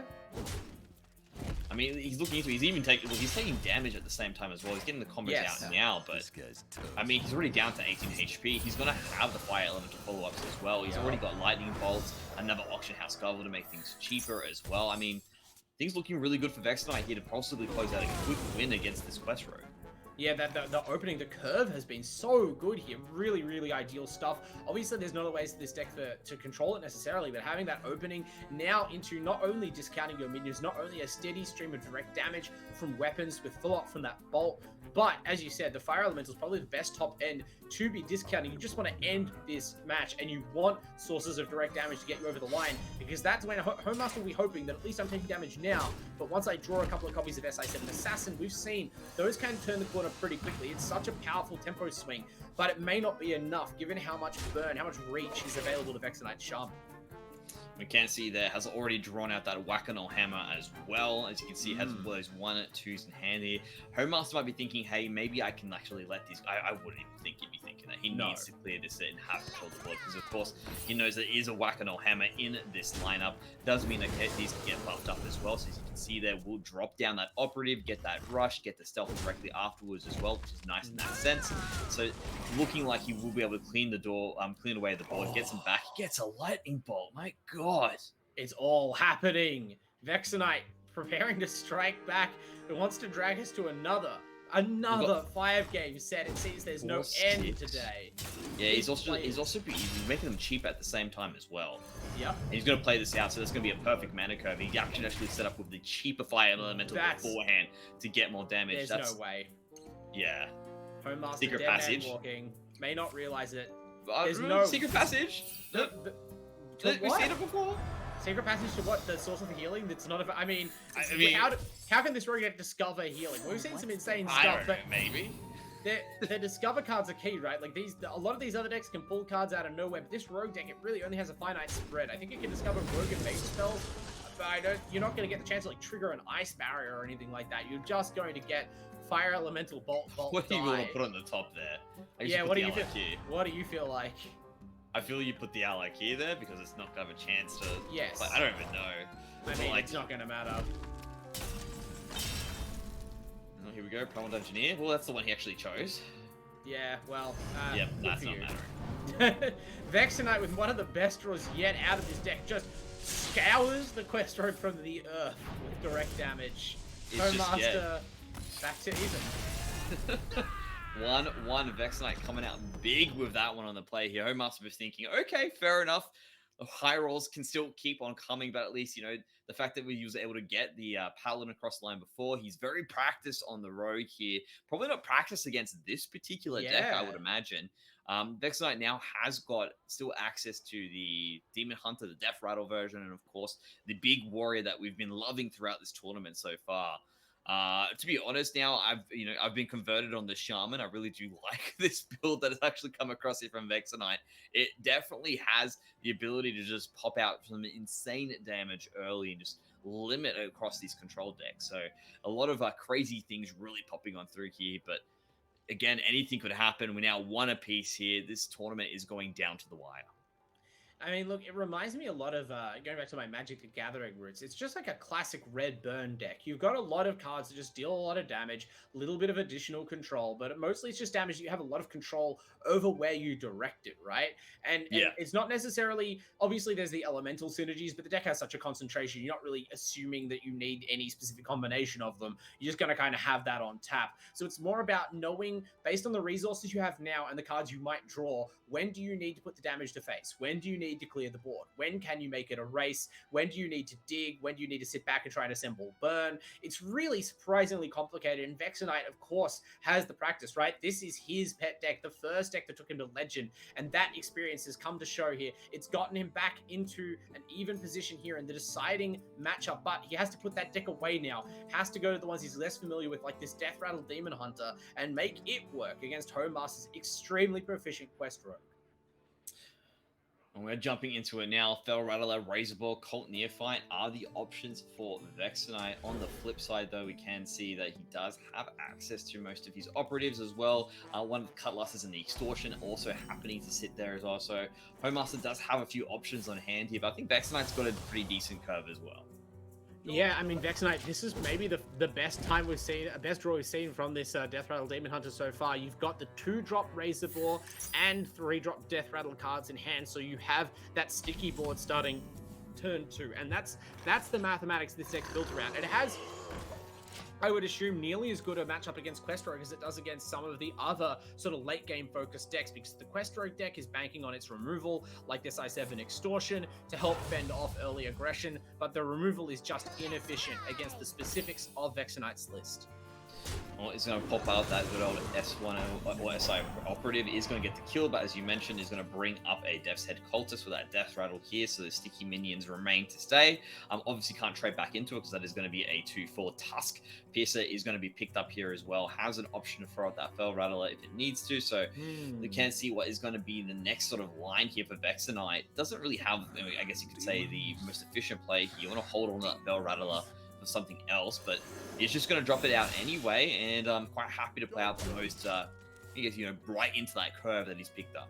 Yeah, I mean, this is the Demon Hunter deck, because, again, it's like the Shaman deck. It doesn't have massively overwhelming explosive draws most of the time. You're really loath to give up any possible tempo, and yeah, you could have just played Tusk Piercer, Demon Claused up, hit face for 2, save that for a future turn. It does also help sometimes to hold onto those Death Rattle minions, because you might draw another boar, right? You need targets in hand to make those cards count for their full worth. But I think it's the presence of that 1 health stealth minion that sort of tipped Vexenite over the line maybe into playing that card, right? Because you make the timing more awkward if there's removal. Unfortunately, the Shadow Step saves the operative from a lethal explosion of that Rattler, and now we'll get to still recoup the full value of that SI7 card, advancing the quest further and putting pressure on Vexenite to make something happen. Yeah, the SI Skulker now is also coming into play as well. Vexer Knight still has access to that Death's Head Cultist as well, and we can see that there's going to be a Raging Fell Screamer being covered for the time being. Unfortunately, the Skull Gul'dan is also going to be drawn out. I mean, it's nice to have the draw card, but it's not going to be actually sitting there as a outcast for a while unless you know, the Renowned Performer or the Tusk Piercer gets played out in the next couple of turns. Yeah, I mean, it might just kind of force Vex Knight's hand. I don't know what the next draw is going to be, but it'd have to be something pretty impressive to convince you not to just play Tusk Piercer, play that Renowned Performer, because you do definitely need the Tempo Surge of the Skull Gul'dan. You'd much rather draw it on turn 6 right on time, a couple of turns from now, but you have to make do with what you've got. And look, the thing about this is, if you Skull Gul'dan, obviously there's a ton of good cards to fight, but if you run into the Illidari Inquisitor, it's already discounted by Raging Fell Screamer. So if you further discount it, you end up with a Inquisitor that costs 3. And you'll already have a Tusk Piercer in play. That can ambush a lot of people. Just dropping down an 8/8, it mops up their biggest minion, it hits them in the face for 8, it demands removal. It's quite a tempo sweep, potentially on the cards. Well, we can see that Homemaster is still going to be able to clear things away for the time being. He's going to have, you know, again, those advantages that you talked about, possibly getting those Inquisitors in at some point. Another Death's Head Cultist has come into play here. And yeah, I feel like you said, it probably is just going to be that Renowned Performer with the Tusk Piercer just to make sure that the Skull Gul'dan will be outcast in the next couple of turns. The outcast on this, like some of the outcast cards you can get away with not casting in outcast mode. This isn't one of them, not in this deck. You absolutely must get the discount. It has to be like essentially a mana ritual, netting you value by adding 9 mana of discount to the cards you draw, and preferably you want them to be playable. So if you're playing at turn 6, you really want to hit 2, if not 3 cost or less cards, which to be fair is probable with the curve of the deck. But Vexer Knight really starting to lean, the Fist Slash Distractor puts back at the front of the hand, right? Yeah. Yeah. Okay, well, not the worst. Not the worst. Imagine if it went behind the Skull. That would Gul'dan. absolutely be tilting. Yeah, You can't that even would be replay so- it. Oh, that would have been so rough in that sense of things here, but not going to be the case here. We do have a secret passage coming through from Homemaster. That does mean that the quest line will be pushed a little bit further as more of those operatives are being played. And he has got that Spy Master already. So yeah, look, things looking up now for Homemaster. I mean, who's Quest Warrior? I don't know. Like, this Quest Rogue deck is basically the same deck, right? Like, they're both mid-range decks. We've seen this Quest Warrior deck. If it can't reliably kill you before it has Cap and Rakara, then it really does seem somewhat comparable to this Quest Rogue. I'm being slightly facetious, but not by much. And I think we've seen the increasing percentage of Quest Rogues as a reflection of that, right? You're just as sure to kill them once you find this Scab. We've seen the lethals are strong from Homemaster. I wonder how it will get put together this time. Skull Gul'dan, not ideal. Yeah, I mean, I guess it is a reduced Skull Gul'dan. You can look to play it a little bit later here. You do have the Illidari studies, which is going to be nice. A Razorfen Beastmaster is still something that you can put into play here. And I guess you can generate free card draw out of that Illidari studies, but it's just going to let that go. It's going to be okay with that, I guess, but it seems that the tempo is starting to tip back into Homemaster's favor here because we can get that Spy Master down now as well, and that's going to be nice in that sense of things, especially because he can play that, use one of the gizmos, I believe, to put him to stealth, and then follow through with that Battleground Battle Master, which we've seen in the past, to have some really powerful follow-up play. Yeah, and there's very, very little that Homemaster can do about it, except for make as many taunt minions as possible.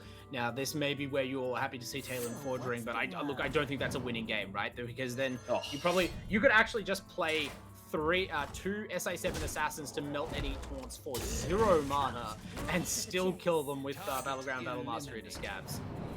But that's not what we're going for just yet.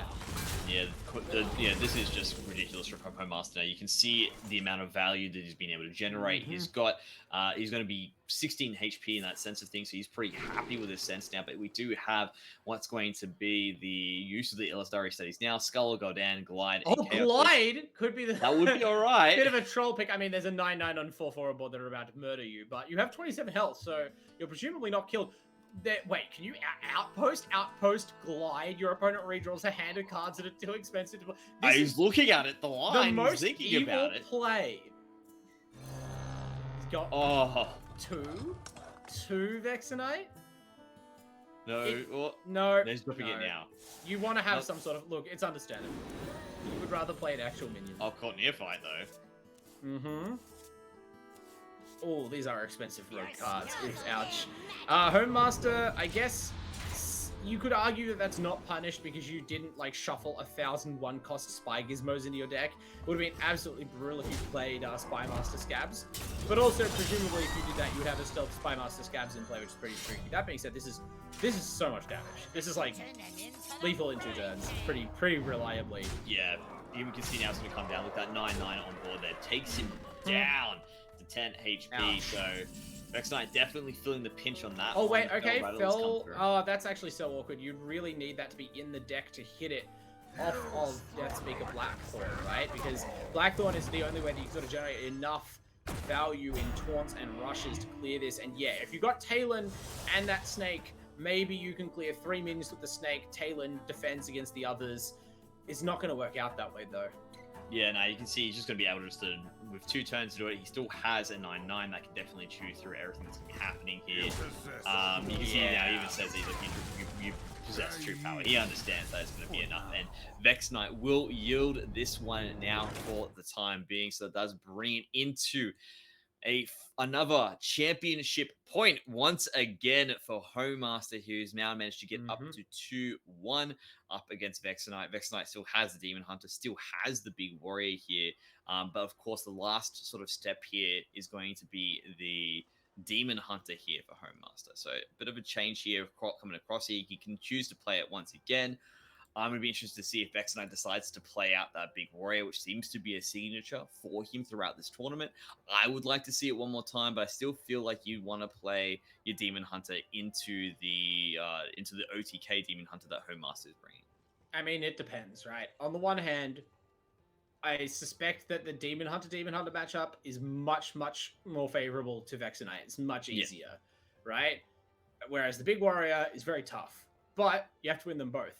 So, do you save the ice cream for dessert, or do you just need a win right now? Do you I feel like you just want the win right now. Put a point on the board. Look, Homemaster. I'm not going to say Homemaster crumbled under the pressure last time because like Homemaster not in charge of his top decks, but maybe that you want to reconjure that magic. Maybe you just want to keep playing for as long as possible, even if that's only extending the inevitable by 1 win. That's the play. Vex Knight goes back to the Death Rattle Demon Hunter. Couldn't get it done against the Quest Rogue. Has hopefully a better shot here against Homemaster's combo Demon Hunter. This ends now. Well, let's see what ends up being the nut of it. Look, I honestly would feel like you just want to keep this going as much as possible. You want to increase your chance. You don't want it to be one of those scenarios. Well, I didn't even get the chance to play the Demon Hunter, right? So you can play the Demon Hunter, have the higher net chance to win, and then come through with the Warrior, where you go, look, it's going to be tough, but at least I know for a fact that I didn't lose both because I didn't play the Demon Hunter. You get what I'm saying? You don't want to lose the opportunity to play the Demon Hunter when you know it's the higher chance. Sure. Look, I think we're getting back around to the point of it doesn't really matter, so it's whatever your gut says. Don't overthink it. Don't debate. I think it's a tendency of card game players, right? You can feel free to call me if this is just projecting. But people, because card games are so much about the nuance, right? We're seeing today how you must consider every possibility. I feel there is a tendency to pour the mind into even decisions that truthfully aren't worth it. Right? Like you're always searching for those percentage points, the true optimization.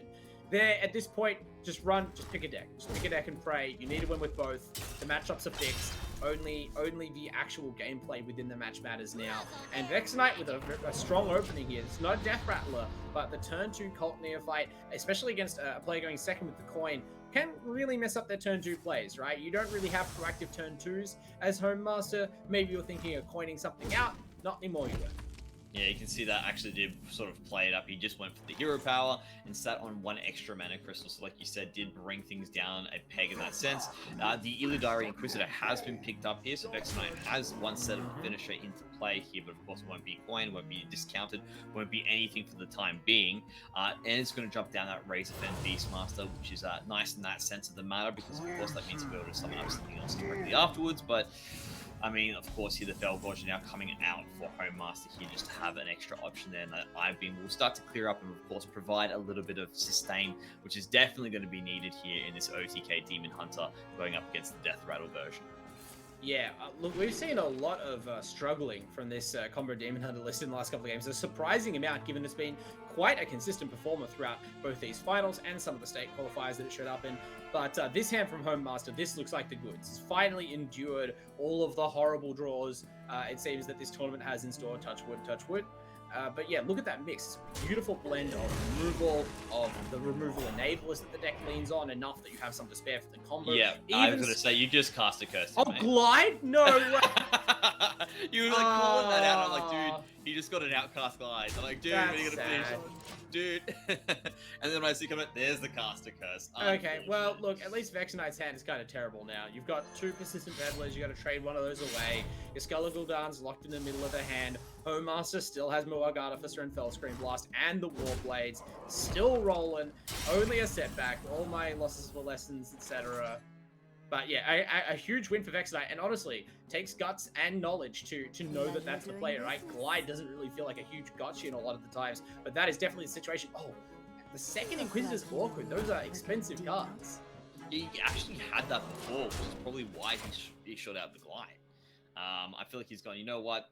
Let's just swap it in anyway again. I mean, you don't want to have these Inquisitors so early. Looks like the Hearthstone gods didn't think he was deemed to have a better hand and coming around as well. But of course, I mean, you were talking about the fact that he's got the Skull of Gul'dan not in the, is in the middle there. It's just a devouring ectoplasm away that he can play first. Then he can get that outcast from it as well. I think the other thing as well, like you said, it seemed to be a pretty ideal hand coming across there for Home Master. So like you said, the gut shot to throw out that glide does mean that he's going to be able to be in a position where he's going to be able to hold down a little bit. But Home Master's pretty happy with everything. He is going to throw out another Felgorger. We'll get an Immolation Aura there to actually just begin to push things away, which will force that out there. Of course, the Death Rattles aren't going to be the best from that sense here, and the Persistent Peddler will still be alive for the time being. Yeah, I mean, this is a really engaging matchup right now. Vex Knight obviously has the late game insurance of the 2 Illidari Inquisitors. That's the burst that you need to get this matchup to swing your way, to be honest. But you do honestly feel like you need some setup in the meantime. How much can get done? I mean, the Persistent Peddler is going to get a hit in here. This is pretty solid, but Home Master, you have to be afraid of what Home Master might have in hand. There could be a very, very big Fellscream Blast.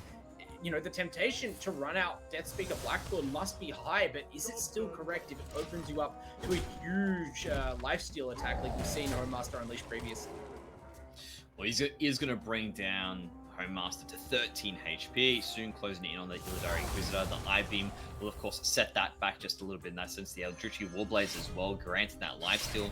I'm going to be interested to see if he's actually going to go for the board clear or just try to get some HP back by going to face. Looks like it is going to be still getting some control back on that sense, and we'll get back the 2v2, sorry, the 2-2 Deadly Adventurer is going to be coming into place here as well. So yeah, a little bit off the back there. We can see the Skull of Gul'dan is an option here, and he's just going to throw it in. Here comes the Deathspeaker Blackthorn.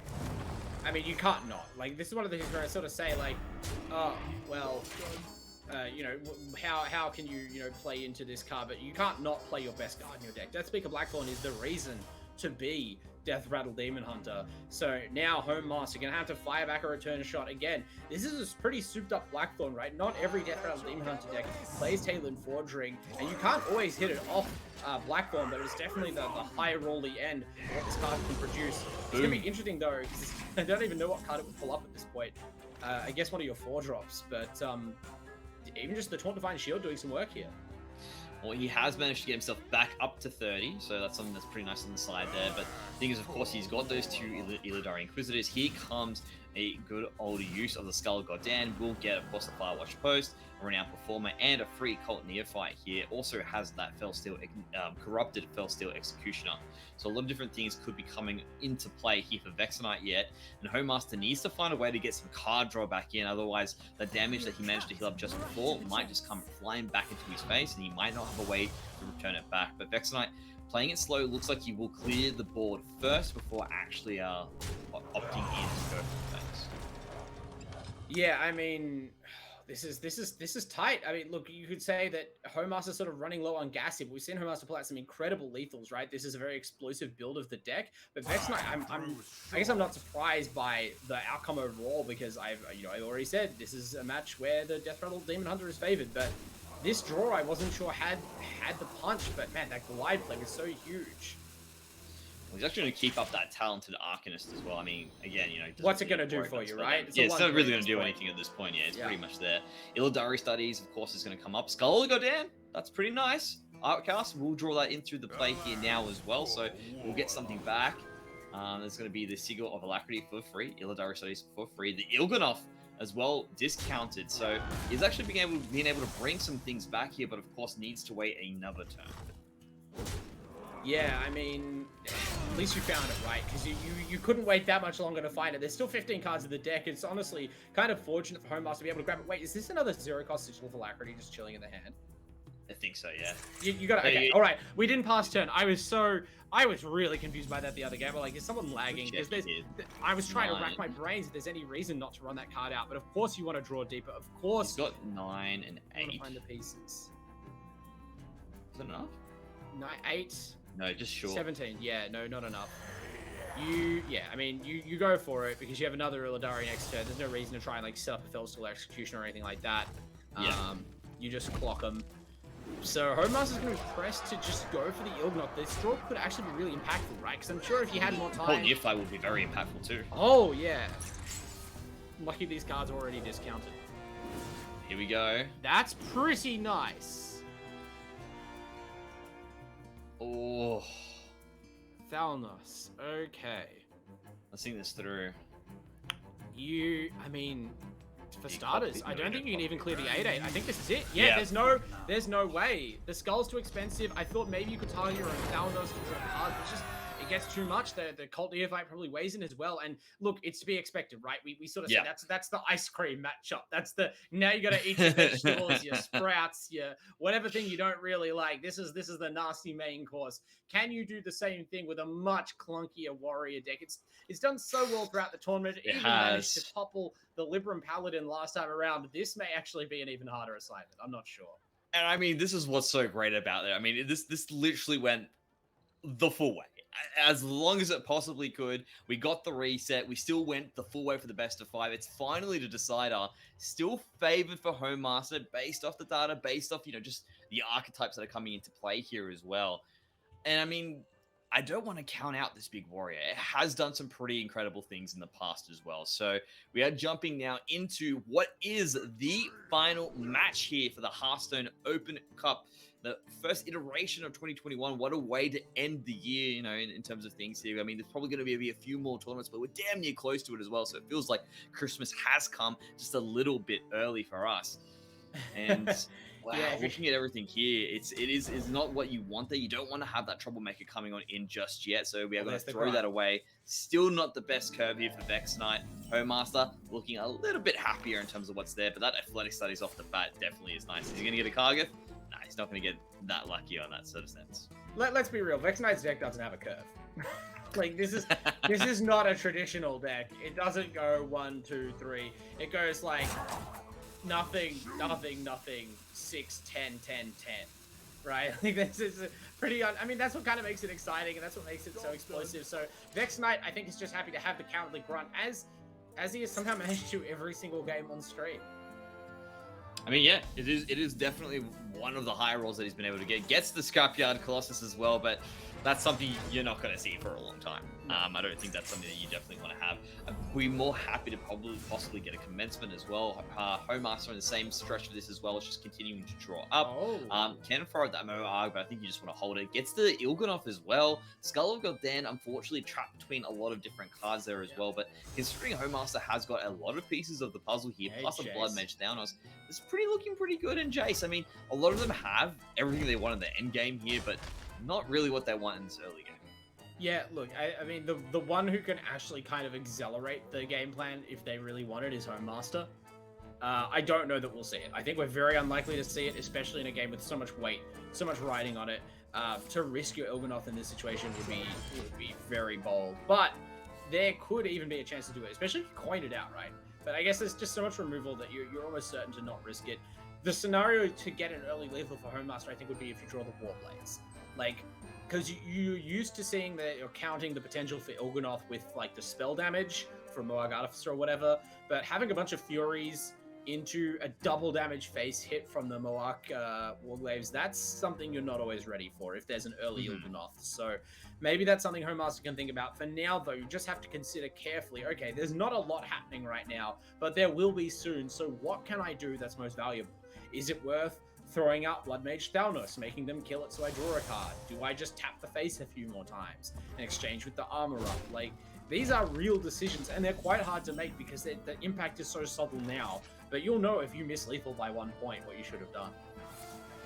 Well, he's going to trade it with that provoke. We'll get a barricade in return as well. I think now it literally is just, yeah, I'm just going to play this null.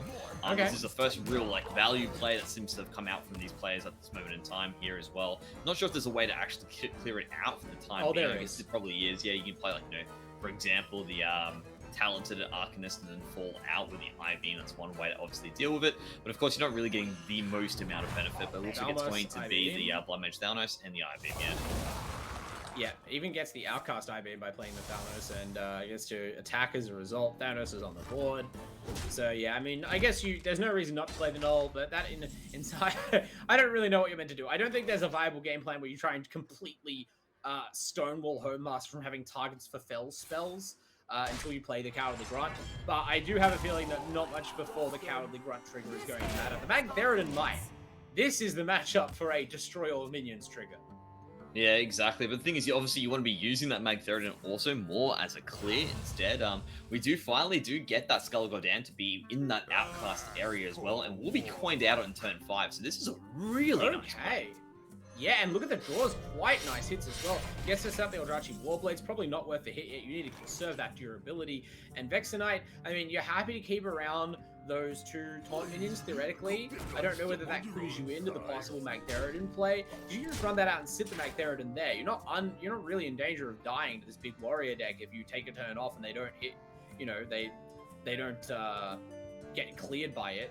So I'm interested. Obviously, there are other options, plenty of other options when Hanzo stocked, and that's what we're going to go for. Felgorger first. The aura must make it more tempting. He's thinking about it. You can tell that seems to be like. I mean, he's got a lot of discounted cards there as well. But at the same time, if you do obviously throw out that emulation where you'll be killing the Cowardly Grunt, which of course gives it the benefit that it wants. At the same time, it is going to stop from doing damage. Here comes a Rattlegore. That's the best hit for Vexenite. I mean, it is 1 in 3 at that point, right? 1 Trollmaker already in hand, along with 1 Scrapyard Colossus. Homemaster, again, very sad, very regretful. And this is just the thing that, you know, you can't really count out this big warrior. Every single time we look at it there, it just seems to be doing that. It is going to clear away most of those barricades, which means he can attack to the face in the future. But, of course, this Rattlegore is going to be sitting there quite menacing. It is very menacing. I'll be like I would like to say now. He just brawl here. Yeah. Because even if the Rattlegore dies, it just comes back as an 8/8. You don't even attack need to. first. Brawl's expensive. It is. Just slap him. You got Rancor. You got provoke. Okay.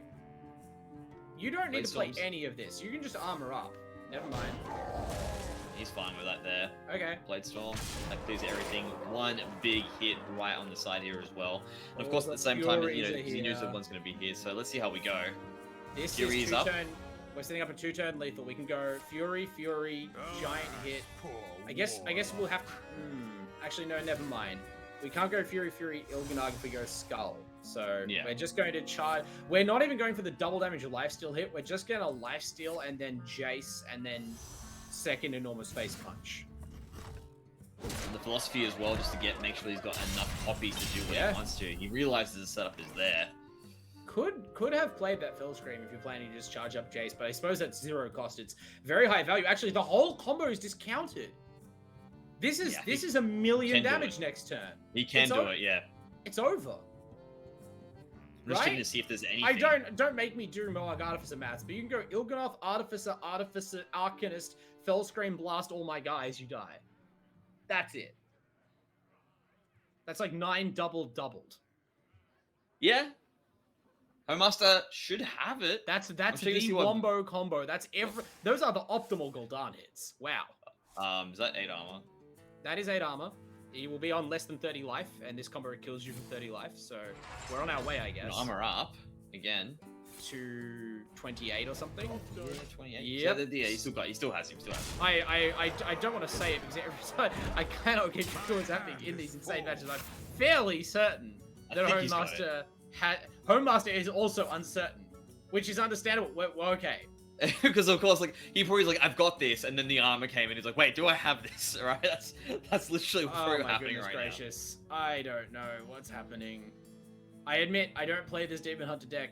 The Mawag Artificer is worded in a funky way. I'm fairly certain we've seen this combo kill from way more life than this, right? What are we copying? Are we copying the Artificers? Are we going to play 3 Artificers? But the thing is normally you get like from the damage. We're playing philosophy as well. We're playing 3. There we go. Here's the Eagle up now. He's pulling the trigger. With 3, yeah, I think I'm fairly confident with 3 damage doublers and +2 spell damage. I've got enough. We're gonna see how much. He's got it. Yeah, he's dropping it down. He's counting. He's been counting. The absolute swag. It's 72 damage. He had it so bad. He went for the discovery play just because he had a spare mana, just in case he could extra swag on Vexenite, just to rub it in after what a long road it's been. Homemaster, my God Almighty. Finish. He really went for the all-out finish. I'm sure he's got this. It's like you said, it's 1 million damage. Like even with the armor up and everything. Because even like Vexenite's like, okay, I gotta like brace for something here. I've got some armor. I'm gonna get a bunch of armor into this place here. Everything seems to be in the place there. What a way to break that one out towards the very end. He's managing to get it out. Truly insane stuff. I mean, I can't begrudge the guy after what a long road it's been. After a like, imagine sweeping through all the qualifiers unbeaten. Upper bracket. You saw how happy Homemaster was before, just feeling good, feeling confident, winning lots of games. Get to the finals, drop the first set, fall to the championship. Just like, you must be just dying inside to think you've gone so deep and now you're having problems. But clutches it out in the end there. Huge reversal in the final game. And it took a lot of sequencing. It took some canny play to get all of those cards lined up. But that was so well thought out to see that you have a lot of free time at the start of that matchup and you can really set up an early, very powerful lethal by making sure you maximize your discounting tools. And yeah, I mean, what a deserving win. Oh, absolutely the case there. I mean, like so much happening on the back end of that. And it is honestly, again, I can't like, if I could think of a better finisher, that is literally the one that needs to come. 72 damage. The 72 damage. I mean, this guy he literally went overkill, right? Literally went for the overkill here. So yeah, pretty you never want crazy a in best that of 5 sense. 4-2. Like, counts as 2 wins. Well, look, we are getting this ready to roll. We are getting an interview here now to actually bring into play here. So we're just getting everything across the board. I think I did get just a glimpse of Homemaster there, but he has unfortunately just dropped on the side there. So what we're going to do, we're going to make sure we get this 100% ready to roll. We are going to move just to a very short break while we do prep up Homemaster for what is going to be an interview here. And please, guys, do not go anywhere. I want to hear from the man. I know that you guys probably want to hear from the man as well. Exactly, guys. So please, we'll be right back, and we'll be bringing you my homie. Don't you worry about it.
thank you so much for your patience. We are back once again with the Hearthstone Open.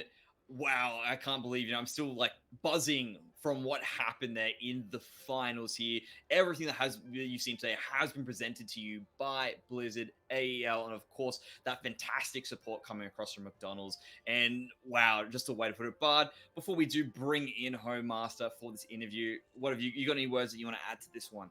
I mean, this is very, very rare for me to say, Mendrix. I might be speechless. That was insane. There were so many great games today leading up to that point, but that final exchange, the whole two-set experience, I'm almost sad we don't really have time to speak to both players because that was an odyssey and I have to know how they're feeling, but I'll settle for our winner, Mendrix. That's who I really want to hear from right now.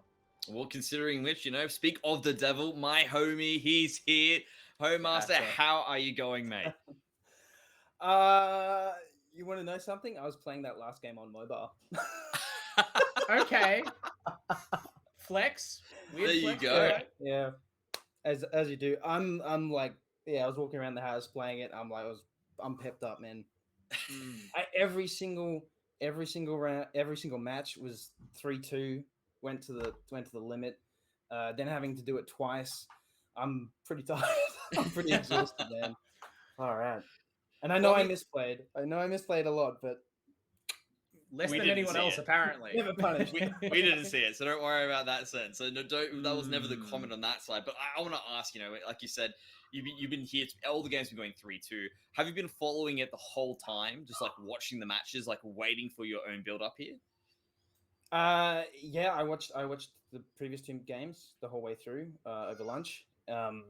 And just trying to chill. Wasn't playing any games or anything. Just listening to some music. Just did all I could have done. So yeah, it was, and the games beforehand were fantastic. All my previous competitors, shout out to everyone. You were fantastic opponents. Everyone, really, every single. Stealing my job, mate. I do the shout outs here. Yeah, I mean, the whole tournament was just like incredible, right, all the way through. I got look at the celebration. Yeah, bring him in. Oh, now I feel like we're home wreckers. What are you talking about? Hey, man. It's okay. Well, I mean, look, it's fair enough, right? This has been an absolute slug of a tournament. We talk about the duration. I'm gonna bring my kid in because please do. I'm sorry we kept you from your family for this long. That's the. He was having a bit of a tantrum. Sorry, everyone. He was having that's a bit okay. He couldn't come in and see me. But here we go. I'll keep it real quick then, for your sake. So, you mentioned taking the break there, right? That was something we were wondering about on the cast audibly. I don't know if you caught us even asking, perhaps, when you were watching, but how did it feel? Like, how do you think that affected you? Was it good or bad to have such a long break, right? You're just in the grand finals, and then everyone else had to play for a while before it got back to you. Did it cool you off? Did it give you a chance to catch your breath? How'd you feel? Yeah, no, it was good to calm down. Just take a minute and just kind of see who was gonna, how my opponents played. I guess that was kind of key. I was looking at, in particular, I was looking at at Vex because he's done so well with that lineup. It's quite a tricky lineup to deal with, obviously. So I was kind of studying his lists. So that was kind of handy to have that bit of extra time, actually. Yeah. No, excellent. One of the things I want to ask then, it just goes back to that last game that we had. We were sitting there going like, that has to be a bazillion damage in hand there at the very last end of that finisher. It has to be enough. I just want to know, like, did you know you had that damage? Because then you used the Discover. Were you just like looking for more damage on top of it? Or were you like, I know I got a lot of damage here, but I just want to have a bit more? I wanted to see what I could find. It was free. And yeah, I knew I had it. It's you got the Moag multiplication and but yeah, I don't know. I wasn't trying to flex, but yeah, we're gonna go for a walk. I know. Last question. Yeah, I mean, like, that was obviously a pretty impressive finish. It was set up by that favorable matchup you sort of won for yourself as the final play, right? The Demon Hunter against the Warrior. But you changed your ban. I think that maybe had a bigger impact than we even thought on the second set. Sort of what went through your mind when you decided to change the ban, and sort of what changed in your assumptions based on that? Because obviously the first time you banned a different deck. Yeah. Well, obviously the Demon Hunter is quite good into the Aggro Druid, so I took a bit of a risk. But Aggro Druid is just such a solid deck. Vex is he's just got like he knows that deck really well, and I already played against it. I saw him playing with it. I knew he was good with it. I thought get rid of it, get rid of those high rolls, and focus on. And Death Rattle Demon Hunter, it's quite you can kind of expect what they're gonna do. Except that glide, that was annoying. Yeah, we saw that glide too. Rude glide. Even you like your skills are quite unique. You like Yeah, that yeah, emote yeah. directly afterwards. Yeah, we'll play with that. Yeah. So, I think the ban paid off. To be honest, I was a bit worried. Definitely the case. Well, look, we don't want to take anything more. You have been an absolute pleasure to interview, to watch, everything across the sense. Big congratulations on the win. You definitely deserve it. And also, thanks to your son for jumping in as well and being a part of the show. Also, great fun with that one there. Yeah. Look, you can probably save this as well for the future, so you can have that as a video coming up as well. Yeah, you barged in. And I get it. I can't 40,000 people on play Hearthstone. Yeah, Exactly. yeah, Hi, guys.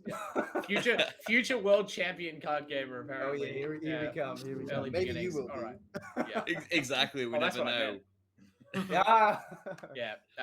Way ahead of me. Either way, perhaps. All right. Well, I mean, that's all I have to say. I'm exhausted, to be honest, Mendrix. I'm sure. I am too as well. So thank you again, Homemaster. I can imagine what you're going through. We're going to let you retire for the day. Thank you again. Thanks, man. Thanks, guys. Thanks, McDonald's. Thanks, Hearthstone Blizzard. Thanks, everyone. Absolutely. Or every single person involved. You've been awesome. Say Ciao, ciao. Oh. Beautiful there. Wow, that was definitely. I mean, I'm still blown away by everything that's just happened here. So, but that being said, tournament is done. Homemaster, very well deserved there. A big thank you again to Vexenite as well for bringing everything across there and that sort of sense. But have you got anything that you want to add to this? I mean, I don't know what more could be added, Mendrix. This is a tournament that's truly had it all. Even that interview had a little extra something to it. I just want to say thank you, echo what the Homemaster very elegantly, bookended us with. Thank you to all our sponsors and, of course, more importantly, to our players, our viewers, everyone involved, right? Every single part of this equation has to come together to make the whole. We casters are just kind of along for the ride. Obviously, it's a thrill to watch matches that are as exciting as this. You never know what you're going to get from a card game tournament, but this one will certainly go down in my memory as one that was spectacular. I could not put that any better myself. You've taken everything out of my mouth there. Again, I just want to double up on that thank you, of course, to Blizzard, AEL, and McDonald's for bringing us support for this amazing opportunity. Guys, the players, the community, you've been great. You guys have a great rest of weekend.